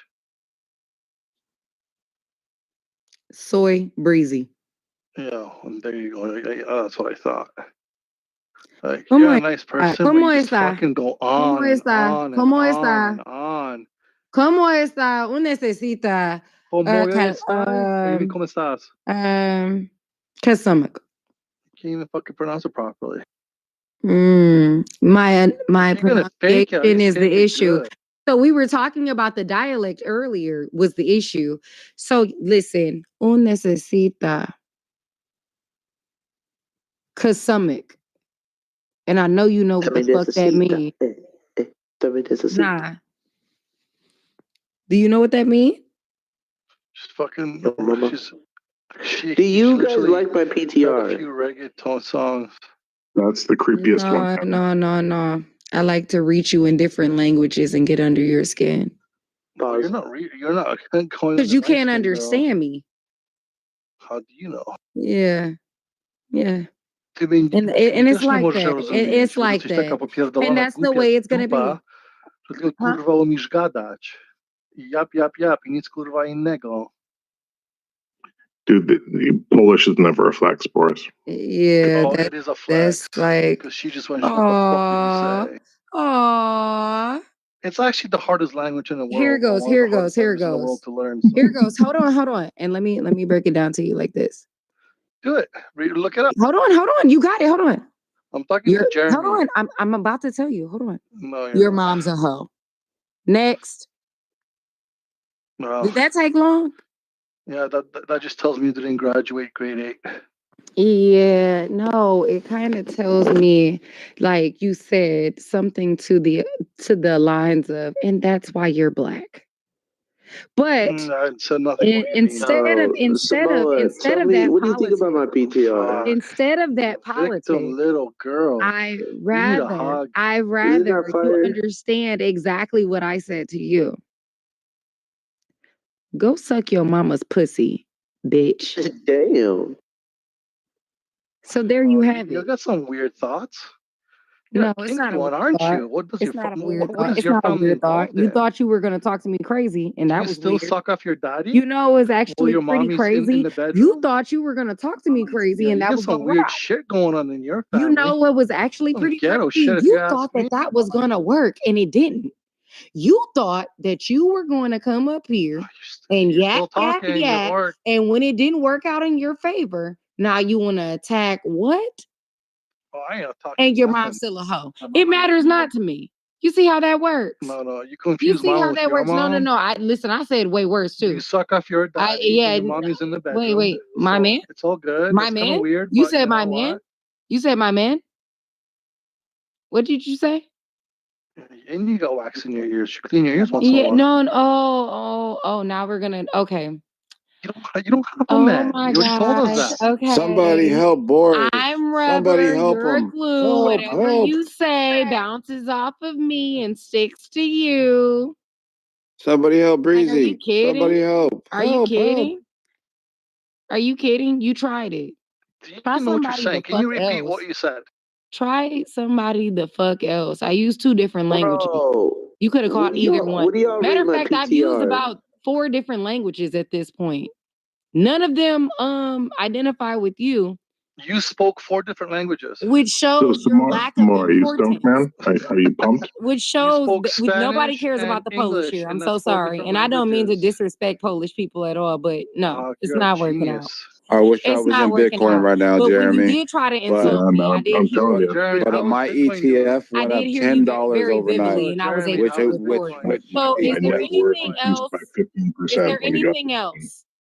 which equates to $3,400 overnight. Is there anything else? Bye bye. And that's Haja. compared to your 15%, right? Crazy. Bye bye. But I am Haja. Is that? Jeremy, Are how you much you got okay? invested in first class Bitcoin? with the girls this year. Yeah. Anyways. I was just debating against a whole bunch of lefties about how Donald Trump's tax cuts are going to lead us into a further depression and people are going to leave. And I was just pointing out to them that Donald Trump's tax cuts are paid for if he's able to come through with the promise of growth. If he does that, then it's all right. And he's also going to go and print a shitload of money to build a missile shield over America. But No. You're fast forwarding. Oh my gosh. That's in year 3. I thought after everybody voted, we didn't have to hear That's in about year this 3. bullshit anymore. Well, we rather listen to this than listen to you, Breezy. Okay, Scream but about something that don't make any sense. Samoa. I know that you're I don't know who you are, hold but I was on, talking to hold on. Jeremy. No, because you came from me. No, I was talking to I know Jeremy. He you're tried to around your interrupt our little friends, conversation. but guess what? Guess what? Are you going to move out the way? Y'all are usually wrong. Well, we're right now. No, you're not. Yeah. No, you're not. Yeah, we're talking about... Right about what? Our stocks going up in value in one day. Yeah, they about to go up. No, in one day. So we're right about what we're talking about. Okay, so we're talking about stocks? Or are we talking about... What are we... Stocks. Value, cryptocurrency, mutual funds, investment vehicles, value. Duh. So what does that mean? That means that we're right. That doesn't mean you're right. That means you're about to make... What does it mean? If it means you're about to make money. It doesn't make you right. It just means you're about to make money. You can make money being wrong. That does not... It doesn't work that way. If Jeremy and I are talking about what happened yesterday, then we are right. No, you're not. Yesterday, Donald Trump became the president-elect. Of course. So we're right, right? About? Donald Trump becoming president-elect. Wait. You're right about it's going to definitely happen. Hold on. One second. And she wants to walk it, so let's walk it down. You're right about the magical crystal ball because these are still projections because it has not come to pass. Although it's most likely for it to come to pass. You're right. I swear to God, she's fucking AI. All right. You're Donald right. Trump became You're not presidential right. elect. Wait. Okay. Let me tell you what we're right about, okay? Show me. So the stock market reacted to the projection of Donald Trump becoming president-elect and significantly went through the roof. Jeremy and I were just discussing how high it went. So what we are talking about is right. Right? Wrong. So listen, I'm looking at my Bitcoin projection. Let me go back to yesterday. No, look at the value of it yesterday and today. No. Let me look at how much money I made. Yeah, yesterday, then today. Yeah. Be quiet. Was I right or wrong? No. Bitcoin dropped huge. It's 75,000. I thought the last time I looked at it. And MicroStrategy did as well. Hold on, let me look at the high. Did it go up from yesterday or down from yesterday? 2.64. It went down. I mean, this is the way I'm reading it right now because this is, we had one day. Like, that's the way it works. Yes, as soon as they found out who was president, the stock market went through the roof. Can you turn all the lights off, please? That's not true. So check this one out right here. That's not even look up this ticker for me, Breezy. No. So the ticker is it went up, but if you did not sell by 3:56 p.m. today. Yeah, this is disgusting. Yeah, if you didn't sell by 3:56 p.m. today, 9, I don't know. 8, then we got back down to this. 7, yeah, we're talking about it going up. See. The problem is that you don't want to get out of the way because you're emotional right now. And I understand you can try that bullshit. All right, but anyways, Jeremy. So Donald Trump is going to have the House and the Senate, and he's going to be able to pass his tax policy through reconciliation with no Democratic support. Good thing or a bad thing? 70. I think the same reason why the former CEO of the biggest oil company in the world was excited to work with them, why some of the best generals were excited to work with them, why so many of the greatest American actors within the political sphere in America were excited to work with him when he first was president, is the same reason why I'm not excited, is because all of those people bounced. All of those people very quickly realized they can't influence him, and his decisions are not going to be based on what's best for America. And so no. Wait. I would argue that point. I'll finish. I think this time those people are Elon. Those people are some other people who have bought into his rhetoric and think they can influence him. But if I were to guess, I would say that the outcome is not going to be balancing the budget. It's not going to be, a serious Bitcoin sovereign fund. All of these things that he has catered and just talk service to will be second priority. I think the first priority for him is going to be making sure he doesn't go to jail and making sure that. So he's not going to jail. So the DOJ just dismissed all of his charges. Of course. Yeah. But so just real quick though, right? So Donald Trump spoke about this, and a lot of people don't really follow him when he was with Joe Rogan, and he talked about the biggest mistakes that he made in his first administration by not knowing anybody in Washington and didn't really know what the beast was in Washington, and he found out quickly about how many wolves and how many this manipulative people that were there.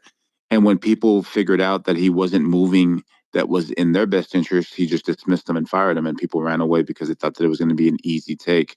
I think that the composition of Elon Musk and RFK and Chelsea Gabbard and these people are multi-billionaires, like self-made multi-billionaires. They're not working for large companies. They're not ex-CEOs of large companies in pharmaceutical nor in huh? Say it again. Elon Musk.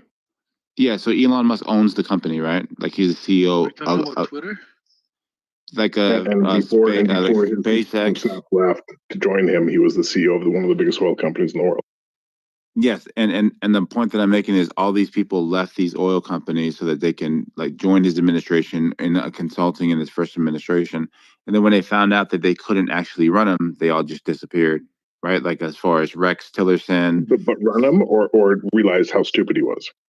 Oh, come on, man, this is dumb. I'm not trying to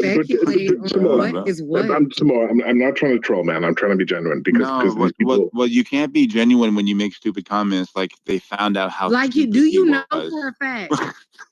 But Samoa, I guess how stupid was he, Jeremy? Shut the fuck up. But Samoa, like you do acknowledge that, like the leading generals. How stupid was he? So I'm trying to get out of the rhetoric, okay? But if you want to go down the rhetoric, I can get quotes from the people that left his administration and what they said about him. Well, hold on. So disgruntled. Like yes, disgruntled people that were fired. Yes. Everybody. Okay, and that's why let's get away from the rhetoric, right? Like let's have a real discussion, right? Is that I think I have a lot of respect for those people who you consider disgruntled people, but who I would consider, like demonstrably. Experts in their field, like Rex Tillerson, Mad Dog, General Guy. Like these are people who have lifetime careers of being excellent in what they do, and they don't hold him in high regard. Right. And all I'm trying to say is I think Elon Musk is going to end up being like that. All right, cool. But they're experts in their field on their vision. They're not experts at jumping along or riding along with facilitating and assisting somebody else in creating somebody else's vision. Is that your humble opinion? And the point that I'm making is sometimes there could be too many chefs in a kitchen where you spoil the soup, or it's too many cooks, right? Like that's the saying. And the point are you guys about through with your conversation? Almost done. They've been through. He's opinion based. Yeah, almost done. Right. Cool. And I think that Elon try to say, all right, thank you very much. He's just stating his own opinions, and there's nothing. All right, thank you very much. Just move out of the way, just real quick, right? So we know that Elon Musk is not joining the administration, right? Like this has already been stated. He's going to be a consultant. He's going to be an advisor of Donald Trump. We know RFK is joining the administration as far as being a part of the cabinet, running the FDA, CDC. No. Armando, I'm going to need you back on stage. All right. So then, as far as the FDA, CDC, and all of the lobbying that goes on behind the nonprofit organizations with pharmaceutical, so on and so forth, and the corporate lobbying, right? So JD Vance is a super smart guy, super capable. Vivek's a super smart guy, super capable. And these guys, they're insulating Trump from all of the people that he doesn't know. And I think that it's going to be a lot more, my expectation is that it goes a lot easier because he's not dealing with people that he doesn't know. All right, y'all got it. Because this is we know. It's fact. Gotta happen. Predictions. They're coming true. Everybody got a crystal ball now, huh? The fuck are you talking about? I don't know. Follow along. Like she needs some attention and she's Listen, just Samoa off. and Baba Haja, y'all go ahead and click up and be warriors together. I Yeah, personally we're just don't pointing care. out the realities I'm of pointing what we're facing. out like all of these things that you say, and it's like this is the thing. We know based off of what you're saying, based off of the way that you're framing it, you're not You're on just the talking to inside. talk. You're not You're even looking saying from the anything. outside and you're believing hearsay. Hearsay does not always happen. So I could say I'm gonna what be is a millionaire hearsay, Breezy? tomorrow. It Hold on. doesn't mean What is that's gonna hearsay, Breezy? happen. What's hearsay? What we're doing is we're offering We're an not in a inference. court right now or anything like that, but this is So why would you say that we're using hearsay? what you're doing is you're speculating. You're using speculation. What a weirdo. We're having a conversation about likely or knock off the probability. ad hom. It's fine. So like you're saying all of these things, and this must mean this, and this must mean this, that. No. All right, can we just move her out the way, man? Let's get her out the way. Shit. You can't move shit. Yeah, That's if you're not going to contribute in a conversation, maybe you should just move yourself out of the way. But you just want to keep on babbling. Yeah, we were having a conversation. That's normally how that happens. And guess what? So, anyways, be quiet. That means be quiet. What do you think Elon Musk's motivation is, Jeremy? Even if you disagree with somebody else's Elon Musk's motivation, what do you think it is, that would Jeremy? also mean you would need to be quiet. Do you think he bought X to make money? Do you think that you should be quiet right now if you are talking about a conversation? Or is this are we at church? You gonna say something, Jeremy, or no? Now you begging. This is crazy. Yo, CC, can you bring up Jeremy? Oh, he's down? Yeah, he's down. Yeah, you was talking to yourself again. There he is. He's the only mod. Crazy. It's crazy. You was talking to yourself again. Yeah, I think that what I'm excited about Elon's involvement is that he will streamline some of the space regulatory stuff that has been getting in his way. And like, for example, like SpaceX was fined $150,000 for creating excessive steam. The government literally fined SpaceX $150,000 for creating excessive steam, something that happens on hot days anyways, naturally. There's no downside, there's no environmental impact, but they had to pay $150,000 because some dumbass government agency decided that they, it did some bad by making steam. So like that stuff is going to stop, hopefully. And Elon's hope that wasteful government spending stops, which is the whole Department of Government Efficiency. That's exciting, but I am not optimistic that it'll happen. Wait. The reality. Jeremy, let me ask you a question. Why do you think that they're fined for making steam? Because the government has to justify their existence and their bloated raping of Americans' earnings and dollars. And so in order to do so, they create bullshit laws that shouldn't exist. Okay, so we were right in the middle of a conversation. I'm asking something about Elon. In the evaporation process called steam, don't let her just steal it, bro. This is stupid. Can you just be quiet? So about Elon, right? Thing that happened. So Elon bought Twitter. What do you think his motive was? Samoa. Stop. Tax write-off. One thing that happens is particulate matter attaches to water vapor. So what that does to the environment, hold on. What that does to the environment he doesn't need a tax particulate deduction or a tax write-off. Or so in the atmosphere. So it's kind of like when we talk about CO2 emissions and we talk about the atmosphere and stuff like that. Steam is one of those things, a water molecule. It's something that particulate matter. What the hell is this broad doing? So that's why you can be fined for She wants to be important.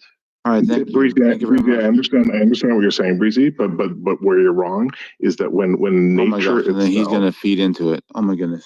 Because I have ADD, man. I'll go anywhere. I'll do anything. So Breezy, the reason why it's not relevant. Question about Elon.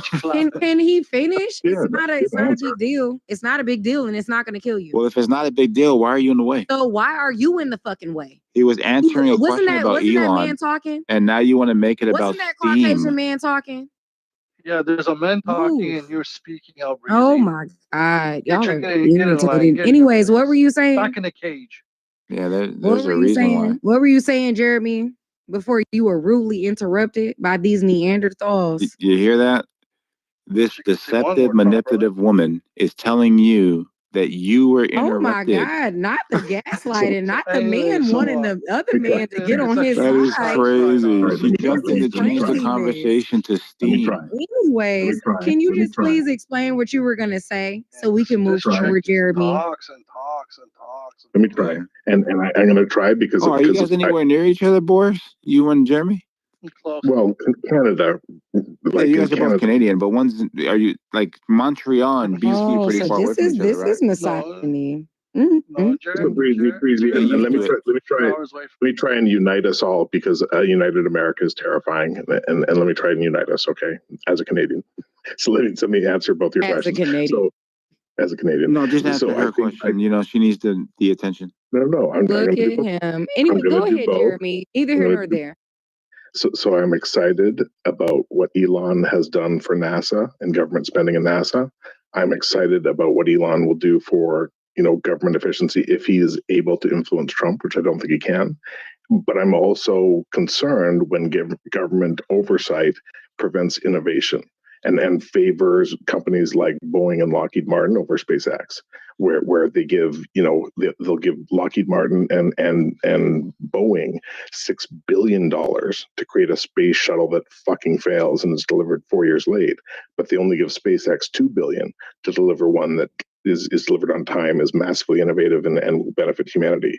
That's where I think I'm excited about Elon's influence. Okay. I'm just concerned with his ability. And Breezy, to your point, yes, absolutely, humidity and steam can create environmental impact.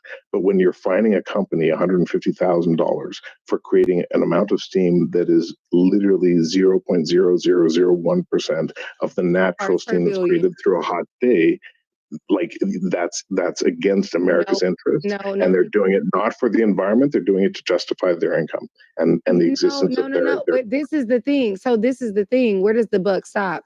So hey, why don't you just tell him what he said? I don't understand why every single do I turn you on? What is this? Hey, why don't you tell him what he said so we know what he's talking about? Why don't you just listen and shut the fuck up? Yeah, I'm trying to hear, but you cut him off. This is craziness. Anyways, Jeremy, so this is the thing. If I'm looking at Elon, you guys know what you said, if you're looking at all of the rockets and everything with SpaceX, like over the past, I would say 2 decades, about 15 years, all of the things, we're not talking about 150,000. That doesn't even make any sense. But we are talking about all of these chemicals. NASA was a farce. We actually have to accept that. That is just what it is. So when we're looking at this environmental shift and being able to control somebody else, I understand your point about innovation, but it's not stopping him. It's not hurting him or anything like that. So I just don't understand why she didn't even hear you, the other American people, the people that actually would have to suffer from the parts per billion or the parts per million in their atmosphere, that those people do not need aid because of whatever happened. She doesn't know what you're talking about, Jeremy. Yeah, the government is stealing money from him. Yeah.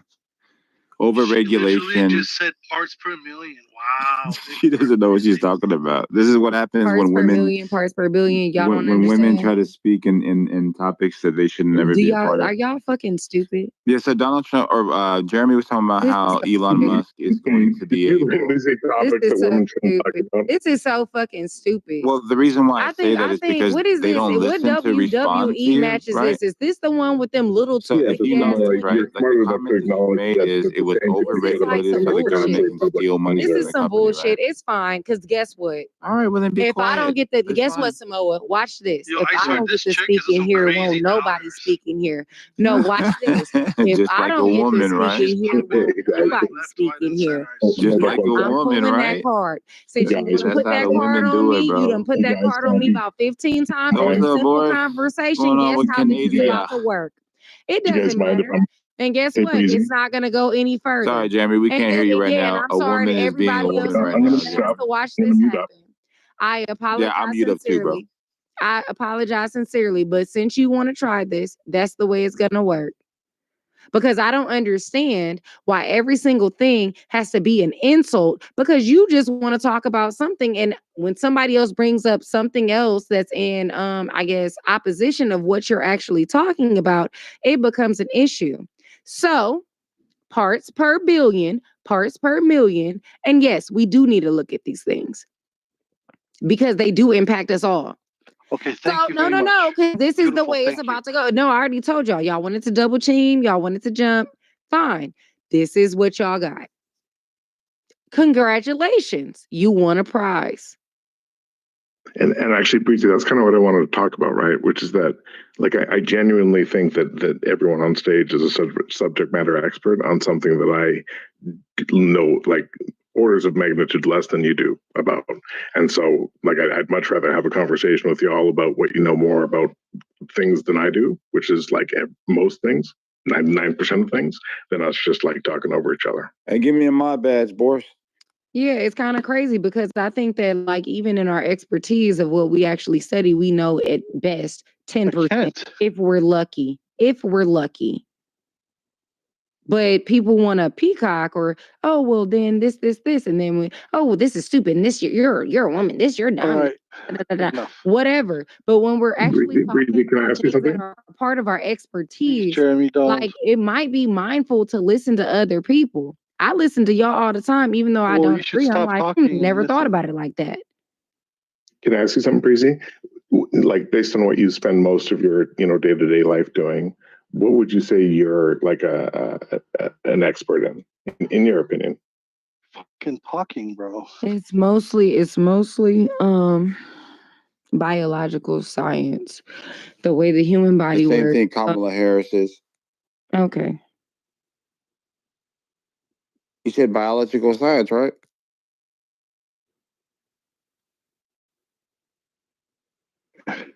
And like in medicine, Breezy, in medicine, or There's just certain things that I actually have an expertise in, and outside of that, the housing market, just a little bit in real estate. I mean, my whole family in it. It's a thing. So these things happen to, give me a certain benefit. I'm not a rich person, not a poor person, but like, that's just where I kind of land, or what has kind of been either what I worked for or what I inherited via my parents. So like, when we talk about something, sorry, go ahead, guys. No, my bad. Go ahead. I'm just saying, like, based off of certain things, I just happen to have certain, hey, maybe it would be wise of you to do this. If you don't want to do it, I'm not going to shame you for it. But I'm just saying, because if we're in community with one another, I'm going to give you this gem because I have a little bit of insight. That's all. That's it. So I'm curious, based on the results yesterday, and your experience in real estate and kind of biology sciences, what do you think the impact will be for you for the next 4 years, or for those two areas? I don't think that there's gonna be any biological impact for me for the next four years, or 3.5 rather. If anything, I was more worried about the back of my ballot of our millages, looking a decade in advance for our schooling systems, for our public parks and recreation. I was more focused on how we're gonna do our millage because I have to pay for that. And my child's going to be in the school system for the next decade, God willing, unless we move up. So I looked at. Would you be pro as an American? Would you be pro, and a parent? Would you be pro low cost higher education for kids that qualify based on their grades? Yeah, I would. I think that I think that we're gonna have to find the money from somewhere to pay the teachers, the educators. You know what I mean? The money has to come from somewhere. There's no such thing as a free lunch. So Well, we I have mean, I'd say two things. either Are you okay if it comes from the military? educated people. Hold on. Do we want a whole bunch of undereducated people? Hold on, Jeremy. Leave their communities, right? Like a lot of people are not just like, oh yeah, I'm gonna move to LA and I'm gonna just do that. Most people tend to stay within 30 to 50-mile radius of wherever they are, whether they go to college, come back, wherever. They settle around their family, whether it be for child raising or family building or whatever. So like I'm looking at it from that standpoint.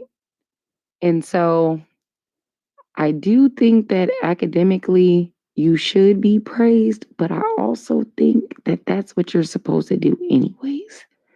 So I want smarter people to be around me. So if there needs to be a bonus incentive to keep smarter people around me, I might pay a little extra $5 or I have to look at the millage. I have to look at the millage per capita with all of the students and our graduation rates and like how many babies we're having. We would have to run those numbers and then that would give me an accurate thing. Do I want to pay an absorbent amount of money where I wouldn't be able to even take care of my family? Hell no. But if it's just enough, okay, and my baby is able to be a part of that process and system as well, absolutely. That's the way that I look at it. Yeah, and that's why I think it's just fascinating the American system, right? Because if you suggest cutting your military spending by 90%, most Americans would be offended by that idea. And yet, because you guys overspend on military, Canadians get free education, free healthcare. The rest of the Western world's loving it, and yet you're like, oh, I don't want Americans to have too many advantages. Seems weird. No, I don't. I'm more of first of all, I believe in capitalism.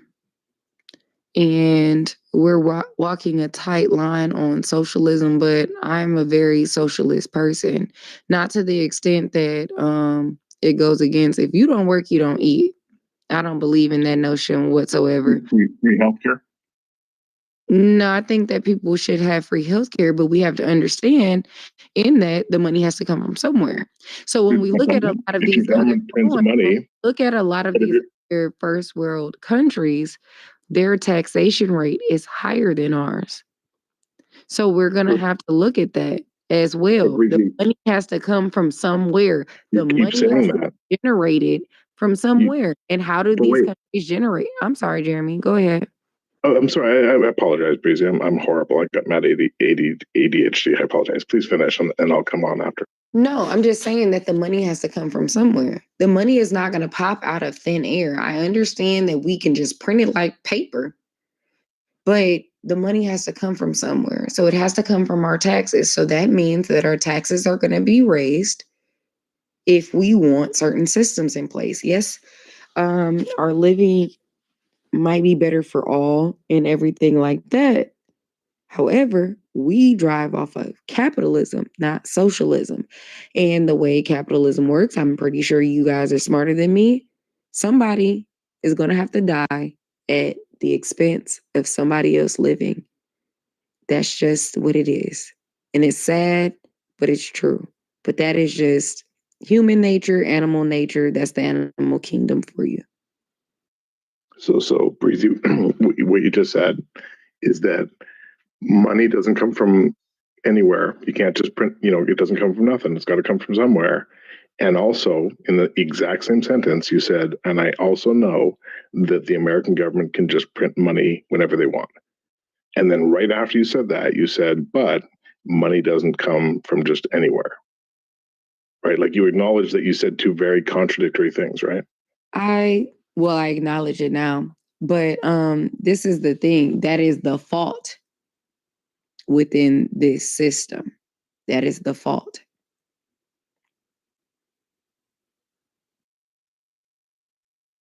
Yeah, and I guess that's Jeremy. the point. Yeah, what's up?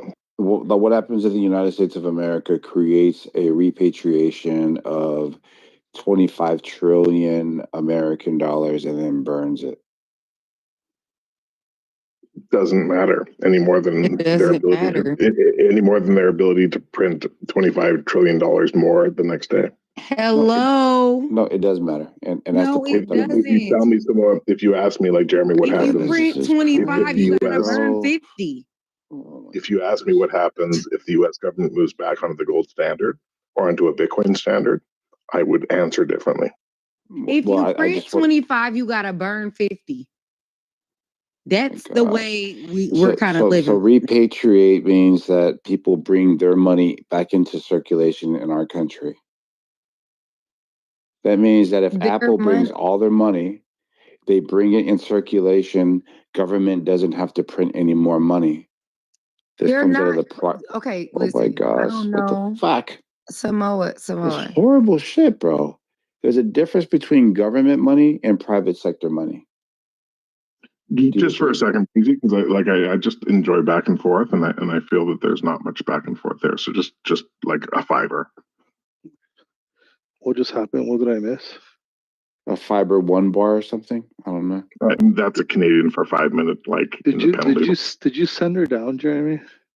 Just for like 5 minutes, just for like a toonie, just so that we can have some back and forth. And Breezy, I enjoyed our conversation, by the way. I just need some openness for some back and forth. That's not narcissistic at all. I enjoy your conversation. I'm gonna feed you the conversation, but I'm gonna send you down.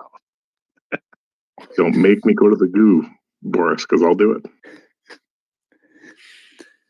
All right, so If it makes you feel better, do it. Repatriating $25 trillion into this country. You're saying that the government will still print more money? Yes, because they have nothing to do with each other. Nothing. All right, so private corporation brings $2,500 million or $25 trillion into this country's economy, right? So when you say that, can you explain what you mean by that, Samal? Do you mean that opening up companies are not holding?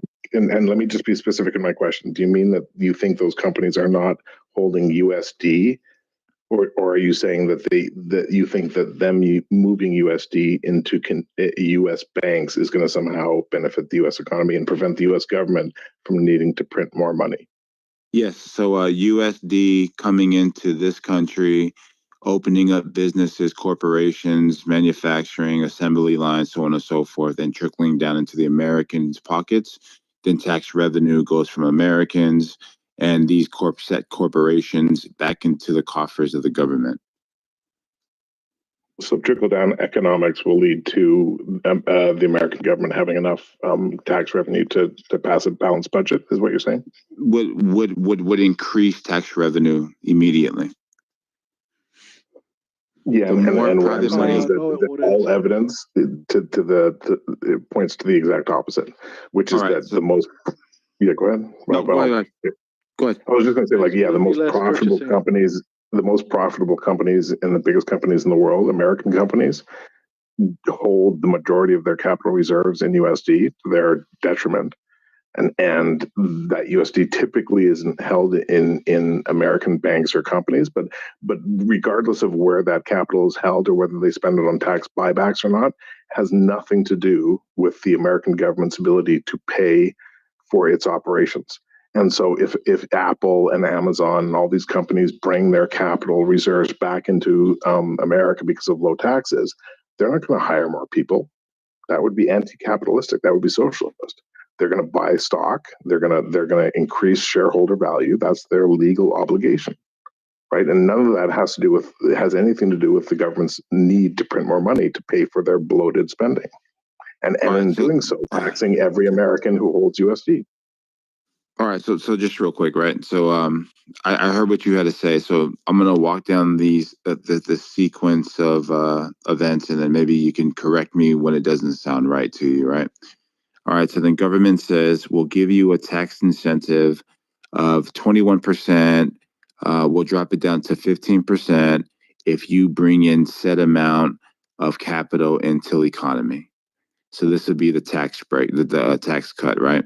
Company says, okay, we're going to bring in these types of installments, and to these states, we're going to hire up to 100,000 people. Yeah, that's a good question. All right. So then 100,000 people get hired, and then once they're Sorry, function. can I just ask the question really quickly, Samar, just so I can understand? Yeah, go ahead. I don't mean to interrupt. I want to understand because I'm not terribly familiar with this scenario.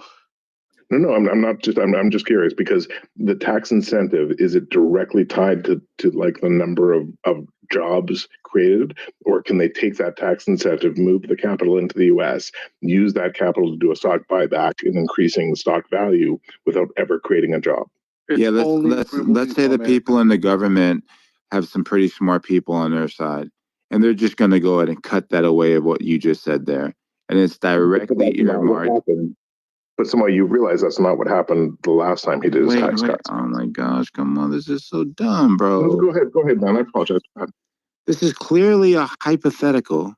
And but you're trying to. Oh my gosh. Fucking A, bro. You asked me a question, Jeremy. You said, I love that you said fucking A, by the way, with the A. I love that. Jeremy, this is going to happen if you like it or not, bro. Okay, so the company says that, yes, we are coming over there because it's, so I'm going to use Donald Trump's tariff strategy, okay? Donald Trump says we're going to drop the corporate tax rate to 15% for any company that's inside of the borders of the United States of America to do business. If you're outside the country, you're going to be sitting at 30%. Will incentivize this growth. Companies say, okay, we're going to come to your country, to your state, and we're going to hire 100,000 people. Let's say that happens, right? 100,000 people will get money from private corporation, tax revenue goes directly to the government, and then the money circulates throughout the economy. People pay sales tax, property tax, so on and so forth, which feeds the local governments with their revenue as well. We all know economic. Okay. What I'm asking you is, will this increase tax revenue or not? It'll decrease it. No, it won't. Oh my gosh, I'll tell you why. so dumb. It did not increase revenue when Trump did it in his first term. Yes, he did exactly what you described, and it did not deliver the result. I can show you the. Give me a second. Hold on, man. Hold on. So let me just hold on, just real quick. So it's a 10-year projection. The CBO. This is for Donald Trump's tax cuts. I'll drop the link for you. The CBO says that their estimate that the tax breaks basically performed over expectations of tax revenue. So I'm going to give it to you, right? Pause, and then you can tell me what you think about the report. Okay? You're using a 10-year projection on the results rather than just the actual result. Hold on, Jeremy. Let me jump in. No, hold on. So Samoa, just let yeah, so it's funny. Based on what you were saying. saying. Jeremy, I went into the room with Vig. You know Vig, they be going to chillism. Y'all know Vig? Vig. Yeah. No. Right, he was there talking to some Indian girl. This entire thing. Bro, it happened very fast, very fast. All right. What happened? Hold on. Let's break that down. Why don't you just go to a private room and talk about it?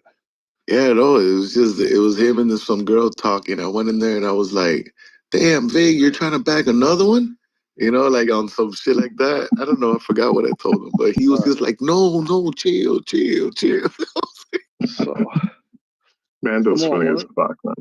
So one of the biggest problems with what you're saying, right, is you're moving the manufacturing to America from China, let's say, right? And let's say we're going to talk about a pencil company. It costs 1 penny to manufacture a pencil in China. Moving this factory to America, now it's costing 10 cents to manufacturing this pencil. As a company, yeah, I'm saving 15, 20%, but it's still costing me more to operate in America, which I have to sell the pencil for more money. And where am I going to sell more product? The Chinese product or the American product at a higher cost? right? And nobody does the calculation. Everybody talks about these hypotheticals, but nobody really goes into the direct cost of goods and the increase of cost of goods, right? So even let's talk about the iPhone. If Apple would say they're going to start making and manufacturing the iPhone in America, and they're even going to get zero tax, the iPhone would still be 4 times as expensive as it would be in China. Yeah, but it's not an all or nothing game. It's about certain. Sure it is. No, it's about certain components being manufactured in America, right? Because companies are going to take advantage by putting a certain division in America, not their whole company. But Samora, do you think capitalism? Do you believe in free market and capitalism, or do you believe in socialism and tariffs and fucking with the free market? Yeah, I don't think that's so. I think that if capitalism was practiced across the board, I think that's totally fair. I think that when other countries are using certain mechanisms to stimulate growth in their sector, that we have to respond in kind. So then the game isn't that. Right. So you're fine with the fact that even though we could buy, like if there were no tariffs and sanctions, and by we I mean Canadians and Americans, we could literally drive a superior electric automobile than a Tesla for $20K, but to get the equivalent and even shittier vehicle today in North America, you have to pay $90,000 instead of $20,000, which is what the Chinese pay for a superior electrical vehicle. And you're going to stand here as a Republican and tell me that you support those tariffs and those taxes on Americans to prevent them from getting the best thing in the free market? That is the most weirdest thing. No, I'm asking you. Answer the question. Answer the question. This is horrible. Answer the questions, more. So he asked you a question. I wanted to hear your answer. Did you understand him? Man, that sounds great. Maybe you should just wait so I can respond to the question. Then you can hear my answer. So the reason why I disagree with the premise is because if it's a free market, then that means that the actual price when it comes to labor would be equal in itself. But because somebody's at a disadvantage because of the slave labor said to produce certain products, it's not an actual equal description of what you would say capitalism is. So I would be able to acknowledge that one side isn't playing on the same leveling field, and I would have to respond accordingly. That's how that works. So when somebody says, are you a capitalist? In theory, absolutely. In practice, absolutely not, because people aren't playing by the same rules. What are you in practice? If you are in practice trying to be a capitalist, this guy's a squirmer. Get him, Jeremy. We got a squirmer.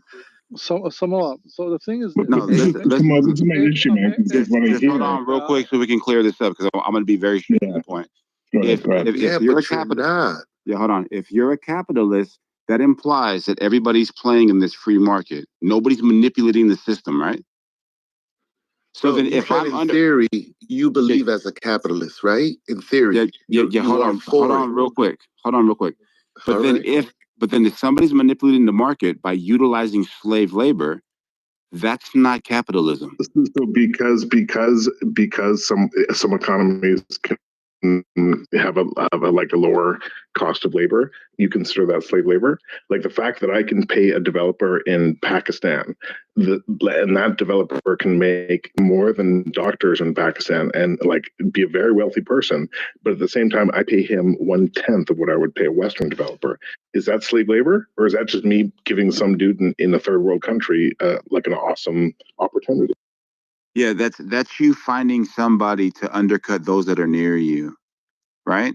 And what I'm saying is, if just hold on. What I'm saying is, if you didn't have the access to these external markets, you would be forced to actually play the game of capitalism with the competitors that are near you. But because you're able to go find, but because you're able to go find cheaper labor, you're willing to undermine the competition or the theory of capitalism in your own market because you can find people outside of the market. You're manipulating the system to gain an advantage. No, the system. Let me rephrase that. Hold on, Boris. I'll rephrase that. So what Samora just said is that because I can source cheaper solutions for the outcomes that my business needs. And as a result, I can sell my services to Americans at a lower cost. And that's free market. And what Samoa is saying is, no, Jeremy, that's anti-free market, because you're out there selling a service to Americans for cheaper because you were able to source the components of your service from markets where those outcomes can be delivered for cheaper. No, And still deliver a good thing. No, that's free market. That's what tariffs do to Americans. It's a tax. It's anti-free market, and Jeremy, it's anti-Republican, and it's anti-right wing. So I know that you're talking. It's true. But hold on. So I know that you're talking, Jeremy, and when I told you, I didn't, or I said no, that's wrong. So we're not talking about the same thing. What I addressed was, let's say that you're in Canada, Boris is in Canada, and the rest of the apes are all in Canada, and all of you guys are in the same industry. If you're able to gain an advantage by going outside, externally contracting these people that you're talking about, but these competitors that are in Canada are not able to do the same, they don't have access to it, you're manipulating this market here in Canada. This is not an example of capitalism. Oh my gosh, this is horrible, bro. Do you mind if I give a real life example, man? And this is just a real life example. Right, like so I'm a Canadian. My Canadian company owns a U.S. corp. It's itself. Okay, that U.S. corporation is a wireless company. Okay, and it provides wireless services to Americans.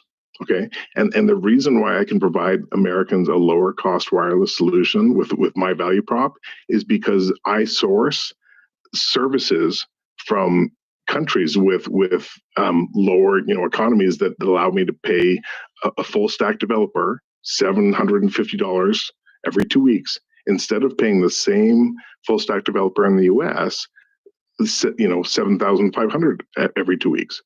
Like, that's the difference, and the outcome is that Americans can purchase services from my American company at a lower cost than than they could purchase from an American wireless company that hires Americans. Yeah, the problem that I'm having here, Jeremy, is that you repeat yourself 50 million times. But I know exactly. Oh my gosh. Where do you take offense with that? Where do you take offense with that? As a Republican, you should be celebrating that, but you don't, because you're a leftist who wants fucking tariffs and you're anti-free market. This is the dumbest thing I've ever heard. If I've told you that we're not talking about the same thing, maybe you should pause a moment and wonder why I'm saying that to you. So if I'm isolating a market, the United States of America's market, those that are inside that market are playing by the same rules. Do you agree? In this market, the United States of America.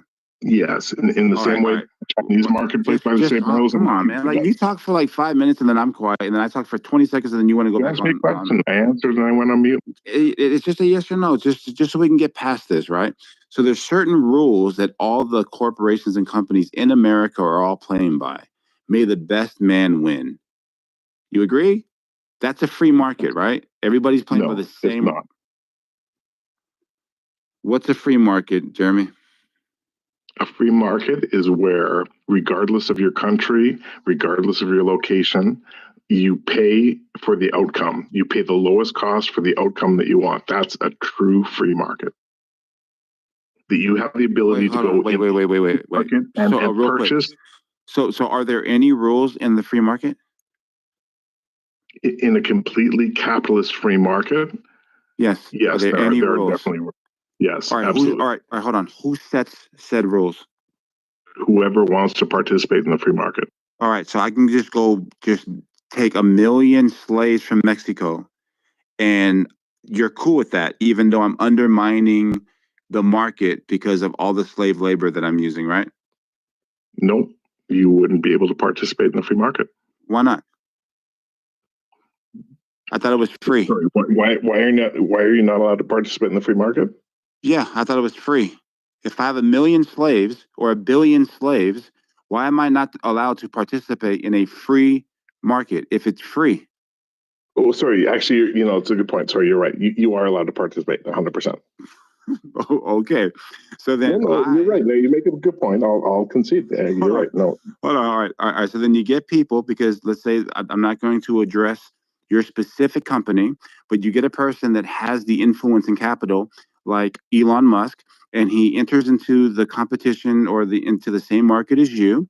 And what he does is he purchases everything around you and then also purchases the rights of the air above you and then takes every single source away from you. Would that be a legitimate business practice, or is that outside of a free market? No, it's completely legitimate. It's a free market, right? But we know that in a free market, in theory, well, I just want to make, no. So I just want to make sure that we're clear. So a free market in theory is a wonderful thing, but when you're dealing with real people and you understand that the number one priority is the protection of your sovereign identity, then you understand that you're dealing with different societies and different systems. So then it's not actually a free market. It's what is best for you at that time. So if China, right. So if and when you say a Republican, it's just so weird. So when China responds with markets that they're able to control by manipulating currency to gain an advantage of their status of a developing country, you as the United States or Canada or Mexico have to respond in kind, because you would look like a dummy just getting railroaded off of somebody taking advantage of a designation of status, right? Or no? Yes, Bernie Sanders. Bernie Sanders, you're absolutely right. We need to increase tariffs to protect American jobs and fight the free market globally. What would you do? We need to fight for unions to protect high-paying, shitty jobs. What would you instead of losing them to foreign countries? You're right, Bernie Sanders. You've got my vote. What would you do? I'm asking you. What would you? What would I do? Free market. No fucking tariffs. If you can't compete, get the fuck out of here. I don't want your fucking shitty jobs. Get the fuck out of here. Wait. Hold on, Jeremy. I want cheap clothes from China. I want cheap technology from China. I don't want shitty. I don't want Western citizens to be spending their lives doing shitty fucking jobs this is the problem, Jeremy. Right. So this is the problem when people are a bit stuck into their bubble. We have to be able to look out 20 to 50 years to see what the global set and the order is in the hierarchy of world domination. Bring back shitty jobs tomorrow? No. So just real quick, right? What happens, and Donald Trump was absolutely right here when Donald Trump talked about Germany with the Nord Stream pipeline with Russia. Donald Trump put sanctions on this pipeline so this pipeline couldn't be completed.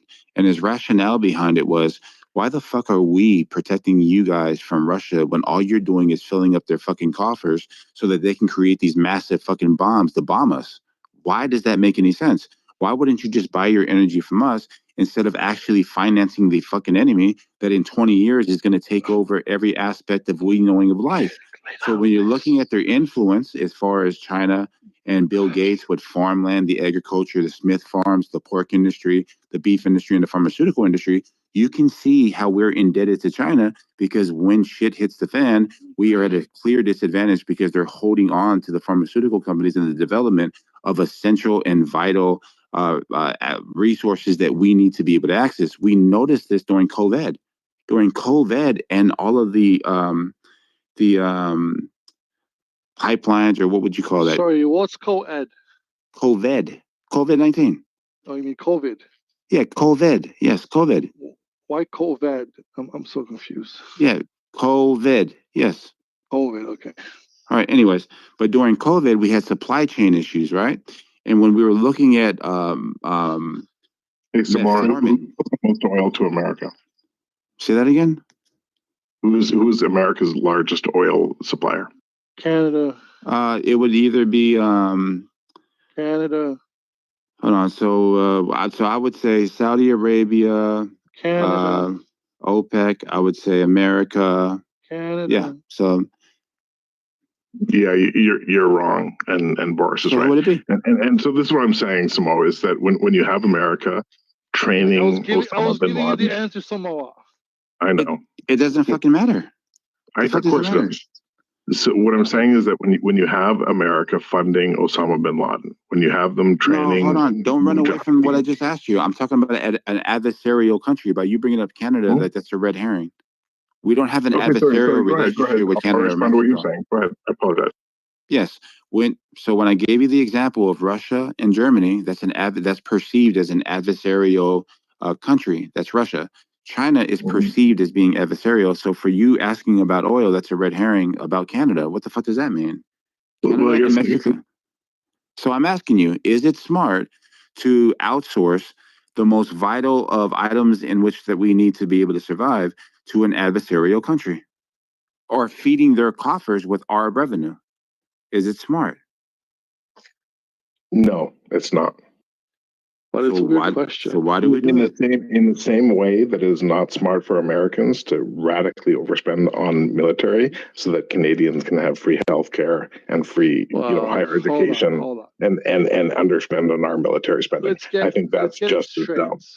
Yeah, well, let's get it straight. Americans overspend on military. It's not because it costs that much. It's because the politicians are raising prices on military equipment by about 1,000 to 3,000% in order to line their pockets. Because the military budget with the same technology could be less than what. This is the whole reason for Doge, right? So, Mark, can I ask you something? How much, because I assume you make U.S. dollars and your savings are in U.S. dollars. How much do you think in inflation tax are you going to pay for the new missile shield that America's going to get? Yeah, I mean, this is the problem with you, Jeremy. Like, you're focused on something. That's what I'm asking you. And if you think I'm just wait till I'm done, bro. Because you think that's actually. But you're talking a lot, but you're not answering. Let's have a back and forth conversation. Right. So this is the answer. Whenever you're talking about things that Donald Trump just says, it shows you that you don't know what his agenda is. So when Donald Trump said, hey, we need something like the Iron Dome, for some reason that always happens to fall into your narrative of this conspiracy with the military industrial complex, and you're fixated on it. Donald Trump has a clear mandate. It's in his first 2 years. It's to lower taxes, foreign policy, increase the peace, demilitarize, and remove all the immigrants. It's not building a fucking Iron Dome. Can you show me where he said he was going to demilitarize? I'm curious. Like, genuinely. Right. So when I say demilitarize, I'm talking about moving soldiers away from certain areas in the Middle East. He's always been talking about that. He asked to move the soldiers, to withdraw soldiers from Syria. He asked to withdraw. Bad thing. Just hold on, man. There's always going to be soldiers out there because we have to be able to protect our assets. We have to be able to be around our allies in a security capacity. That's absolutely normal. But when they're in combat zones, that's what Donald Trump's talking about, the withdrawal. So yes, Donald Trump showed you in his first 4 years how he withdrew. I think it was 2,500 from Afghanistan, 500 from Syria, moved them from where the Kurds and the Turkish people were, finished what he had to do with ISIS, moved them out. So you can see how Donald Trump and the generals weren't seeing eye to eye because Donald Trump was not allowing them to expand their control in certain regions of the world. That's how that works, Jeremy. You got to be tapped in for this stuff. So again, can I ask you something, man? And I'll be quick because I know. Oh yeah, go ahead, brother. I try to be succinct. Do you acknowledge that America has more foreign military bases than the sum of the next 20 countries in the world, right? And if you acknowledge that China and Russia are legitimate threats and enemies, and even the G7 who are included in all the next 20 countries together who don't make up the same military spending on foreign bases, that's a tax on you, man. I don't pay that tax.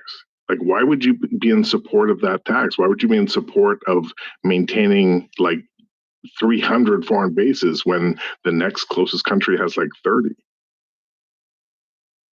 And you do it at the expense of your kids not having cheap, university, your family not having access to free healthcare if they get cancer. Why would you choose that? Your wife doing the neighbor. I'm trying to I'm a genuine question. Yeah. So just to answer the question. So I think the reason why America has to do what they have to do strategically is because you can see that right when we left Afghanistan, China immediately came and took over the I believe it's called the Bakhmut Air Base, right? Which is about an hour away from their nuclear weaponry development or whatever that is. So every place that America moves out of, China or Russia moves into. And what that does is it takes away our strategic advantage on the global scale of being on the doorstep of our actual enemies, and it insulates us to a point where now they're able to surround us. So if you're looking out 15 to 20 years, you can see, if you ever played the board game of Risk, that this is a strategical matter to be played about placement and about being able to control certain regions so that other countries aren't able to control them. Yeah. And I get that. And actually, I think that's a brilliant response, because earlier tonight in this exact room, there was a guy named Jamal that came in. He was a 20-year-old Afghani guy who lives in Afghanistan, and he was learning English as a second language. And I asked him, like, hey, like, do you think women should be able to, go to school and drive cars? And he was like, honestly, man, I do. I appreciate the Taliban, and I'm happy for America for voting Trump. But I think that one of the things that's wrong with the Taliban is that I do think women should be able to be educated, right? And like, that was like such a fucking amazing moment, right? Like, I'm on this app talking to an Afghani kid who's 20 years old, who has no idea about 9/11, who has no idea about the Mujahideen or Osama bin Laden or the Russians invading, Afghanistan, and Americans supporting and training the Mujahideen. He has no idea about that, Samoa. He's a 20-year-old fucking Afghani kid learning English, saying, hey, I just want to congratulate America on voting Trump. Right. And Samoa, the point I'm trying to make is that I think that's fucking amazing. And if America hadn't spent hundreds of billions of dollars to invade Afghanistan, I don't think I would have had that moment. I don't think that would have been one of, like, literally probably a core memory that you could ask me about 30 years from now. I don't think that would have happened if America hadn't spent hundreds of billions of dollars in Afghanistan. Right. But also, your kids and most Americans will have university debt, if they are lucky enough to go to university, that will trail them for decades, because I was able to talk to that Afghani kid in English today. Right. And my kid's going to go to the best schools in Canada, and it's going to cost me $2,000 a year, because we didn't spend hundreds of billions of dollars to go into Afghanistan. Do you know what I'm saying, man? Yeah, I think that it's nuanced, but that's what I'm trying to say. Yeah, I think that. Are you a poker player or no? Do you ever play poker? Yeah, Texas Hold'em, 100%. Not pro, but like I could almost get there. All right, so I play Texas Hold'em as well. You play different when you have a short stack than when you have the chip lead, right? Do you agree? Yeah, 100%. Yeah, 100%. All right, and right now the United States has the chip lead. If we didn't have the chip lead, Sorry, go ahead. If we didn't have the chip lead, then we would be strategizing differently. We'd be playing more cautious. We'd be playing more differently. The strategy right now, and we're going to see if Donald Trump can implement it, is Donald Trump's talking about a revolution. If people believe it or not, his first administration was bogged down. It was bogged down by people that were way more savvier than him, actual career politicians that knew the ins and outs, the actual DOJ apparatus that knew how to run game around the investigations to keep his executive branch locked down for the majority of his administration. Hopefully, if what we witnessed yesterday can bring any comfort, they learned from their mistakes in 2020. They invested in the legal teams of 500 lawyers. They hired over 2,500 volunteers across the swing states.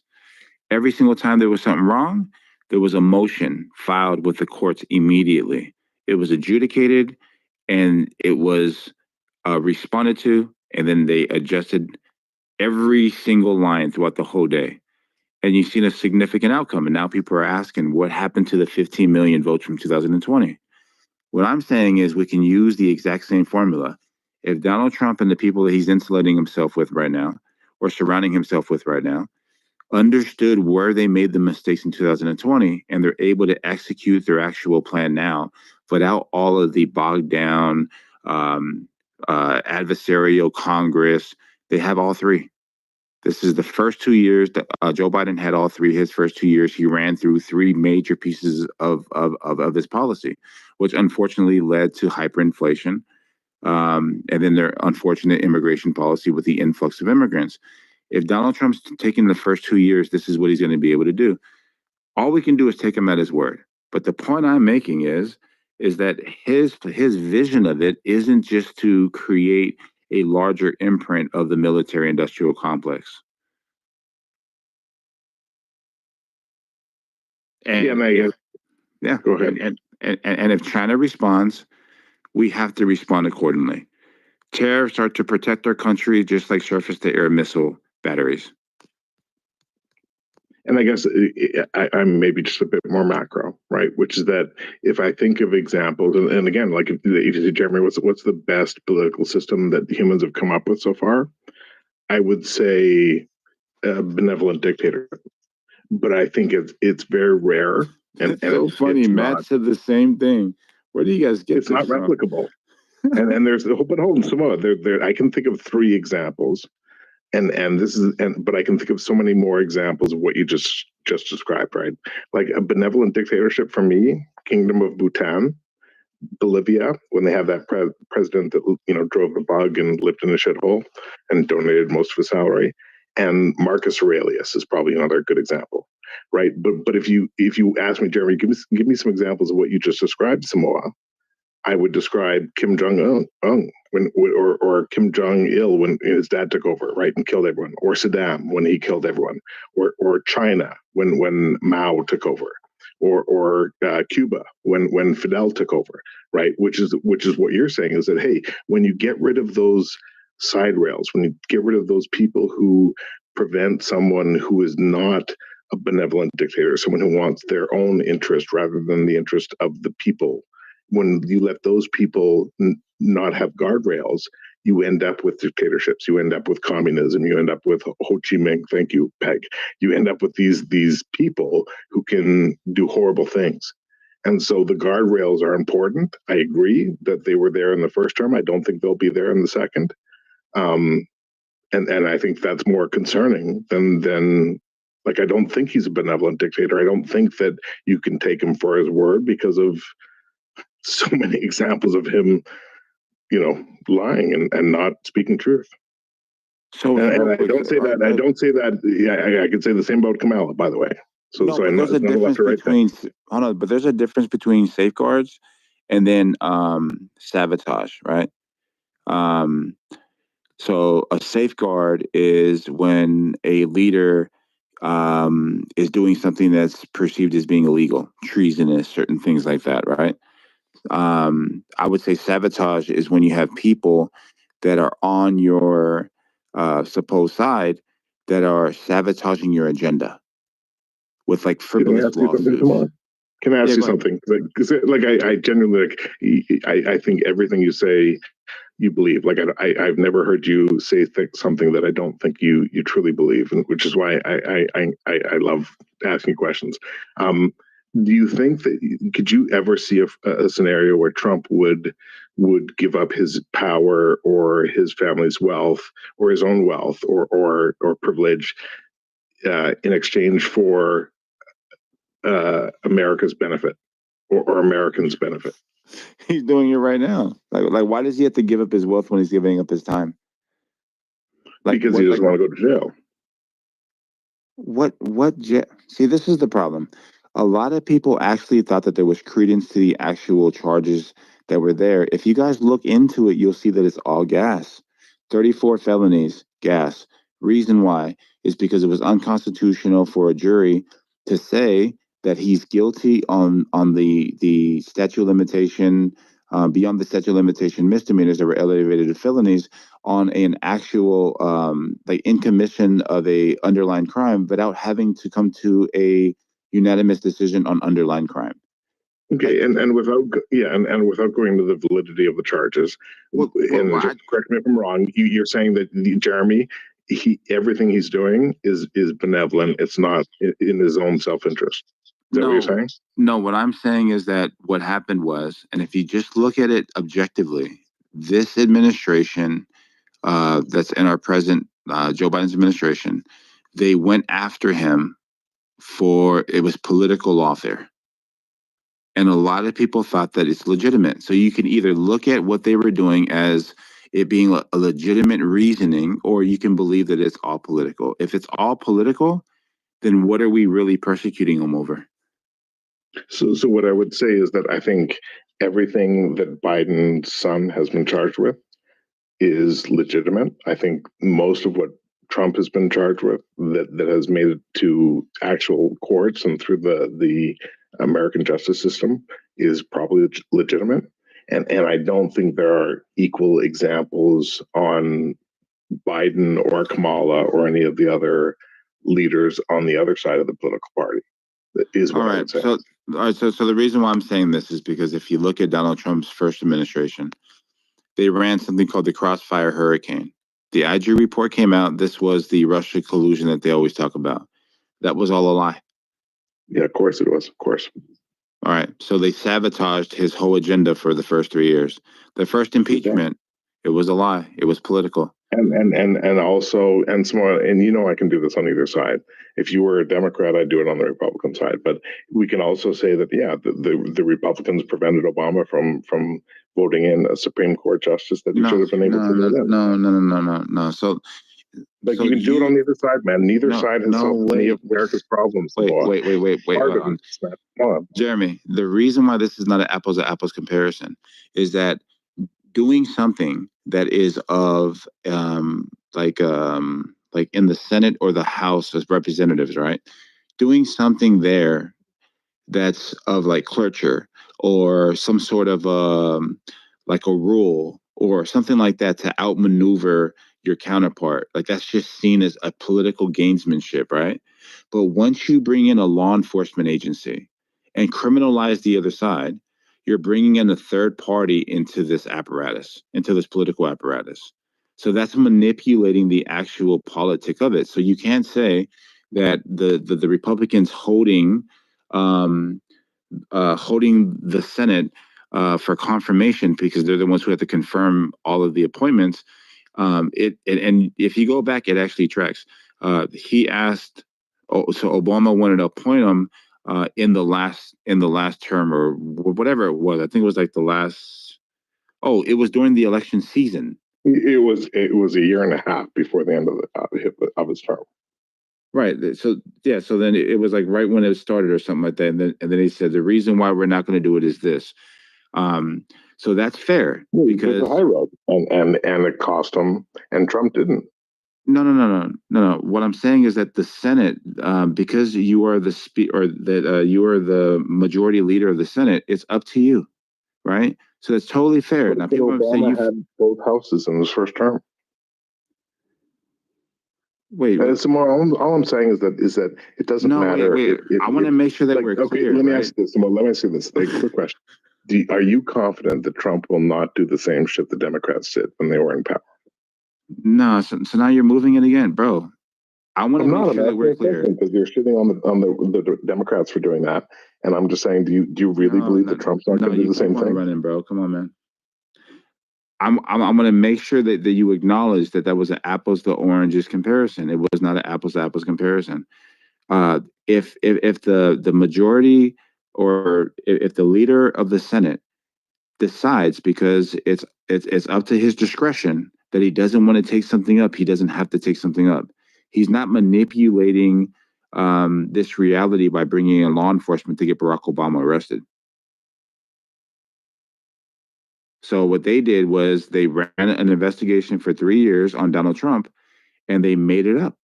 They spied on him. They created, if people don't know about it, that we can go through it. But the fact is the FBI opened up an investigation based off of opposition research that was funded by the Clinton campaign. And the Clinton campaign ran it. They ran a story. The FBI gave it to the newspaper. Then once the newspaper put it out there, the FBI seen it and then ran it. And then they forged 3 different FISA warrants to spy on Donald Trump. Okay, so Maura, I agree with everything you just said. Okay. Now, my question to you, are you 100% confident that nothing like that will happen during the next 4 years under Trump? Yeah, so I'm confident that, I'm confident that it's not going to happen underneath Donald Trump. Yeah. So despite him saying that he will, he thinks we should, lock up late night, entertainers. We should, the first day in office, we should go full, dictator and change some shit. You're very confident that's fake that news. he will not use any government agency to go after his political enemies. Yeah, that's absolute fake news. So like the term dictator, like it was in jest. They said he says, oh, they say I'm a dictator. I'll be a dictator. I'm not a left or righty. Like I acknowledge it was like people the left took it out of context. I 100% agree. Well, the premise of your question just took it out of context. Because he never said any of those things. Is it though? Yeah, because he never said any of those things. So you don't think that Trump would try to leverage his position to politically go after his adversaries? No, man. So there was a hearing about this with Bill Barr, and he's not a big fan of Donald Trump's. Did Donald Trump ever request you to do da-da-da-da? Every AG said absolutely not, right? Because it would be inappropriate. The question, and you brought up Hunter Biden, right? As if Hunter Biden and Donald Trump are on the same page. It's a two, what is the term? But it's kind of like a two tiers of justice, right? So we know that Hunter Biden, through all the leaks in his laptop, that he was up to some pretty crazy shit. We know that he was getting a whole bunch of money on his daddy's name. We know that he was not a foreign. I'm trying to remember the acronym, but I think it's called a foreign agent or something. Yeah, a registered foreign agent. Right. So then, and this is something that that Manafort got charged with, but he didn't get charged with it. So the pressure of right-wing media is what forced the DOJ to charge him. The IRS, the IRS whistleblowers that came out to testify about how Hunter Biden was getting favoritism through the FBI and how they allowed certain tax evasion charges to basically expire beyond statute of limitations. These are actual whistleblowers from the IRS saying that the DOJ was purposely dragging their feet and that they put in a referral or a referral for a warrant for Hunter Biden's arrest, and it was basically dragged out, right? So a lot of people don't know this stuff, but because I'm tapped in, I know this stuff, and it forced them to charge him. And this is going to frustrate you, man, and I appreciate that it's going to frustrate you. But can I tell you why this type of discussion really frustrates me? Is because I genuinely believe that China and Russia are enemies of the West. I do not think they want what's best for Canadians or Europeans or Americans. Like I fundamentally believe that.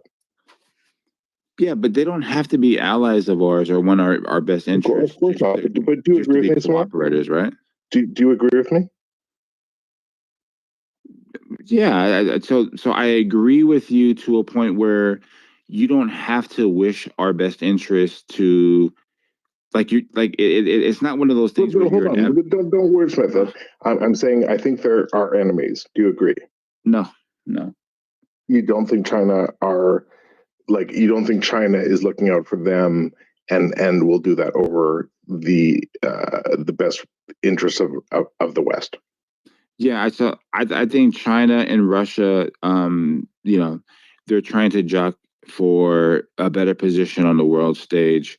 But as far as being adversarial, no. Like having a relationship like Lebanon or Hezbollah and Israel or Israel and Iran, no. Okay, so let me double click. If push comes to shove, do you think Russia or China would choose Russians or the Chinese over Americans in the West, or no? Yeah, Russia would choose themselves and China would choose themselves, yeah. Okay, thank you. So next question. Do you also believe that Russia and China revel in American division? Like in the divide between the left and the right in America? Do you think that both of those countries revel in that? Yeah, I think that they get breathing room when when there's internal fighting, yeah. And so if you agree with those two things, and you don't spend the majority of your time and your intelligence, because I genuinely think that you're a good-hearted American. I think you're an intelligent person. And so this is my genuine question, is that why don't you spend the majority of your time trying to bring the two sides together, which would be anti-China and anti-Russia, rather than trying to increase the divide, which is pro-China and pro-Russia and anti-American. Yeah. So the problem with this is that you have people that are jockeying for position of power, and they're willing to lie to the American people, and they control the propagandizing machine that we call mainstream media here in America. The reason why Elon Musk, and this is just out of his his view, his statement. The reason why he purchased this company that was way overpriced was because he felt like America was losing its First Amendment, its freedom of speech and censorship. And he's seen it firsthand. So he purchased it, and then he controlled it, and then he released the Twitter files, right? And what you're having now is you're having people that kind of fall into their primitive, natural urges of power and tribalism. And you have certain people that see America through a certain vision. And I'm not saying that their vision is wrong, but you have another group of people that see America in a different vision. You can't unify with these two visions being in existence simultaneously. But something has to break. But somehow we're so close to understanding, right? Like what you said is that, and I think we're actually saying the same thing, which is that you're saying, hey, the division that the enemies of America are driving, that I also support, that I come on Clubhouse every day to try and, inflate and flame, in support of China and Russia, is not the best thing for America. But I also choose not to come in here and drive unity and focus on the division that is killing America. Yeah, wouldn't it be more patriotic for you to come in here and be like, guys, we agree on so much more than we disagree on? But we don't, right? And really, the reason, no, we don't. And the reason why we don't agree is because a lot of people are more dialed in than other people. So when people are talking about factual matters, the response to a person that's articulating or describing certain matters of fact is that this person is full of gas, right? This person is a person that's creating a narrative. And the only reason why somebody would make that assumption is if they are not party to the facts. And that's unfortunately a defensive mechanism that is created through those that are insecure. What I've noticed on Clubhouse is in the far left rooms, they are probably the most uninformed. And the reasons why they feel the way that they feel whenever they engage with me is because they don't know as much as I do. And I don't beat them by clever tactics or, charisma or whatever. It's just things they just don't know about. So they're easily gaslit. And there was a mandate in this country yesterday through an election that the mainstream media's propagandizing of the people are no longer going to work.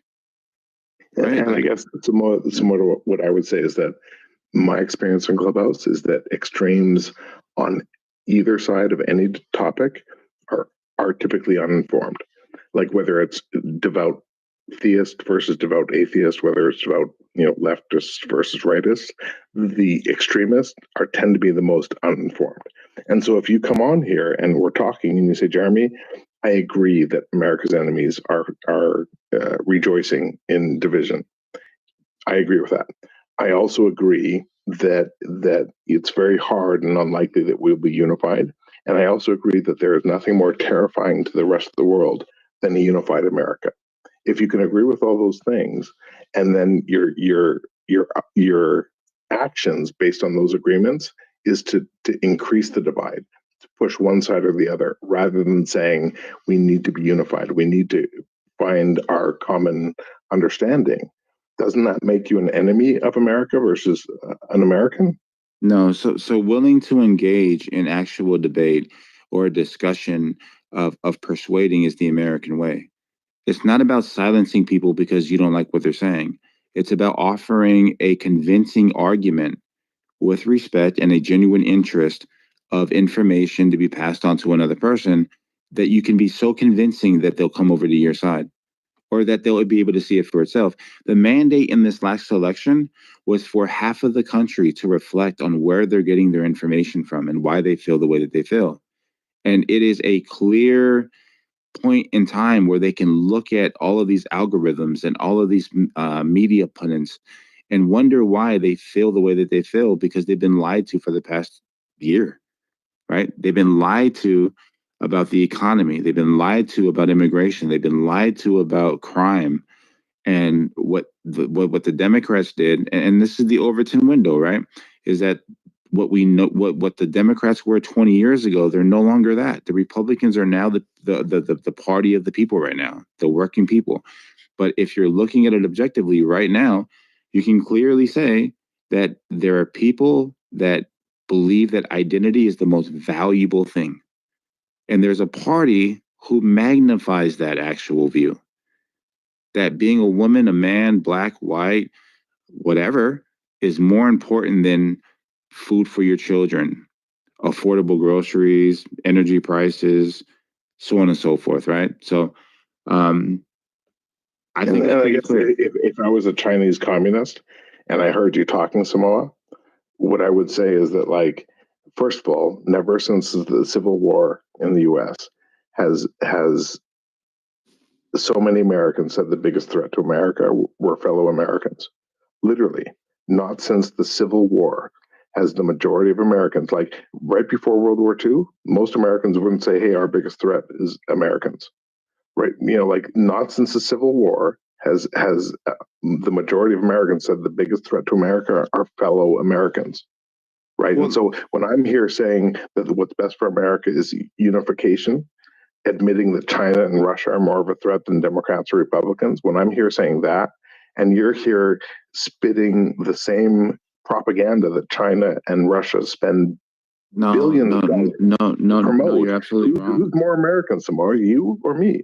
I sound more American than you, man. Yeah. So this is the problem, and this is probably the disconnect because of the maple syrup out there in Canada, and I don't blame you for that, right? But this is the disconnect. So when Donald Trump says that the only way that you're going to be able to bring America down is internally, right? Like that is a reflection of where our society is with the corporate interest that exists in America. And so does Donald Trump. Donald Trump says when it comes to external enemies, we don't have to worry about that because we'll come together as a unified country from an external threat. Our biggest vulnerability is our internal threat. So then the question is, how do you handle the divide? One side feels like they can use words like disinformation and misinformation and censorship by controlling the private arms of social media and discourse.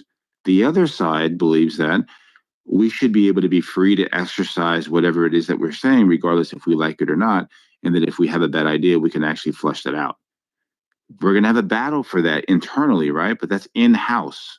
So when we're addressing certain things in-house and you're telling us that there should be some reason why we unify because of external threats, how is that any different from what I just said, from what Donald Trump just said?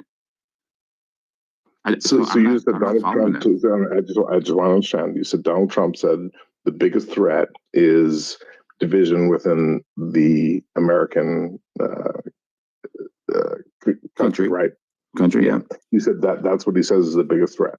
Yes. Right? So when he made the comment, the enemy from within, like you remember that on the headlines? Yeah, that's what he was talking about.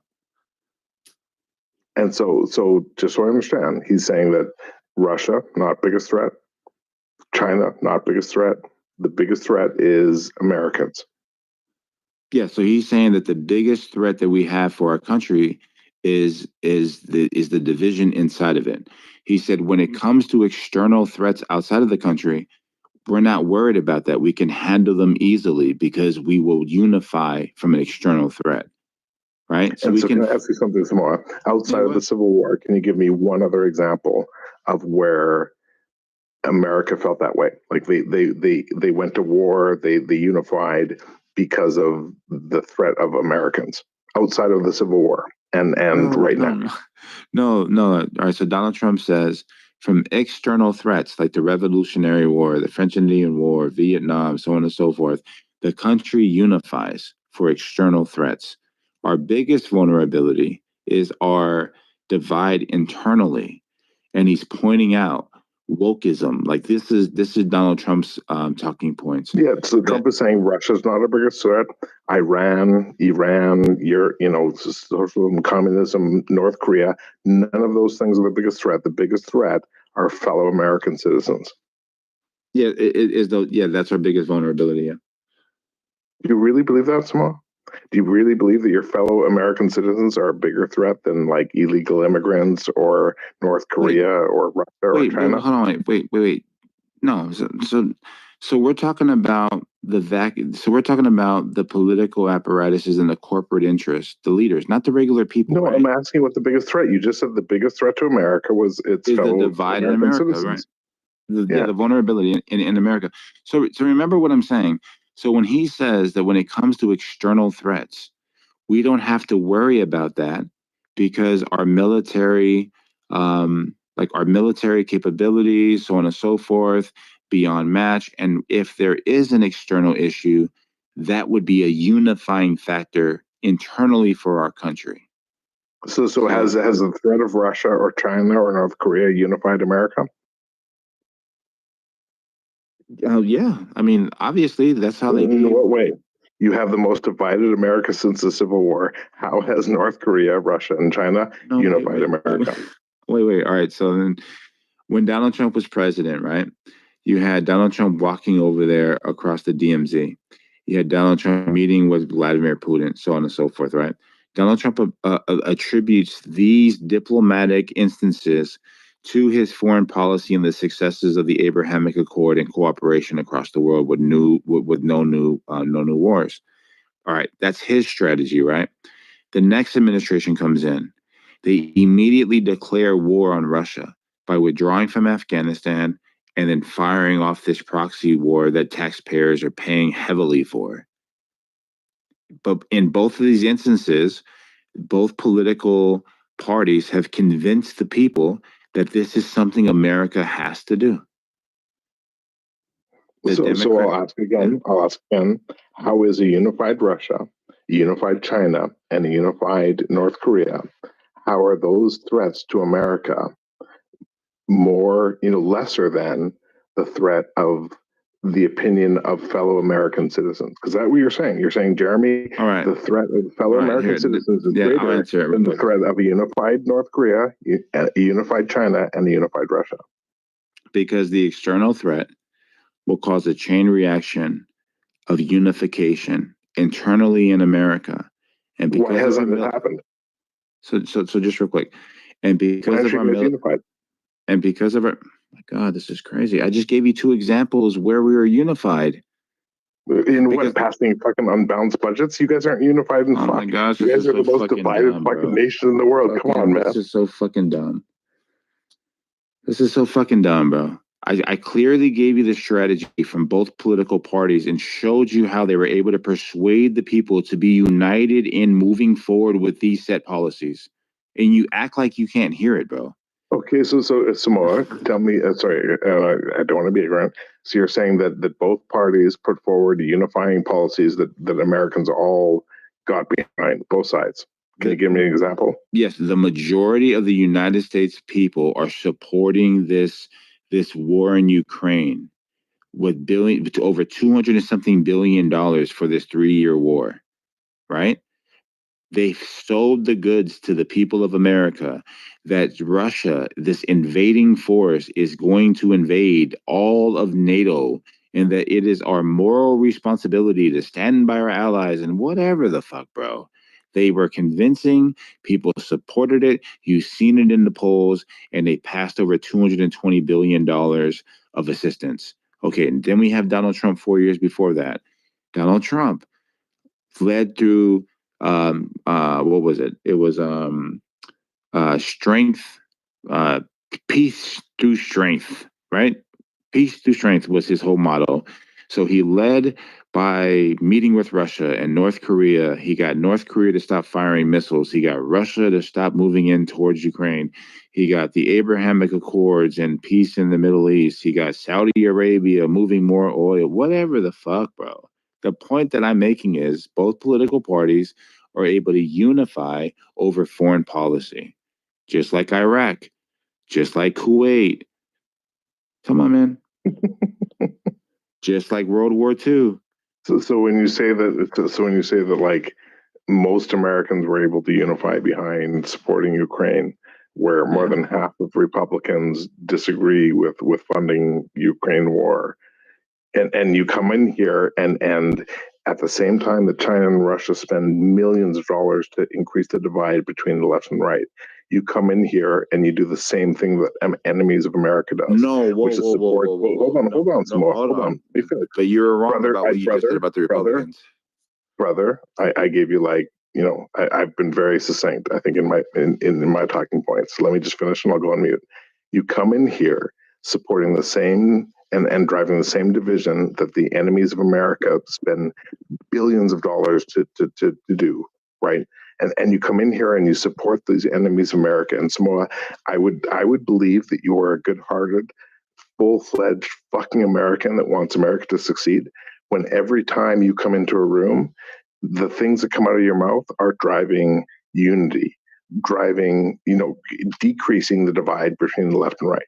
And so when you come in and say things that increase the divide, I'm going to call you an enemy of an America.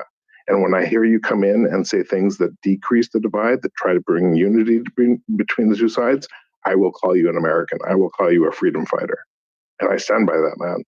Yeah, I mean, this is the problem, though, right? If you hear somebody spreading disinformation, how do you go about correcting them? But what's your objective? No, just hold on. Just answer the question. Come on. Yeah. So the way I would give examples of how the other side uses the same tactic.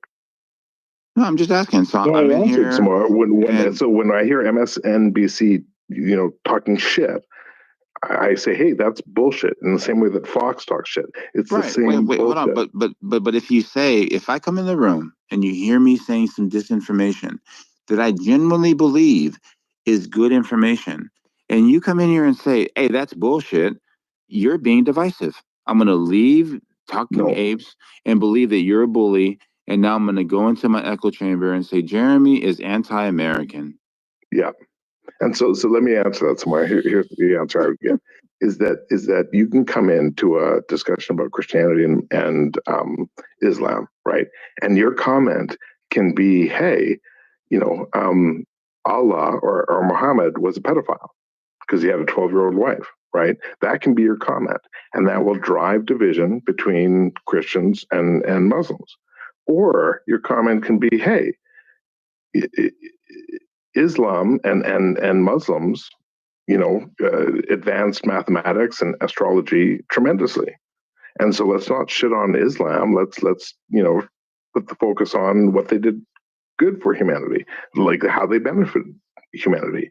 And so I can come in and say, hey, the Republicans, the right, are doing this right, and the left are presenting these ideas that I think are good. And it's not a left or right, it's nuance. There's good and bad on both sides. You can do that, or you can come in and just spit poison about one side.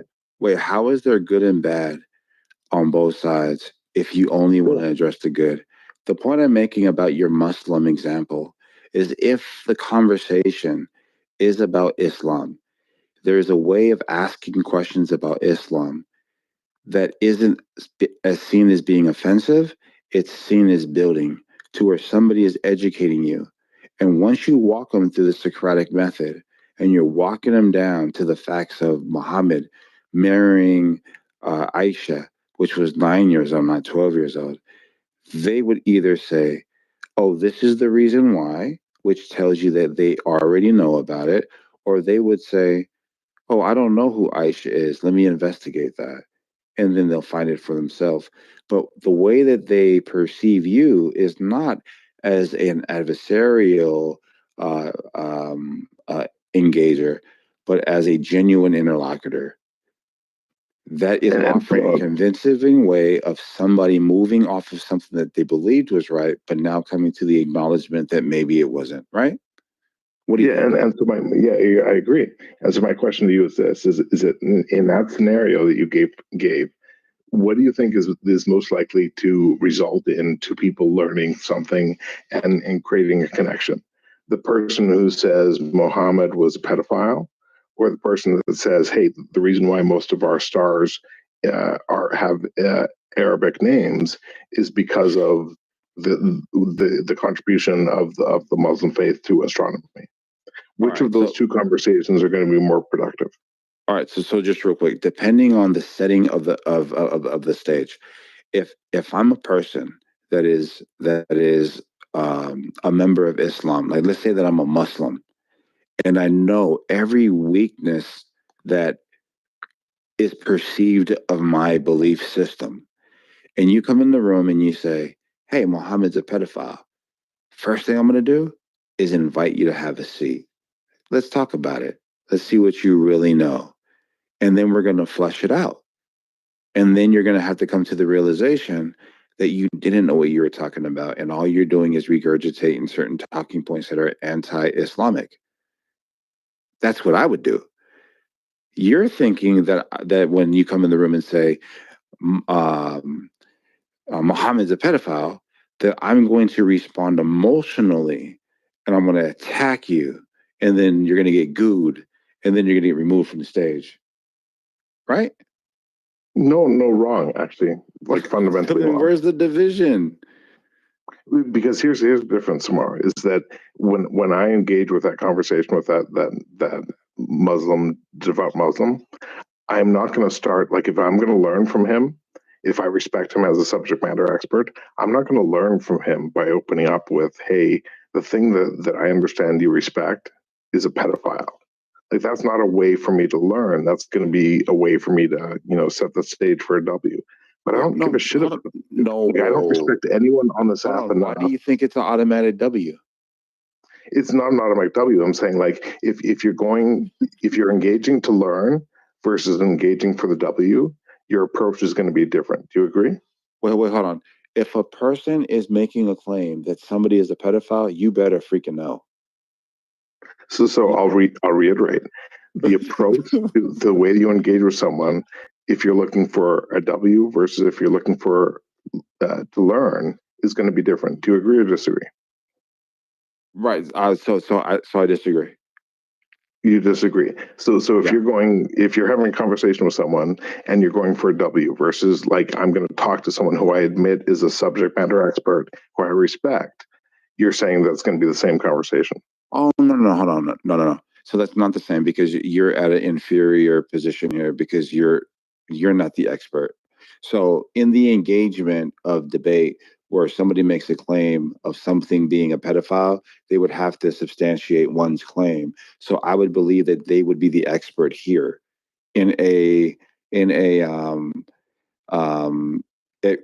with everything being equal as far as two combatants, right? If you're saying that you're speaking to learn from said expert, then no, you wouldn't make a claim like that because you're not the expert that made the claim. You would ask questions like, hey, can you tell me about Muhammad? Exactly. Exactly, Samara. And so when I engage with you as an expert in being a Republican American citizen, I don't engage with you under the assumption that you're wrong. I have never engaged with you under the assumption. Or sorry, I don't mean to make the assumption. I apologize. but when I engage with you, I don't engage with you for the W. I literally engage with you in a tone and a subject matter because I'm genuinely interested to understand and learn from you. That's absolutely. So let me give you an example. You disagree? And can you give me an example? Yes. Well, here goes your example. So you asked me when I asked you the question about repatriating $25 trillion back to America's economy. And then when I started to list the process, you uttered Reaganomics, trickle down, and you started going into why it wouldn't happen instead of actually addressing the hypothetical. So that's not actually willing to learn to see exactly where the growth, right? Because that's how you basically get there. But we got sidetracked from that position because you went into, well, that's not what happened here. That's not what happened there. And that's not what happened here. You're not learning, you're teaching at that point, right? Do you acknowledge that? So what I would say to that is that when you brought up that example, I didn't move away from that topic. I didn't divert. What I said was that, like, hey, let's double click on that, man.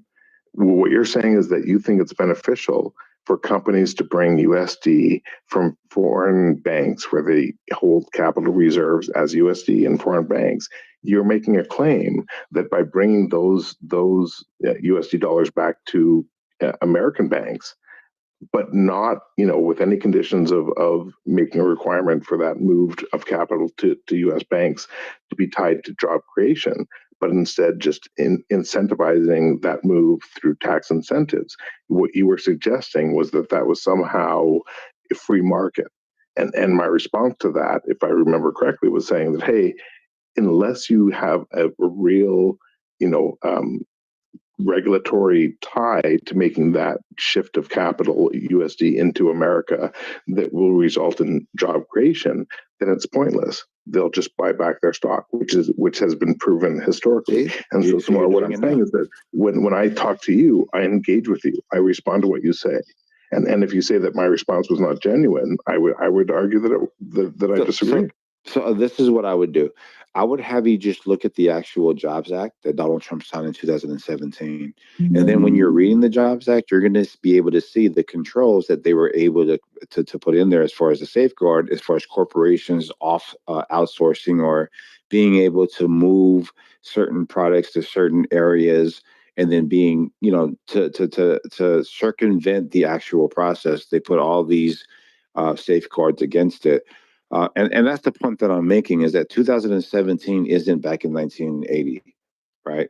And that they have sophisticated counterparts when it comes to what corporations are able to do, and governments have to be equal or leveled up to that so that they could respond in kind.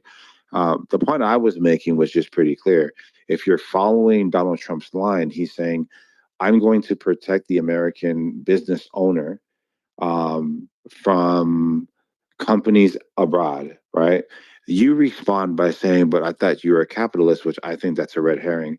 That's not actually addressing Donald Trump's plan. It's trying to make me the subject matter and centering of the discussion, and not actually Donald Trump's policy, right? But when I say that tariffs hurt small American businesses, do you disagree? Are you saying that that's me focusing on you?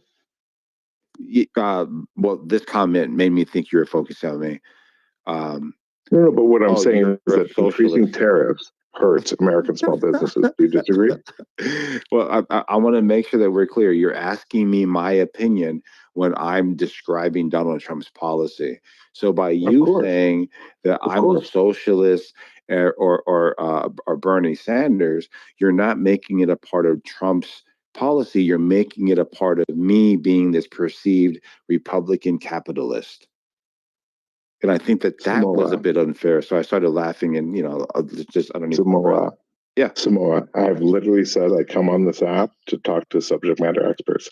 I followed it by saying I consider you a subject matter expert in being a Republican American.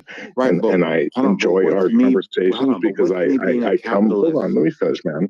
Okay, I'll go on mute. Go ahead. No, just what's me being a capitalist or a perceived Republican capitalist have to do with Donald Trump?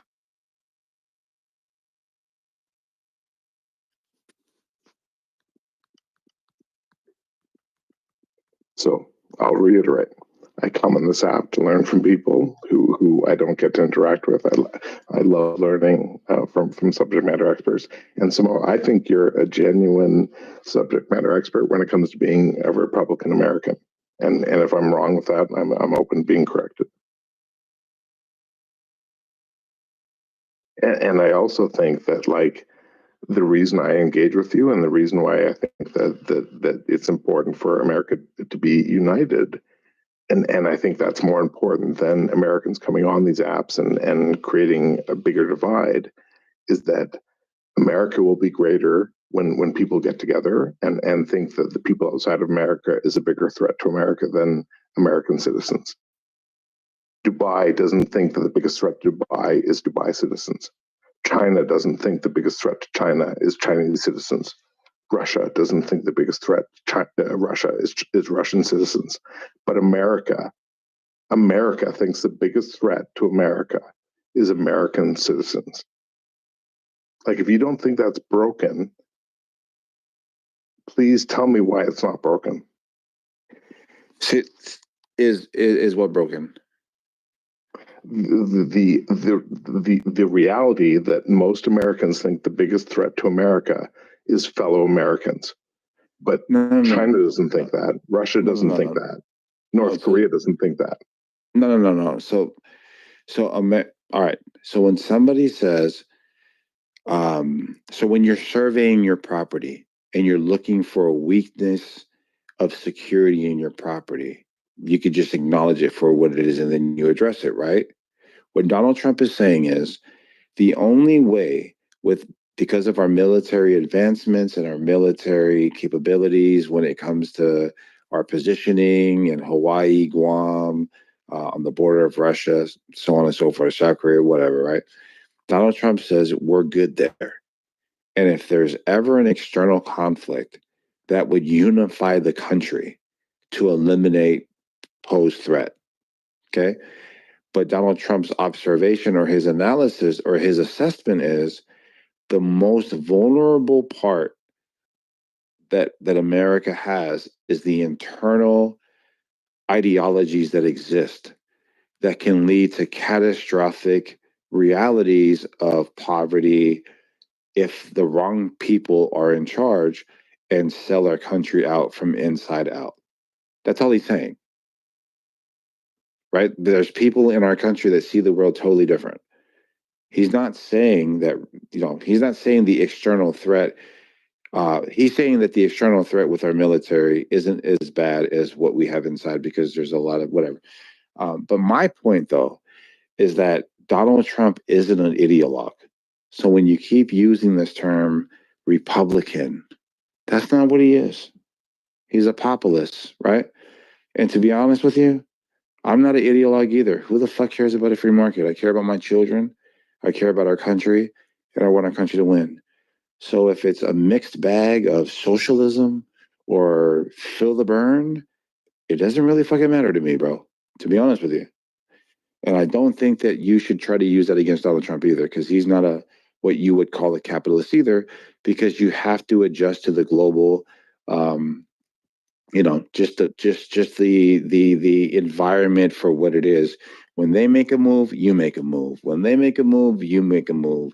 You have to make preemptive moves, right? So I don't believe that a free market is anything that could actually be realized except for in conversation of like thought experiments.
She just gaslighted me. Hold on.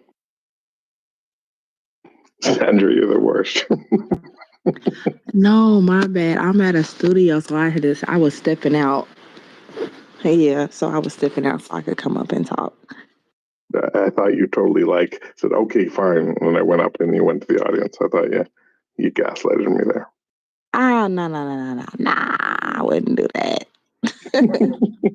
I was sitting there like, damn, that footage disappeared. Went straight to the goo. Sandra is my favorite Republican. I was going to say that. Yeah, I think this country just killed the Republican, the traditional Republican Party and the Democratic Party. I think they're dead. I think MAGA is the new generation branding, and now the Democrats need to find their own. They need to remove Barack Obama, Nancy Pelosi, all the old heads, and they need to create and rebrand themselves. I would love to see unification, and I just don't see that anywhere. Well, check this stat out. I just read it on X when you went to the goo. It says that the support for people making $100,000 or more for Joe Biden was at 5% or 5 points, right? In this category, this is the only category, this one, and then I'll go down to the next one. But this one is the only category where she overperformed versus Joe Biden. Well, yeah, I'm actually registered Peace and Freedom Party. I think when you stick to a certain party, it restricts you, it makes you have to vote a certain way. And I just kind of read and observant of the what they call what the they call the candidate shit. Sorry, y'all, it's been a long ass day. My brain is and I'm just kind of go out with it. I will say I'm happy with the results, and I think that the country's gonna go in a different direction. I think people are wanting to see a change. I think Trump's gonna get in there and shake some shit up. Now, however, his Secretary of State, did y'all see when she did the interview on CNN or what the station was at? Yeah, I think it was CNN. Did y'all watch that? No, what was it? She's kind of a badass. She talked about how Trump's going to do the whole deportation on day one of the illegals. And she also talked about, she said that people are over, I can't remember everything that she said, but pretty much she was just saying, she was like, everybody knows that, Biden and Harris is the most corrupt administration in history. What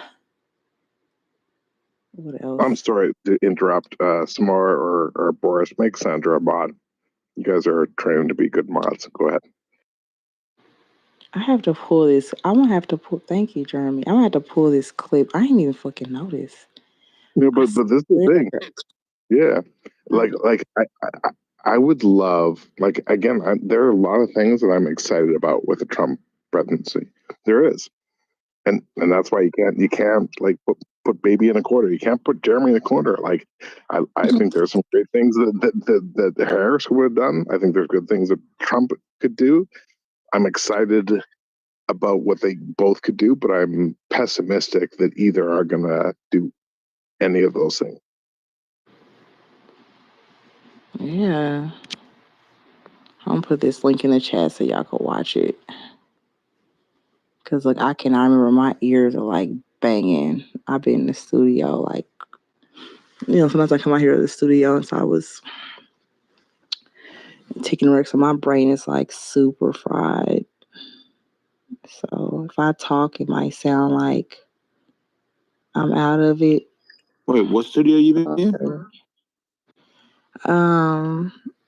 You said what studio? No, it's not my studio. It's somebody I used to intern for, but I still when he have certain projects, I still get invited to come out and do some things on the records. So we pretty much kind of done for the night. Do you sing? Do you rap? Do you produce? What do you do? No. Oh well, as much as I would love.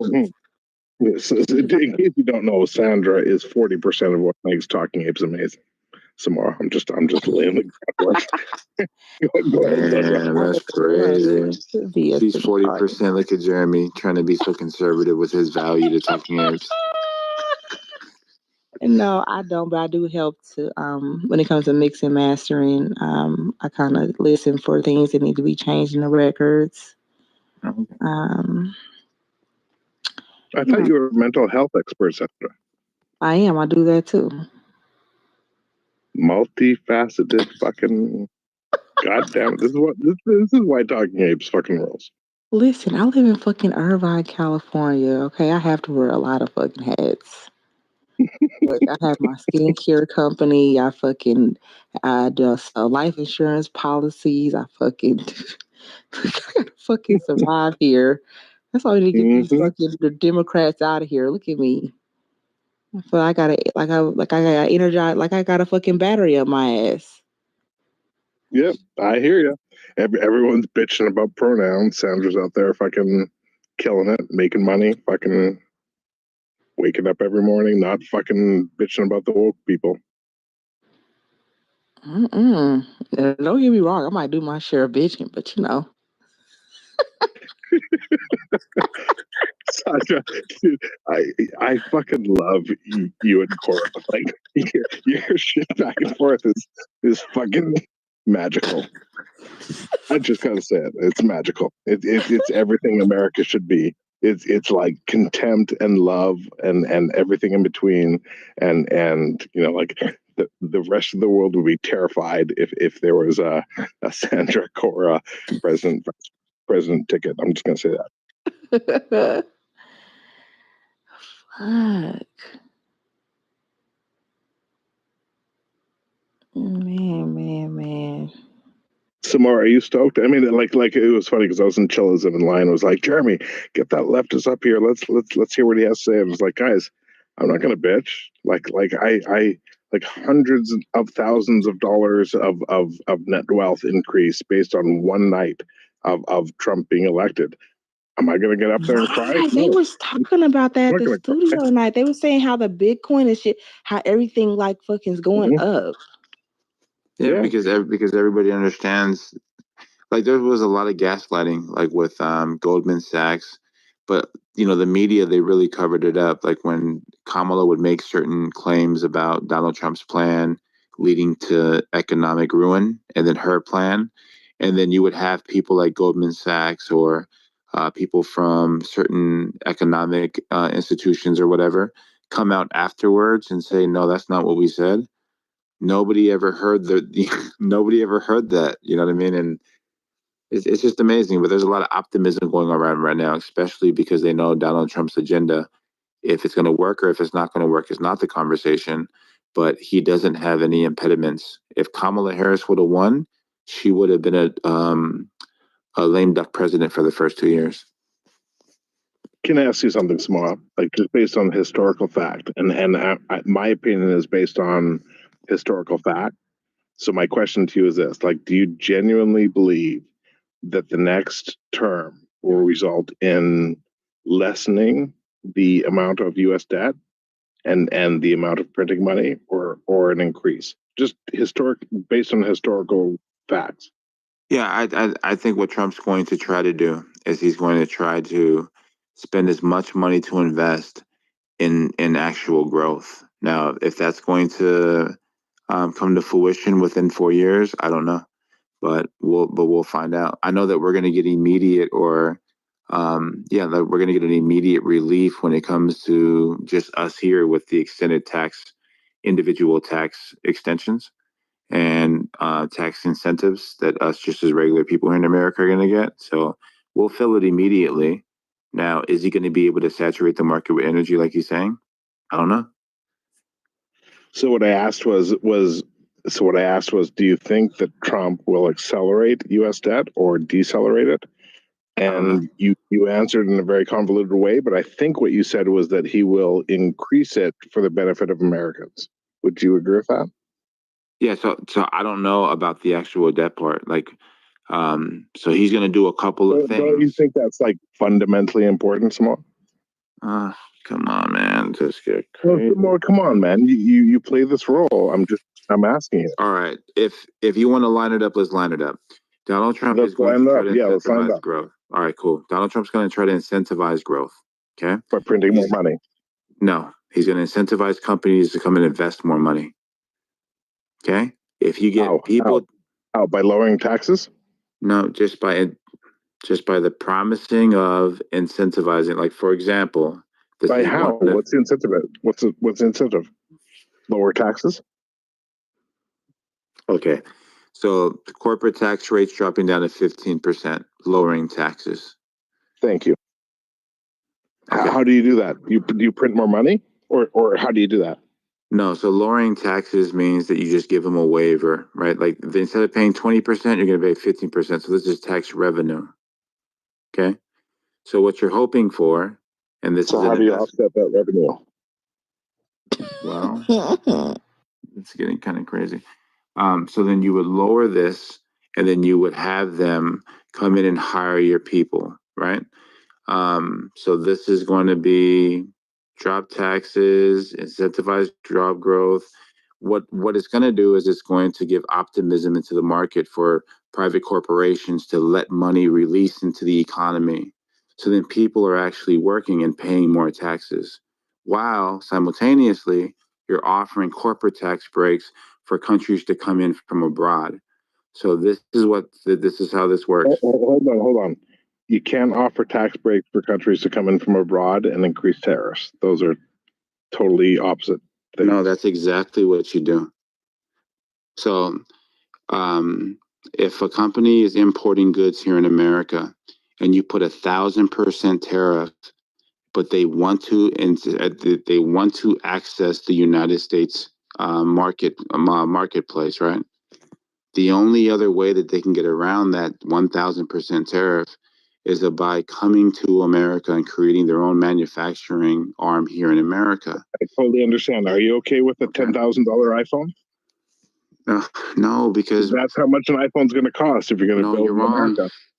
No, you're also, wrong. Are you cool with a $300 T-shirt? Because that's how much it's going to cost if it's American made. See, that's is the problem. That's also why every single mega hat is made in China.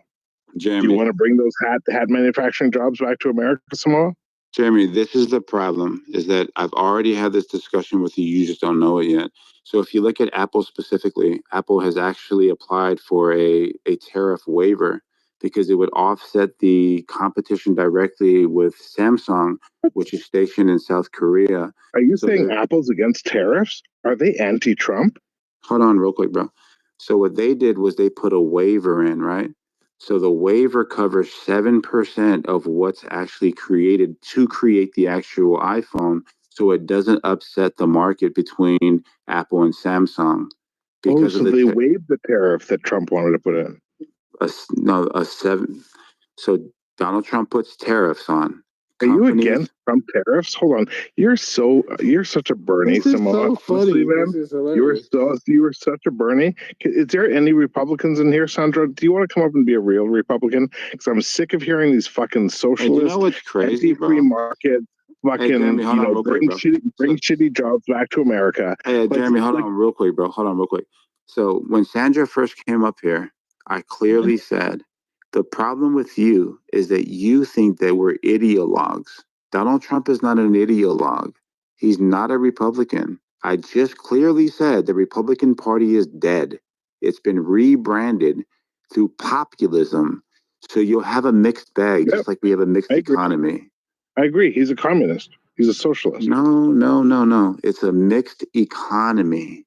He is an anti-free market socialist. No. We in America, he is exactly the same as Putin and Kim Jong-il and all the other. In America, we have a mixed economy. Do you agree, or do you think America is a communist country? I think America is just as government regulated economy as Canada and China. Yes. All right. Real quick though, right? I was gonna let you slide, but since you wanted the smoke, I'm gonna give it to you real quick. Did you see how the optimism in the markets hit as soon as they found out Donald Trump was going to be president? You had an increase of value by 15%, right? Yeah, 100%. All right. Because you've seen that instantaneous instantaneous optimism manifests itself in an increase in your value.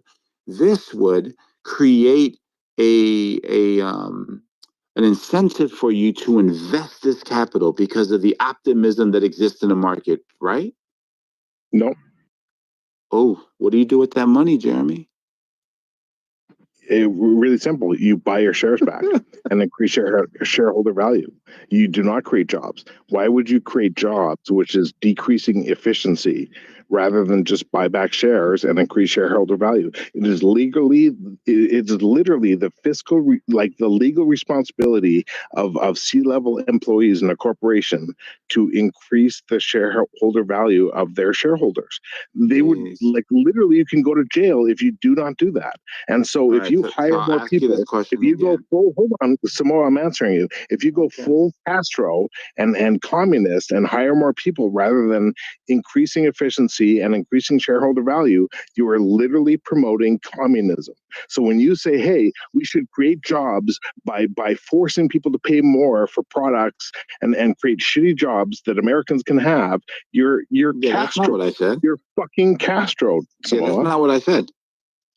I asked you. It's not what you said. You said, what do you think those companies are going to do with that extra money? They're going to hire, because you're saying they're going to hire Americans and they're going to create jobs that are going to trickle down the economy. So tell me some more.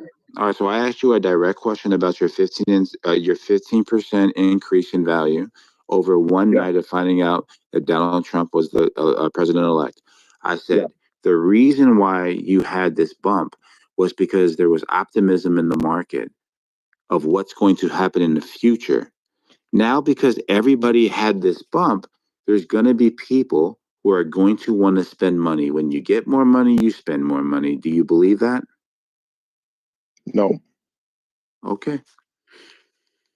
I think that the ultra rich spend as much money as they do every fucking year. And why is that a red herring? Because now we're talking about the ultra rich.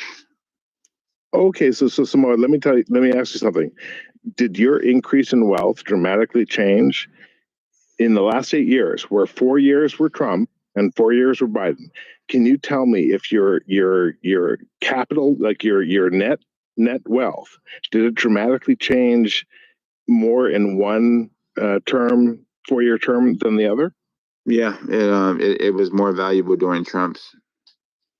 Really, your net wealth increased more during COVID, during an economy where for the first time the value of it, right? So your net wealth, you during Trump's first term, your net wealth increased more than it did during Biden's 4-year term.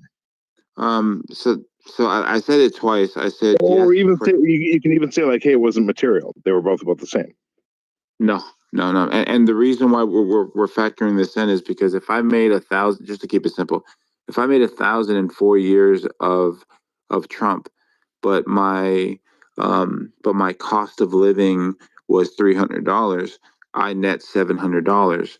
If I make 1,000 or $2,000 with Biden, but my actual cost of living is $1,800.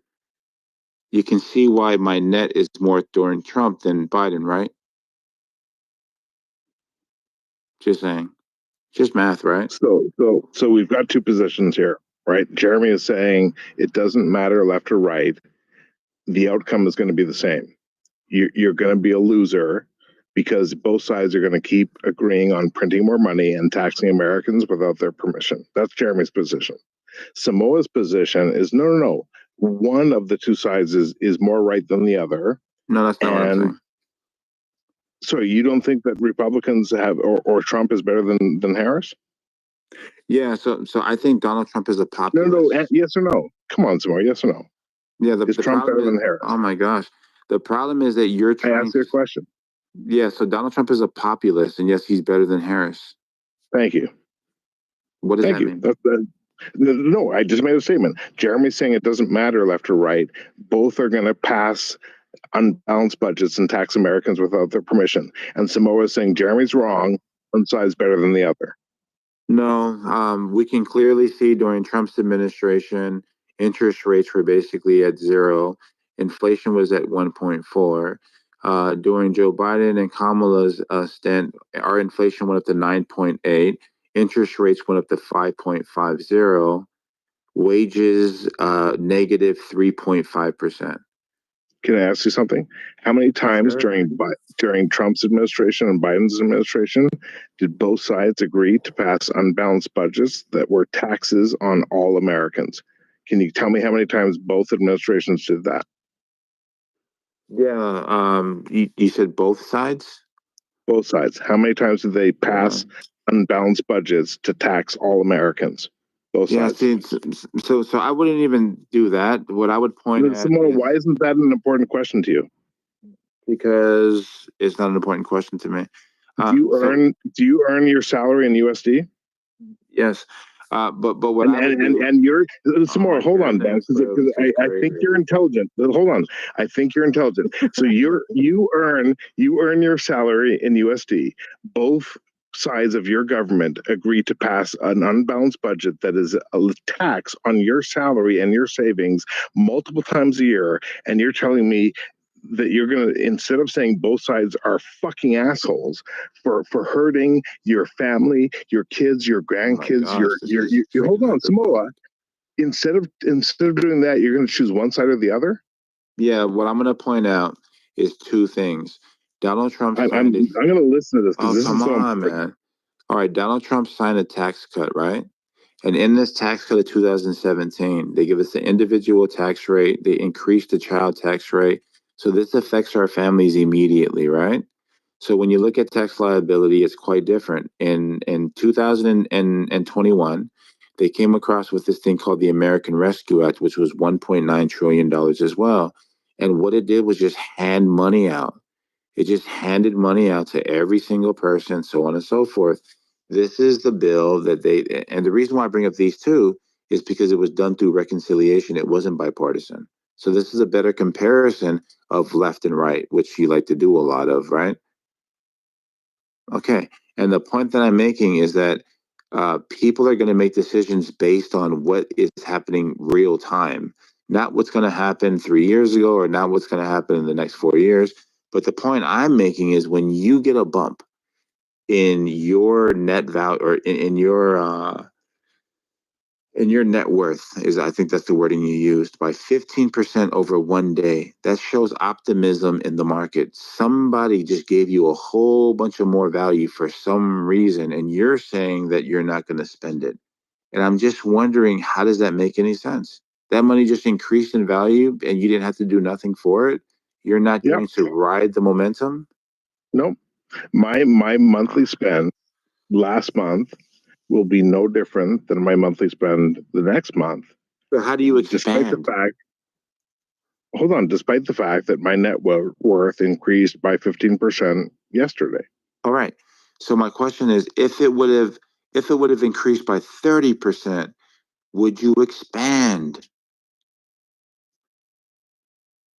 No. Would you expand? Okay. If it was 60%, would you expand your company? So some more, let me try and explain it this way, right? Is that, and I'm genuinely trying to engage, right? Like, is that what I'm saying is that the incentive of supporting one side or the other with regards to economics, like just because the market had a knee-jerk reaction to Trump, winning the presidency, and that resulted in a 14% increase in my net wealth, I don't give a fuck. In the same way that when China banned Bitcoin mining and it resulted in a 30% decrease in my net wealth, I didn't give a fuck. Why? Like that had nothing to do with my investment strategy or why I believe in Bitcoin. Wait, hold on. Why? So like when it dropped by 30%, why did you not care? Because you knew. Because it didn't matter. No, hold on. It didn't matter. No, because you knew it was going to bounce back, right? Exactly. Because I knew that the knee-jerk reaction had nothing to do with the fundamentals. All right. So then them banning it, you were like, this is a 30% hit. But I know that something is going to happen for this to bounce back, and I'm going to hold on to this investment, right? Yep. All right. Because you had optimism in the market that it was going to bounce back, and that was an investment that you were willing to take, a risk that you were willing to take, right? Nope. Nope, not at all.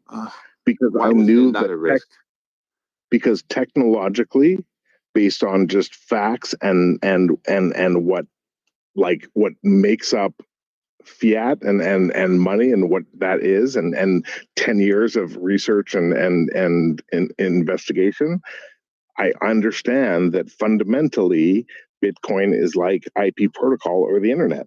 And so regardless of markets or volatility, I will invest based on my knowledge. Based on my knowledge. And based on my knowledge, I also believe that the Republicans and the Democrats and the American political system is controlled by corporations and money and not by American citizens. And I think it's sad. Well, it's actually controlled by the representatives that represent the actual citizens. But let me ask you this question. No, it's not. Because those people spend 80% of their time raising money from corporations who have money to spend to influence them. Do you agree or disagree? Do you agree or disagree? All right. Yeah. So I think that there's lobbying. I think agree that or disagree? I made a simple statement. Right. So that's a thing, but it's not a thing everywhere. That's why I'm trying to point out something quickly. If you would have listened to the Joe Rogan and JD Vance podcast, right? In the podcast, they talk about corporate lobbying for cheap labor. And JD Vance starts to speak in depth about how when he was in the private sector, there was hotel owners that were lobbying the politicians to allow there to be this influx of immigration for the hospitality coming out of the pandemic or whatever, right?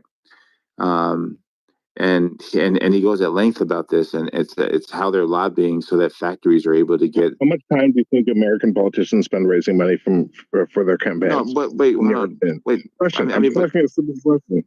Well, I just answered one of your questions. I don't know why I don't get to ask one of my own. No, I heard you. I understand. I heard the podcast. I understand all that. I got 6%. I'm asking a question. How much time do U.S. politicians spend, like of their working day, on raising funds versus serving Americans? In your opinion, I'm just a genuine question. Yeah, I think that they work. They work to find a consensus to create policy, and that's what actually manifested. Answer my question. Stop being a bitch. Come on, man. I asked you a question. What percentage of their day do they spend raising money versus advancing Americans? A percentage. I'm asking for a simple percentage. Just watch your mouth, man. What I'm asking you to do is think about your question. Am I supposed to tell you 2 hours a day, 9 hours a day, 12 hours a day? Do you have an hour, Jeremy? Your question just sucks. I don't know how many hours a fucking day, bro. Come on. I don't know what their working hour is. I asked your opinion, Simone. I asked your opinion. Based on, you're an American, I'm a Canadian. I'm asking you as an American, right, and your understanding of there you go, 6 hours. 6 hours of an 8-hour day? Yes. So you're saying that your politicians spend 80% of their workday raising money rather than serving Americans? No. All right. So I thought you said serving Americans. I didn't hear the raising money part. So I think that they raised money during like the last year of their term. So in their first term, they're trying to get bills done. They're working their hardest. And then during their election year to get reelected, that's when they're doing half and half. And they got to document this, right? They got to separate that because of the Federal Election Commission. They got to document how many hours they're traveling, for what purpose, and they can't intermingle funds. But let me just ask you this question, right? So I was looking at Barack Obama's last year as far as GDP, as far as growth. It was pretty stagnant 2015 to 2016. So it's 1.2, 1.1, 1.4, and 1.3. Something along the lines of that, right? My question to you is, what would you attribute to Donald Trump's GDP growth in 2017, 18, and 19, where he jumps up to 3.5? What do you think caused that increase of GDP?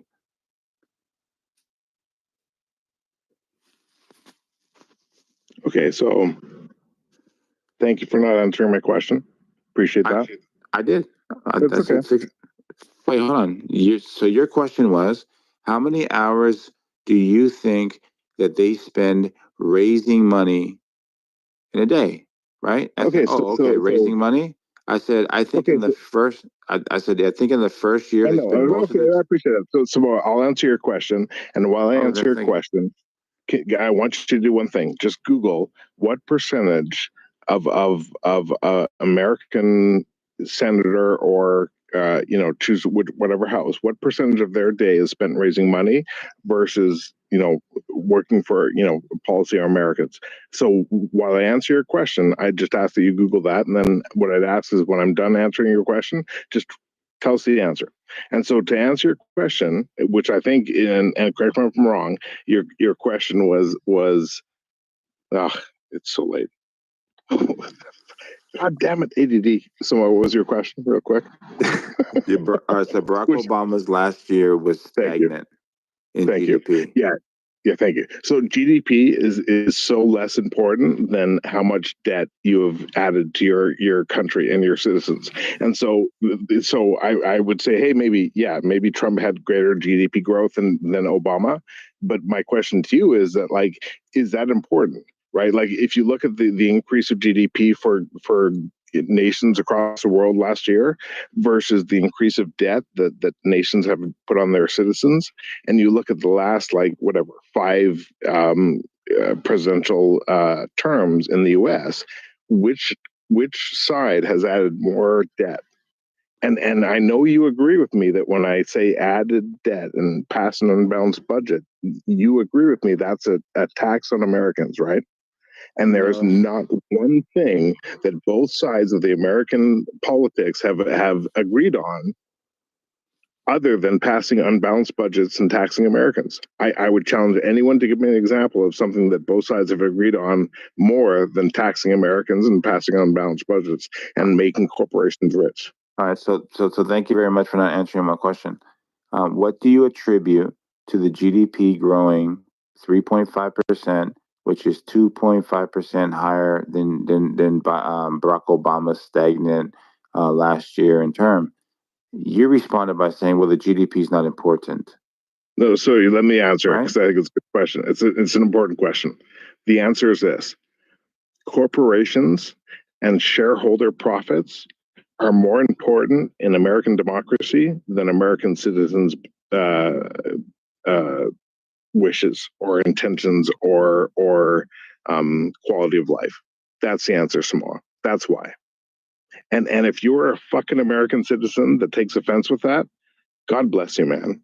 You're a patriot. But if you're an American citizen, that celebrates the fact that corporations and rich fucking shareholders profit over poor Americans not being able to have health care or university, well, you might be a communist. I don't know if you noticed this, bro, but if you're actually looking at these corporations are offering some pretty good stuff, like maternity leave. They're offering great things. But also, I'm a Canadian. I don't need to have work for a company to have these benefits. Yeah, what are you doing? All right. Yeah, so I just wanted to make sure that was clear that you didn't want to answer the question on why we've seen a 3.5 increase and why the economy. Answered it. No, I just answered it. No, you didn't.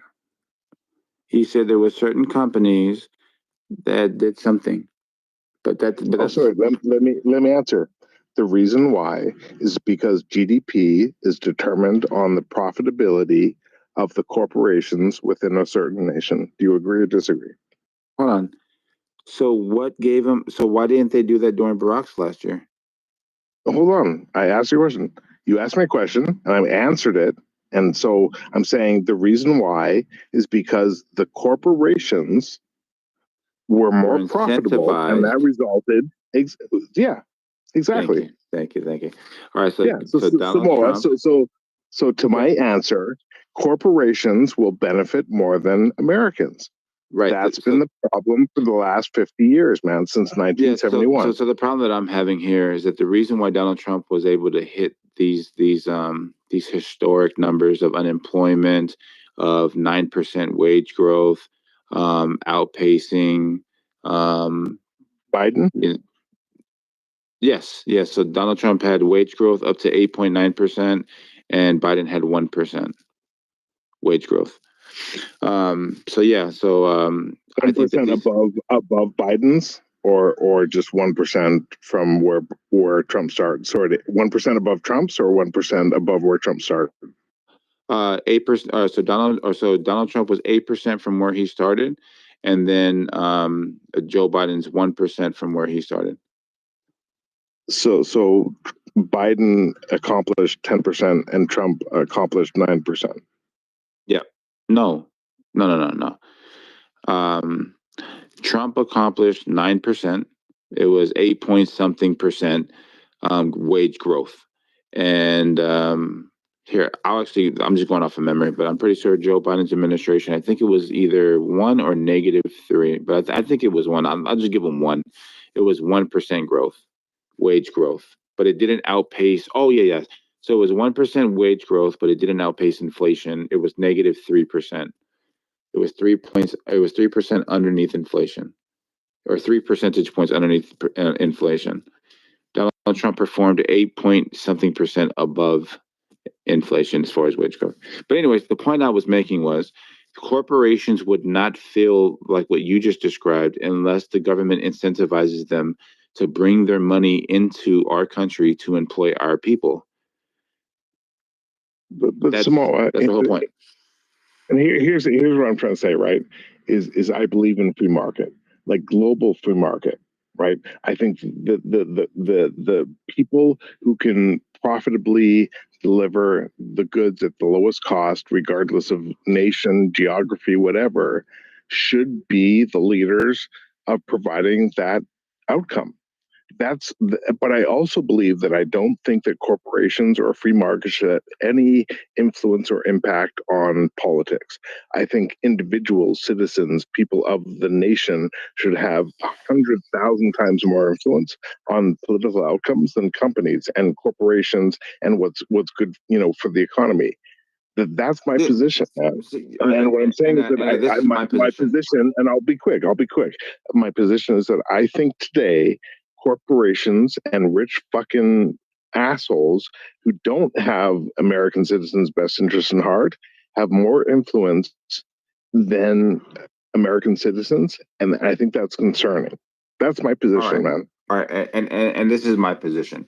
When you said a global, what was the wording you used again? In a global market? A global free market. A global free market. All right. So where if you can get a cheap T-shirt for $2 from fucking.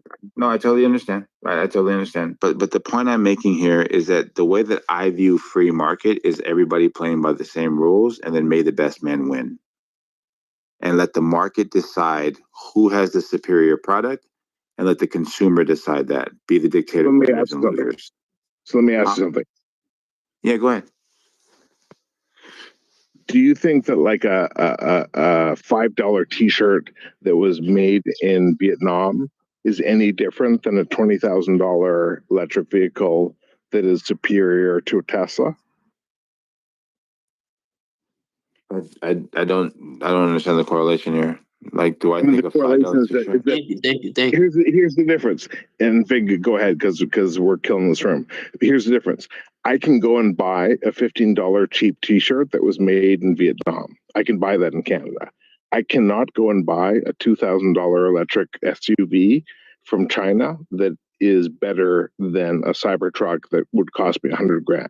And the reason is not because of free market, it's because of tariffs and politics and anti-free market shit. Okay. All right. So just real quick though, right? So when I say, wait, did you disagree with what I said about what I believe a global free market should be? Everybody playing by the same rules? Everybody competing against one another with the same rules? Yeah, I just gave 2 examples. All right, well, so just real quick. So China's using certain material that our FDA and CDC says is filled with lead. Are we disrupting this global free market if we ban these products from entering our country? So I don't think that if you ban like dog food from China that kills dogs, I don't think that's anti-free market. I think that's a completely reasonable thing to regulate and monitor. Okay, cool. All right. But and if you're using the same, Can I ask you something? Can you buy a cheap T-shirt for $15 from the Gap that was made in Vietnam? Yeah, so I just want to make sure that there were. My second question is this: can you buy a $20,000 electric SUV from China that is better than a Cybertruck? Yeah, so I'm just being charitable by granting everything that you're saying, right?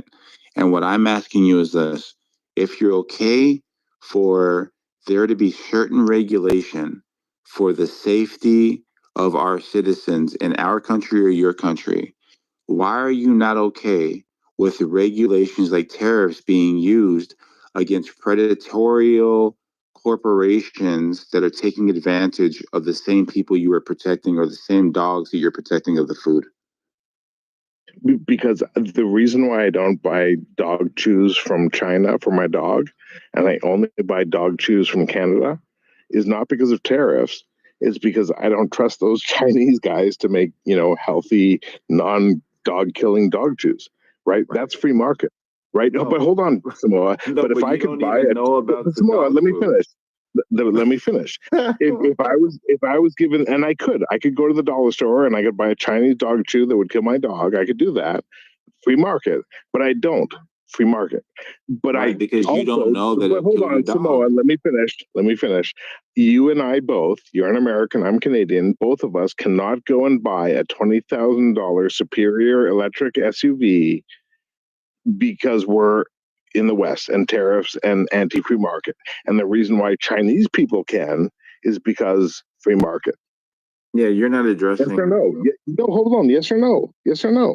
Yeah, so I think if you just listen Tariffs don't stop me from buying shitty Chinese dog chews. Tariffs stop me from buying a better electric vehicle. Yes or no? Yeah, so again, you keep acting as if you're not listening to me. And I'll be clear. I'm saying that if you're okay with a government body, a regulatory body, a sanctioned body of America or Canada to identify certain things like lead paints or lead in toys or dog food that's poisoned.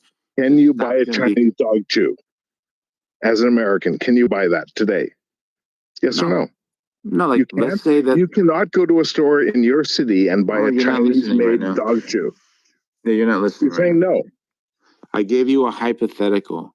I'm not giving you a hypothetical. I'm asking you an actual question. Yes or no? And you said no. You, bro. Okay, so can I have anyone else on the stage who's American? Can you tell me if you can buy a Chinese dog chew for you? Because I'm a Canadian. I can buy a Chinese dog chew for my dog. Don't run. I can buy a Chinese dog chew. Hold on. Anybody on stage, you guys heard the question that I asked them. I trapped them. I asked them, are you okay with regulatory institutions being able to stop people from importing lead paints? I gave examples, or poisonous dog food, right? Yes. He said, yes. I said, if you use that 100%. I said, if you follow that logic, the reason why you would do this and upset the free market is because there is a moral good here. You're protecting your people. So why would you not follow the same logic by using tariffs and other economic deterrents or mechanisms to deter predatory corporations or countries from invading your markets? Okay, so Samar, can I ask you a question? Do you agree on brother, but I just did ask you a question though.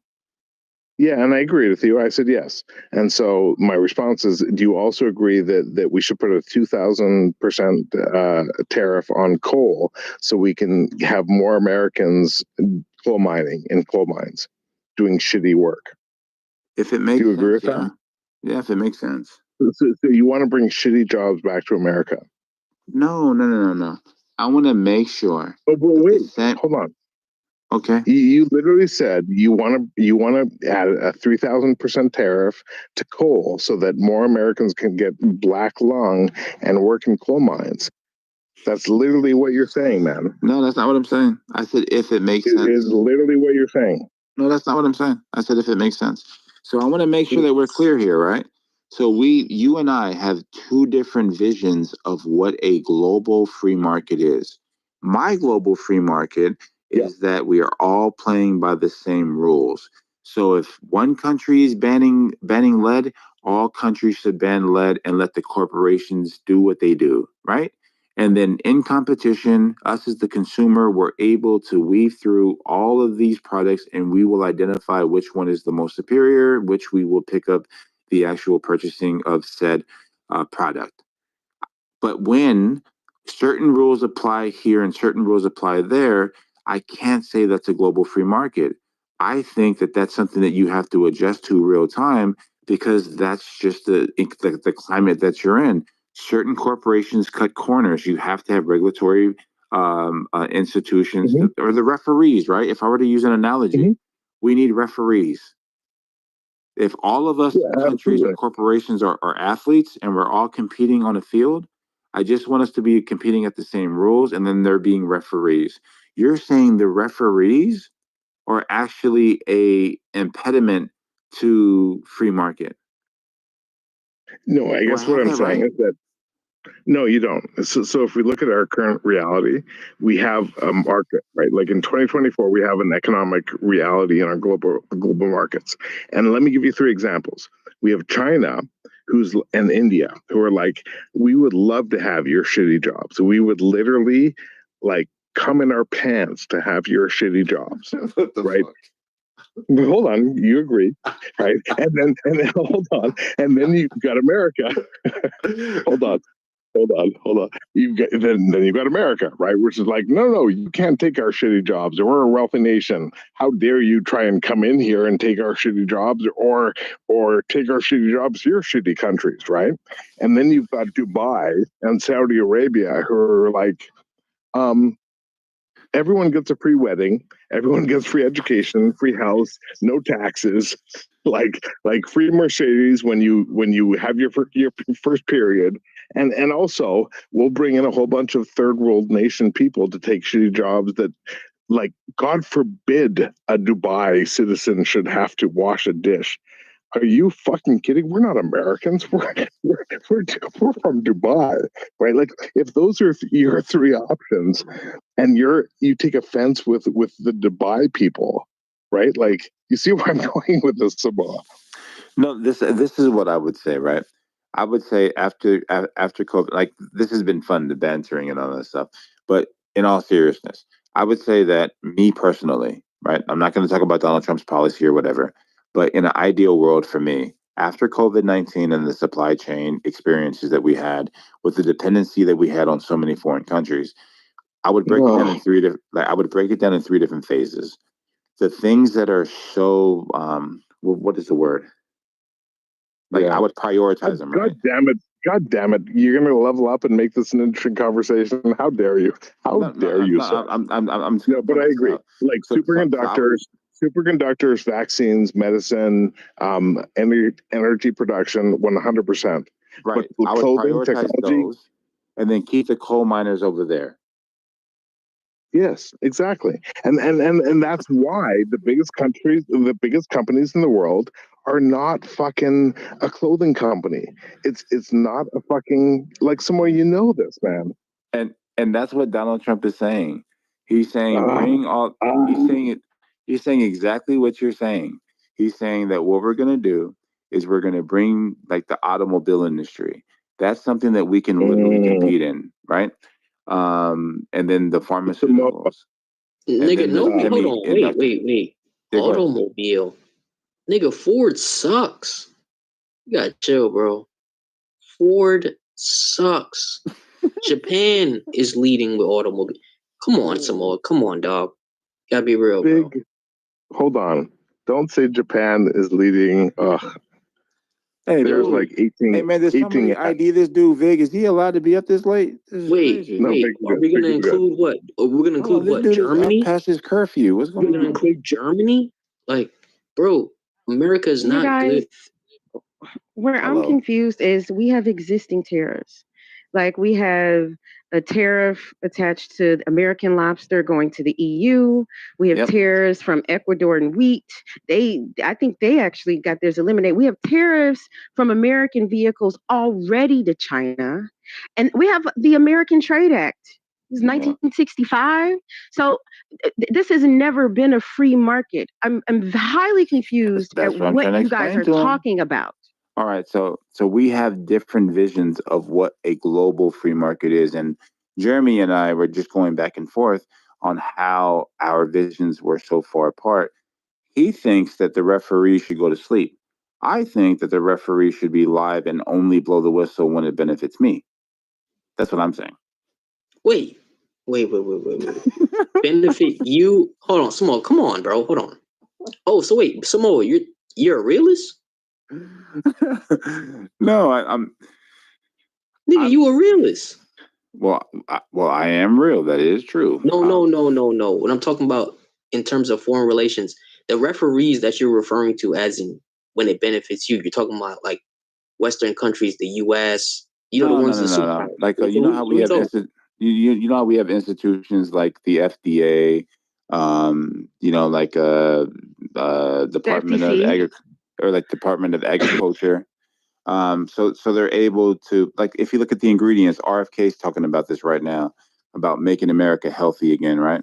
And he's talking about taking the fluoride out of our water. I seen that, and I'm not gonna lie, I saluted it, bro. Absolutely. And then he's talking about pharmaceuticals, right? And then he's talking about taking the money out of the lobbying through the pharmaceutical companies, because the pharmaceutical companies is basically laundering money to the CDC, right? And what he's talking about is just being transparent. That he's not talking about taking away vaccines. If people want to do vaccines, he's absolutely cool with that. But he thinks that people should be able to access the pros and cons of every vaccine and know exactly what's in it. So that's the type of stuff he's pushing for. But I would call him a referee between us and pharmaceutical companies. You guys just can't give a shit without telling us what's in it, so that we can make a responsible decision on if we want it or not. I'm an attorney, and I specialize in environmental law with a concentration in renewable energy. And I've always looked up to RFK, but sometimes he can be absolutely batshit crazy. When it comes to pharmaceuticals, for instance, what makes America so beautiful is the capitalist nature of the way our drugs approach us. All of the information about the pros and cons of our drugs are in something called the Crimpet. Inside of it, it's the law. But the beauty about it is, if I need a drug and it's extremely pricey, all I need to get that drug immediately to save my life sometimes would be the money required to have that drug in my hands, as opposed to going on some sort of waiting list. If we just demonetized,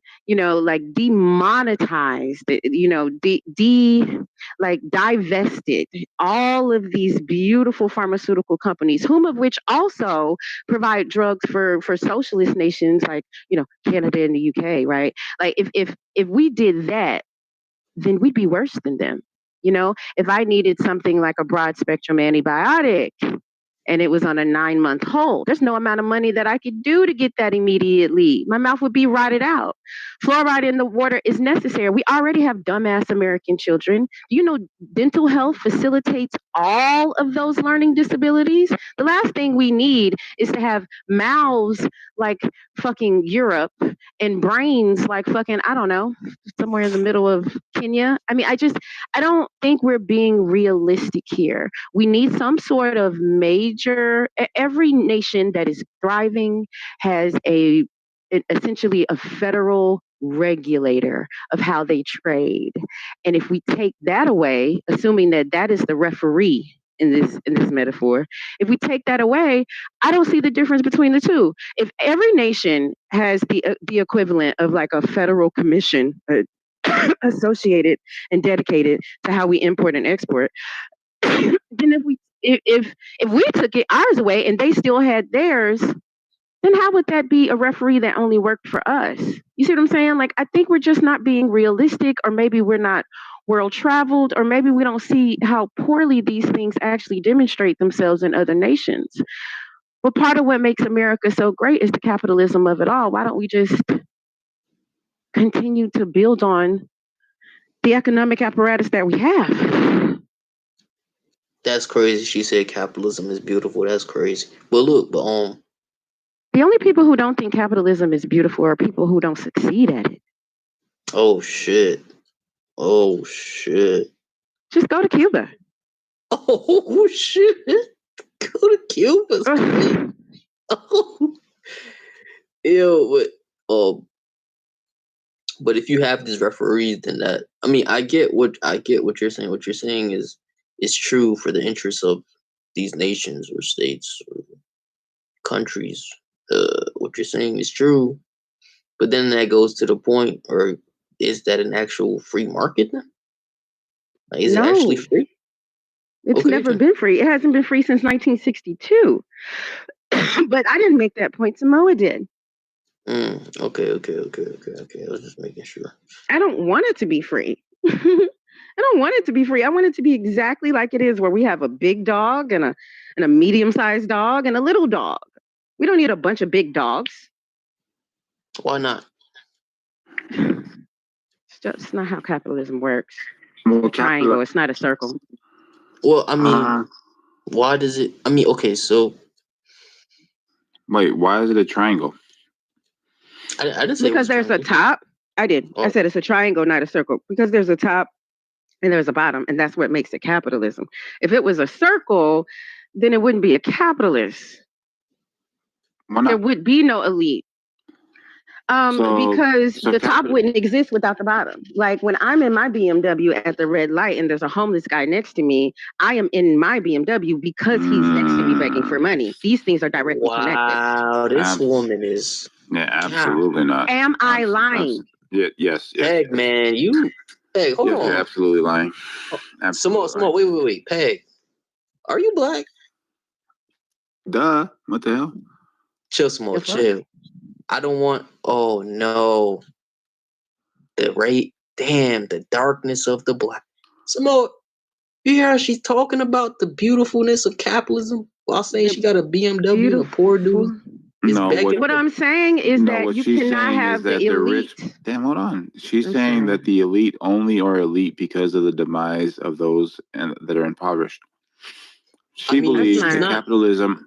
She's not wrong though. How is she wrong? No, she's and that's wrong. not exactly what I'm saying either.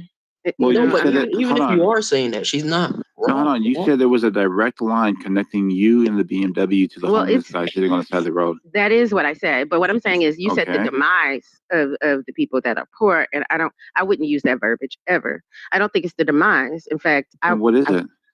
I find that poor people are happier than the people at the top. So where's the demise? Oh my! Wait, because you are where you are because they are where they are. No, I'm saying the word demise is the adjective that I just demise. Don't agree like potential of life, no longer, right? With the quality of life. Well, what the hell? Yes, mind demise. you, there are okay. Yes, demise. I'm not going to go there. Okay, let's change the word. Unfortunate circumstance. But I don't really agree with that. Let me just being impoverished or homeless is unfortunate. You don't think so? So I had a huge task force. It's a trafficking task force, but I'm also a part of the victim services division. Hold on, did you vote for Kamala Harris? Hell no. I mean, no, I'm not poor enough to vote for Kamala. But anyway, what I'm saying is, Jesus. Hey, do you know what's crazy though? Is that when you look at the two categories where she overperformed Joe Biden in 2020, it was all the rich people. Yeah, I noticed. This is the first year. This is the first time in my life I ever noticed that. But I actually noticed it this year at the DNC. I noticed how wealthy it was. And I was at the DNC for Obama, and I just didn't notice that. All I'm saying is this. I solidify agreement with my county and nonprofit organizations who provide housing on a daily basis by way of fundraisers, all kinds of charitable events, and just securing donors in general for a living, right? And what I'm telling you is that, as well as I work with the homeless on a daily basis just because I'm law enforcement. And what I'm telling you is that these homeless people oftentimes don't want to not be homeless. Oftentimes, when I find out how much cash they have on hand, they have more cash on hand than the average fucking American with a home. So what I'm saying is, to assume that these people are miserable, or to assume that they are somehow living underneath the overpass because their life has had some sort of unfortunate change of event. That could be an assumption that is grossly inaccurate with the reality, especially the vets, especially the family, especially the couples. They oftentimes have racks on hand. That's all I'm saying. I was debating. Yeah, you've been compromised. And this is, Dr. Claude Anderson, he speaks about, Dr. Claude Anderson speaks about folks like you. Like, yeah, you can make that sound. You're cooked. You're cooked. Samoa, you definitely cooked. You definitely cooked. The fact that you're making the case that the homeless, the fact that you're making the case that the homeless by far, or I would say on average, if that's what you're saying, are I'm okay. saying that the word demise I'm not saying demise. The only thing I debated. Okay, you didn't, demise. and I wasn't talking to you. Yeah, but I'm responding. I'm just speaking. You cut me off. Get it out, baby. Don't let it out. Yeah, you would want that. I know. But look, the point is this, right? The fact that you're making the point that the homeless on average are basically okay with their situation, are fine with their situation, is insane. Like, that sounds like elitist speech. Like, that's some shit that some dude in a mansion with a pool would just go like in the back while he's probably fucking smoking a cigar, go like, yeah, the poor remains poor because they want to be poor. Huh? No, that sounds like a woman on the front line of homeless people every day trying to house them and then refusing housing. And it's almost a woman who probes them. Why? Why are you refusing? This is excellent housing. It's in a great district. I'm in one of those states that actually puts funding behind the homeless. And they actually get good placement in this state. And they still simply refuse. And as I probe, I find out why. But you are the one that seems to have an unrealistic view of what the day-to-day life is, trying to place homeless people into homes. A lot of them are homeless because they want to be. It's not because they're poor. It's not because they're vets and they're crazy. It's not because of anything really tragic that would hurt our little feelings. They literally want to be there. Okay, first let's make the distinction. Are you saying homeless or just poor? Saying homeless, right? Correct. I'm saying all of it. I'm on the front line of respite. So you know what respite means, the entire respite sector. All right, so you're saying that you're Black. You're saying that a large majority of Black people who are in poverty want to be poor? No. That's why I said I wanted to make the distinction. So you're talking about people that are out on the street. Have you ever seen those academic studies, those studies that say that the average panhandler makes $210 daily? Have you seen those studies? No? Yes? What? What I'm saying is the average person that you and I consider displaced has more cash on hand than your average American with a home. So it's not about being homeless. And I'm also saying I don't just work with homeless. I work with vets. I work with the mentally disabled. I work with the domestically abused. They had to evacuate. I even work. I'm sorry, I'm getting over being sick. I even work with immigrants. Illegal. So what I'm saying is I work with these people every day. I'm on the front line of respite. I'm at the food kitchens.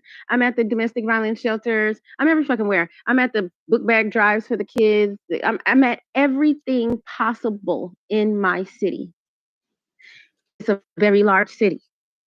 And I'm telling you that it's just not, oh, they're homeless because they're poor. That is just a poor assumption to make. We have people on Clubhouse that are homeless.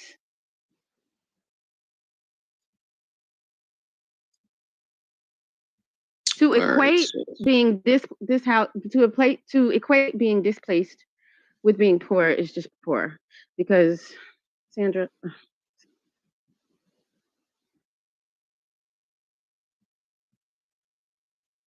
Damn, we the only ones, man. Mm-hmm. Oh crap! But you need to come. Damn, this is being. What the hell? Why you move down? They want the bean. Yeah, you need to stop by the chillism room, man, because you talking crazy, man. I'm in the chillism room all the time. Yeah, you talking crazy though. You talking crazy. Just because you don't understand what I'm saying. No. Does not I'm mean saying that what I'm saying doesn't make sense or isn't true. no. It's not that it doesn't make sense. It's that you're trying to make the case that this is like the average, right? And even with those studies, with the case I'm trying to make. Hold on. Even with the studies concerning the panhandlers, right? And they're most likely going to be criminal justice studies that's applying some sort of completely untrue. They're not criminal justice studies? Hell no. They're social science studies. It's a bunch of fucking students, not no criminal justice. Criminal justice can be labeled as a social science. What you mean? Yeah. No, I'm talking about everything from the social sciences of women and gender studies, men and gender studies, the studies of how social groups navigate this particular brand of society, the studies that made the Connell's masculinity scale, the studies that make the scales of the invisible language of America. Like, this has nothing to do with criminal justice. Whether or not Stallion. Look. When I mention criminal justice, I'm not just talking about like criminal justice. No, the reason why I mentioned criminal justice is because there's a social science component to criminal justice. I understand that. Like, yes. So I'm saying what I was gonna finish my sentence off was those studies that you're referencing, they're gonna most likely, let's just say it's not criminal justice. They're applying a theory to it. What would be my theory? A form of thought. All right. That's gonna have the individual who's doing the study and writing it. Yeah, individual or many groups of people who are doing the study. They're gonna come to a conclusion based off of this theory. So, like I said, I don't know. This sounds crazy. I get what you're coming from. I've seen it for myself too. I'm not denying what you're saying. Well, then how is it crazy? Crazy implies that it's somehow outside of reality. No. It's crazy because you're making the case that this is the average. The majority. That's not my case. My case is that homeless people are not on average poor. In fact, poor people on average have homes. Okay, so wait. You think that because a person on the street has $2,000 in cash that they managed to gather up, it makes them not poor? I'm talking more like $800 in cash and $25,000 in a chicken. Yeah, it on hand, right? In their pockets and shit, right? Yes, I'm arguing that makes them not poor. That's poor. Peg, come on.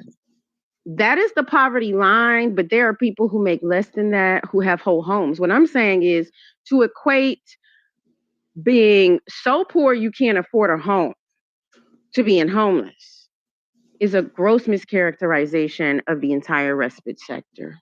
No, because those people, those panhandlers who got that money, that's not consistent form of income compared to the people who have homes. They have a consistent form of income. They're poor too. They're on the poverty line, but it's consistent. Almost 80% of our homeless population, no matter the state, but specifically in red states, they're on disability. If they're not on disability, they're vets. Like they have consistent income. They just don't have the money that they want to be absorbed by, the rigmarole of participating within capitalism. I mean, I don't want to go into my specific cases, but I have a caseload of very interesting people. I have doctors on my caseload that are voluntarily homeless. And I say this as a woman who retires in a week from doing this for 23 years. I know the homeless better than you do. The problem I have is that you're saying that they're voluntarily doing it. That's the Hertz was good. The problem I have is that you're saying they're voluntarily doing it, and you're saying that this is that like the majority. I don't agree. I don't agree. I have yet to say that any of this was the majority or the minority at all. This is a narrative that your lack of nuance in your brain keeps perpetuating onto me. I have corrected you thrice. Okay, so say it one last time, because I'm a black man, you know. Yeah, say one last time. You said what? I don't work for you. You are incredibly laborious. What I'm gonna say is this. You are incredibly laborious. Like at this point, I need a consultation fee. What I'm saying is She's all right. Go ahead. What you talking about, Peg? Go ahead. First of all, I'm not talking about a fuck thing. This is a discussion. She's trying to say that the homeless want to remain the homeless. They want to be homeless, bro. Is that what you got? Is that what you got? Really? And see, Peg, please don't complain. If y'all really knew, complain. No, I can do a whole lot worse than complain. Oh God! Peg, what I'm saying hurts.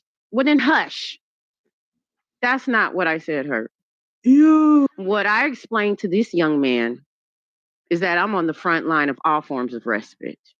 And when I house them, after solidifying all kinds of relationships between my county, its funding, and nonprofits all over my state for various reasons, whether it's DV, vets, mental illness, or people who have been released from prison. More likely than not, they decline access to housing. I also told him that I often get to see exactly how much cash on hand these people have. Excuse me. And it's often grossly more than your average person with a home. That's what I said hurts. Okay, but you're not like I didn't say what I didn't say. Right? That's anecdotal, no, right? You're not, I can provide. Okay. I have data, so I provided him with the data. Don't show that the majority of them want. So, what is the opposite of anecdotal if it's not data? What is the opposite of anecdotal if it's not data? You were talking about your own experiences. Well, I provided data before you got here, but you. Oh, okay, I want to hear. Okay, so which one would you prefer? If you said, okay, well, that's anecdotal. As a woman who retires in a week from doing this for 23 years. It's second generation, by the way. Do you agree that what you just told me was anecdotal, right? Repeat what I just told you. You just told me that based on your experience, this is what you've seen, and more often than not, they refuse housing. What is what I've seen? Now, Vig, I don't know what kind of high school little social manipulation game you're playing by laughing off mic, but I swear to God, it would be just as funny if you remained. It's not manipulation. It's just funny. Okay, well, it's juvenile. Well, let it be funny while being mic'd. I'll explain why it's not juvenile. I don't care. So why I just think it's tacky because I have on gamer headsets and I'm trying to hear hurt, and you think it's appropriate to unmic just to laugh. Yes, because it adds life and flavor to this app while I'm speaking and listening to the both of you. Yes, it's not because I'm trying to manipulate or act juvenile. I don't know if you've been in a lively social environment. Of course she left. Of course she left. Hurts, I don't think anything that you stated was gonna be enough. That chick just seemed very combative. I didn't get enough chance to say nothing. That's the point. That's the point. She kept repeating herself 3 times. I'm not tripping. Like based on what she told me, that was anecdotal evidence, right? It was anecdotal, but she was trying to make the argument that the poor. She was trying to say that's not what she was saying, but she said it 3 freaking times. She says that the poor is basically one. Because they have over $2,000 in cash or in change on them, they have more money than a home or an apartment owner who's working. I'm like, that doesn't make any sense because that's not consistent. Even if they have $2,000 on them, that's not consistent. Yeah, they don't know if they can. Yeah, like I'm like what the fuck? And she said she didn't consider that poor. I'm like, that's poor. That's not consistent. That's my chance. I make $2,000. If you make $2,000 in 3 months, yeah, like what? You can't provide a roof over your head.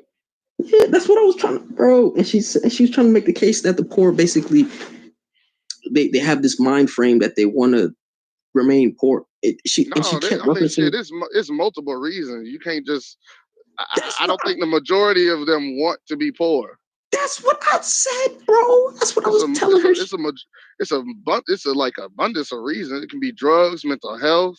Mental health, bro. They can't keep a job. Like hurts, a bunch of reasons. Bro. Some of them do. Some of them will say they want to be poor, but that's not the majority. Hurts, bro. Bro. That's what I was trying to explain, bro. But she was tripping. She said she was in law enforcement or some shit for like over 23 years, and she's a black woman. I'm like, she cooked. Well, yeah, cooked. I mean that. But the law enforcement thing, that's just gonna give you like you're in those areas, so you're gonna see, like you're in that bubble. You're gonna experience what you experience in that bubble. Yep. Like if I'm a cop and I go to a poor black neighborhood, I'm going to be arresting more black people, and so you're gonna have this mindset that black people are the ones doing the most crime. Yep. So I was just I was like, man. Rather than if you were in the, if you were a cop in a poor white area and you'd be arresting white people all day. More white people, yeah, bro. But she just seemed very combative, bro. Even I don't know, because even when you was asking the questions, she was just ready to rip your head off, bro. So. Oh shit! I don't think that shit was. Everybody's on the edge this week. Wait, you voted for Trump? Hell no! I bet on Trump though. I voted. I sure did. Yep. Hurts, how the fuck? I voted for Kamala, but I bet on Trump. You knew Kamala wasn't gonna win, and you still voted for her anyway. Yeah, because I wanted her to win. Yeah, hell yeah. I mean, shit. Her like shit. I vote on whose policies affect me. That's true. Yeah, good point. Trump, valid point. I'm a union worker and shit. Like Trump's anti-union. Shit, that's why Teams just sat out. Oh, yeah. That motherfucker said he told Elon Musk that people who go on union workers who go on strike should be fired. That's why Teams president sat out. He didn't endorse Kamala and he didn't endorse Trump. Can't endorse Trump. He on his dictator business shit. Yeah, he on his dictator business shit. That's what he wants. Yeah. So that affects my pockets. I'm not voting for that motherfucker.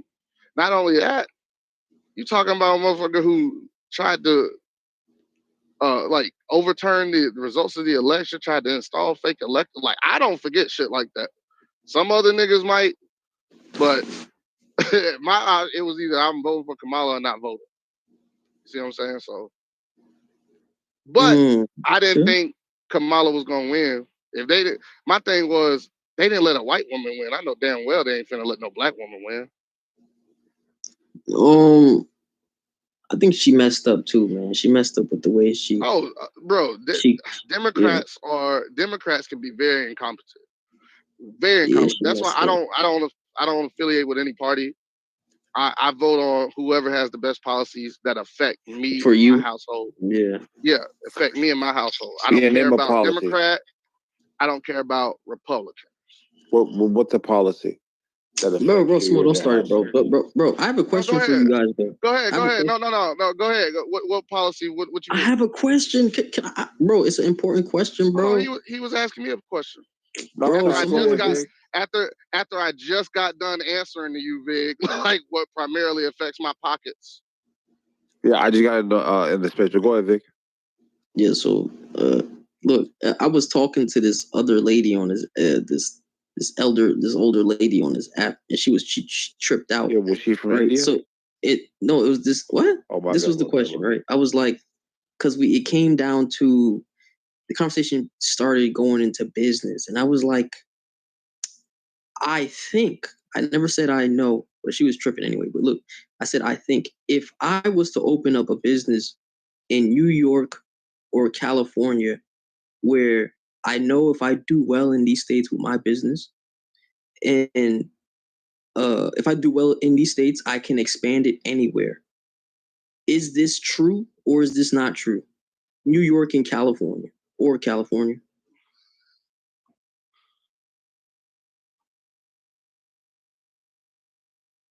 What? Niggas, the room dead, nigga. Yeah, I'm sorry. so I didn't hear your question. I got. if Let me ask it one more time. if you're doing good, pull over. yeah, if you do good in California, and his question is if he opens up a business and he does good in California or New York, could he expand anywhere he wants to expand to? Question. The answer is yes. Yeah, I gave my reasoning because New York and California are usually the highest places in terms of popularity and where people visit from almost damn near all over the planet. So if my business my business does extremely well amongst this audience, which is a combination of native people that were born there and are raised there, and people from overseas, I can expand it to any other state. In comparison to if I was to open up a business in Kansas and I did well in Kansas, it doesn't necessarily mean I'm going to do well everywhere else. But it cuts both ways. So it's about your capital, it's about your notoriety, and it's basically about your marketing and branding. In these larger markets, you're going to be able to access, let's just say that you're successful, you're accessing exposure to a massive market of people, which your revenue is going to be oh no, my bad. I should have specified. We were talking about restaurants, by the way. Yeah. You didn't hear about them. So as soon as your restaurant starts popping, you're gonna be branding. Opened up Napstar. Yeah, just real quick, bro. So as soon as your restaurant starts popping, you got a hell of a lot more people that are bragging about it, Yelp, so on and so forth online. Then you get a media presence, marketing, you're paying people for that. It's easier for you to be able to sell it to your lenders or your investors in another state that look at what I did in this market. This is a smaller market. I'll be able to double revenue at this point in time.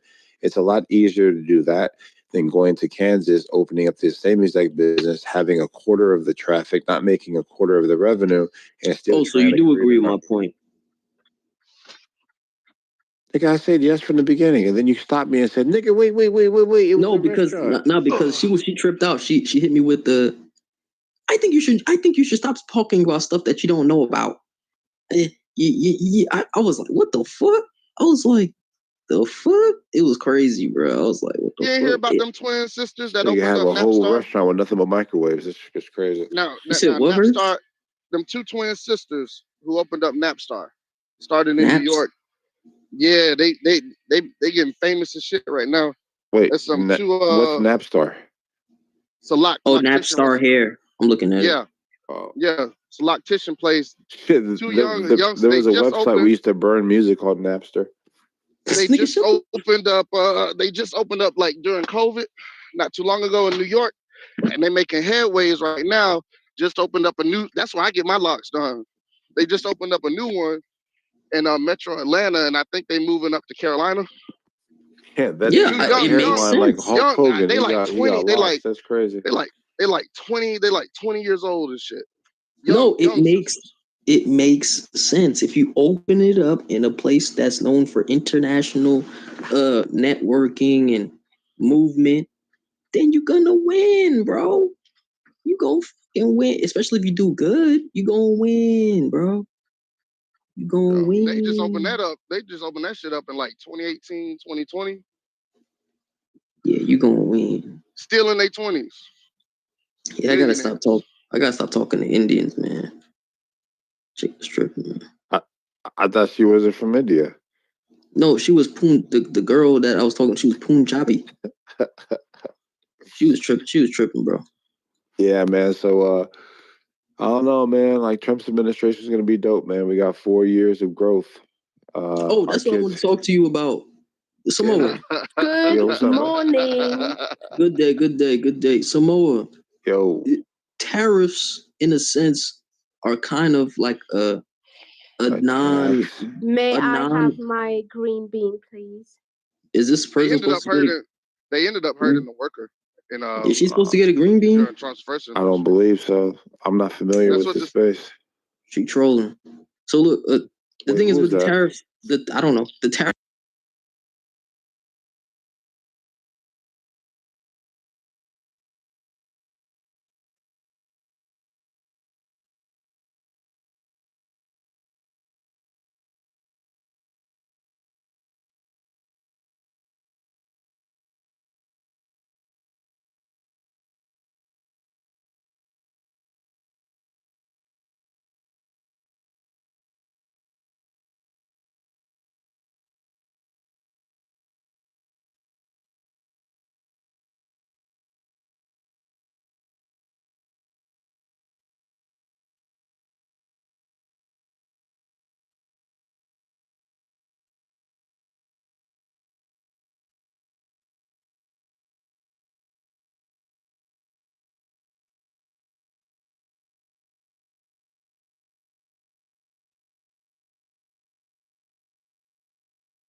you.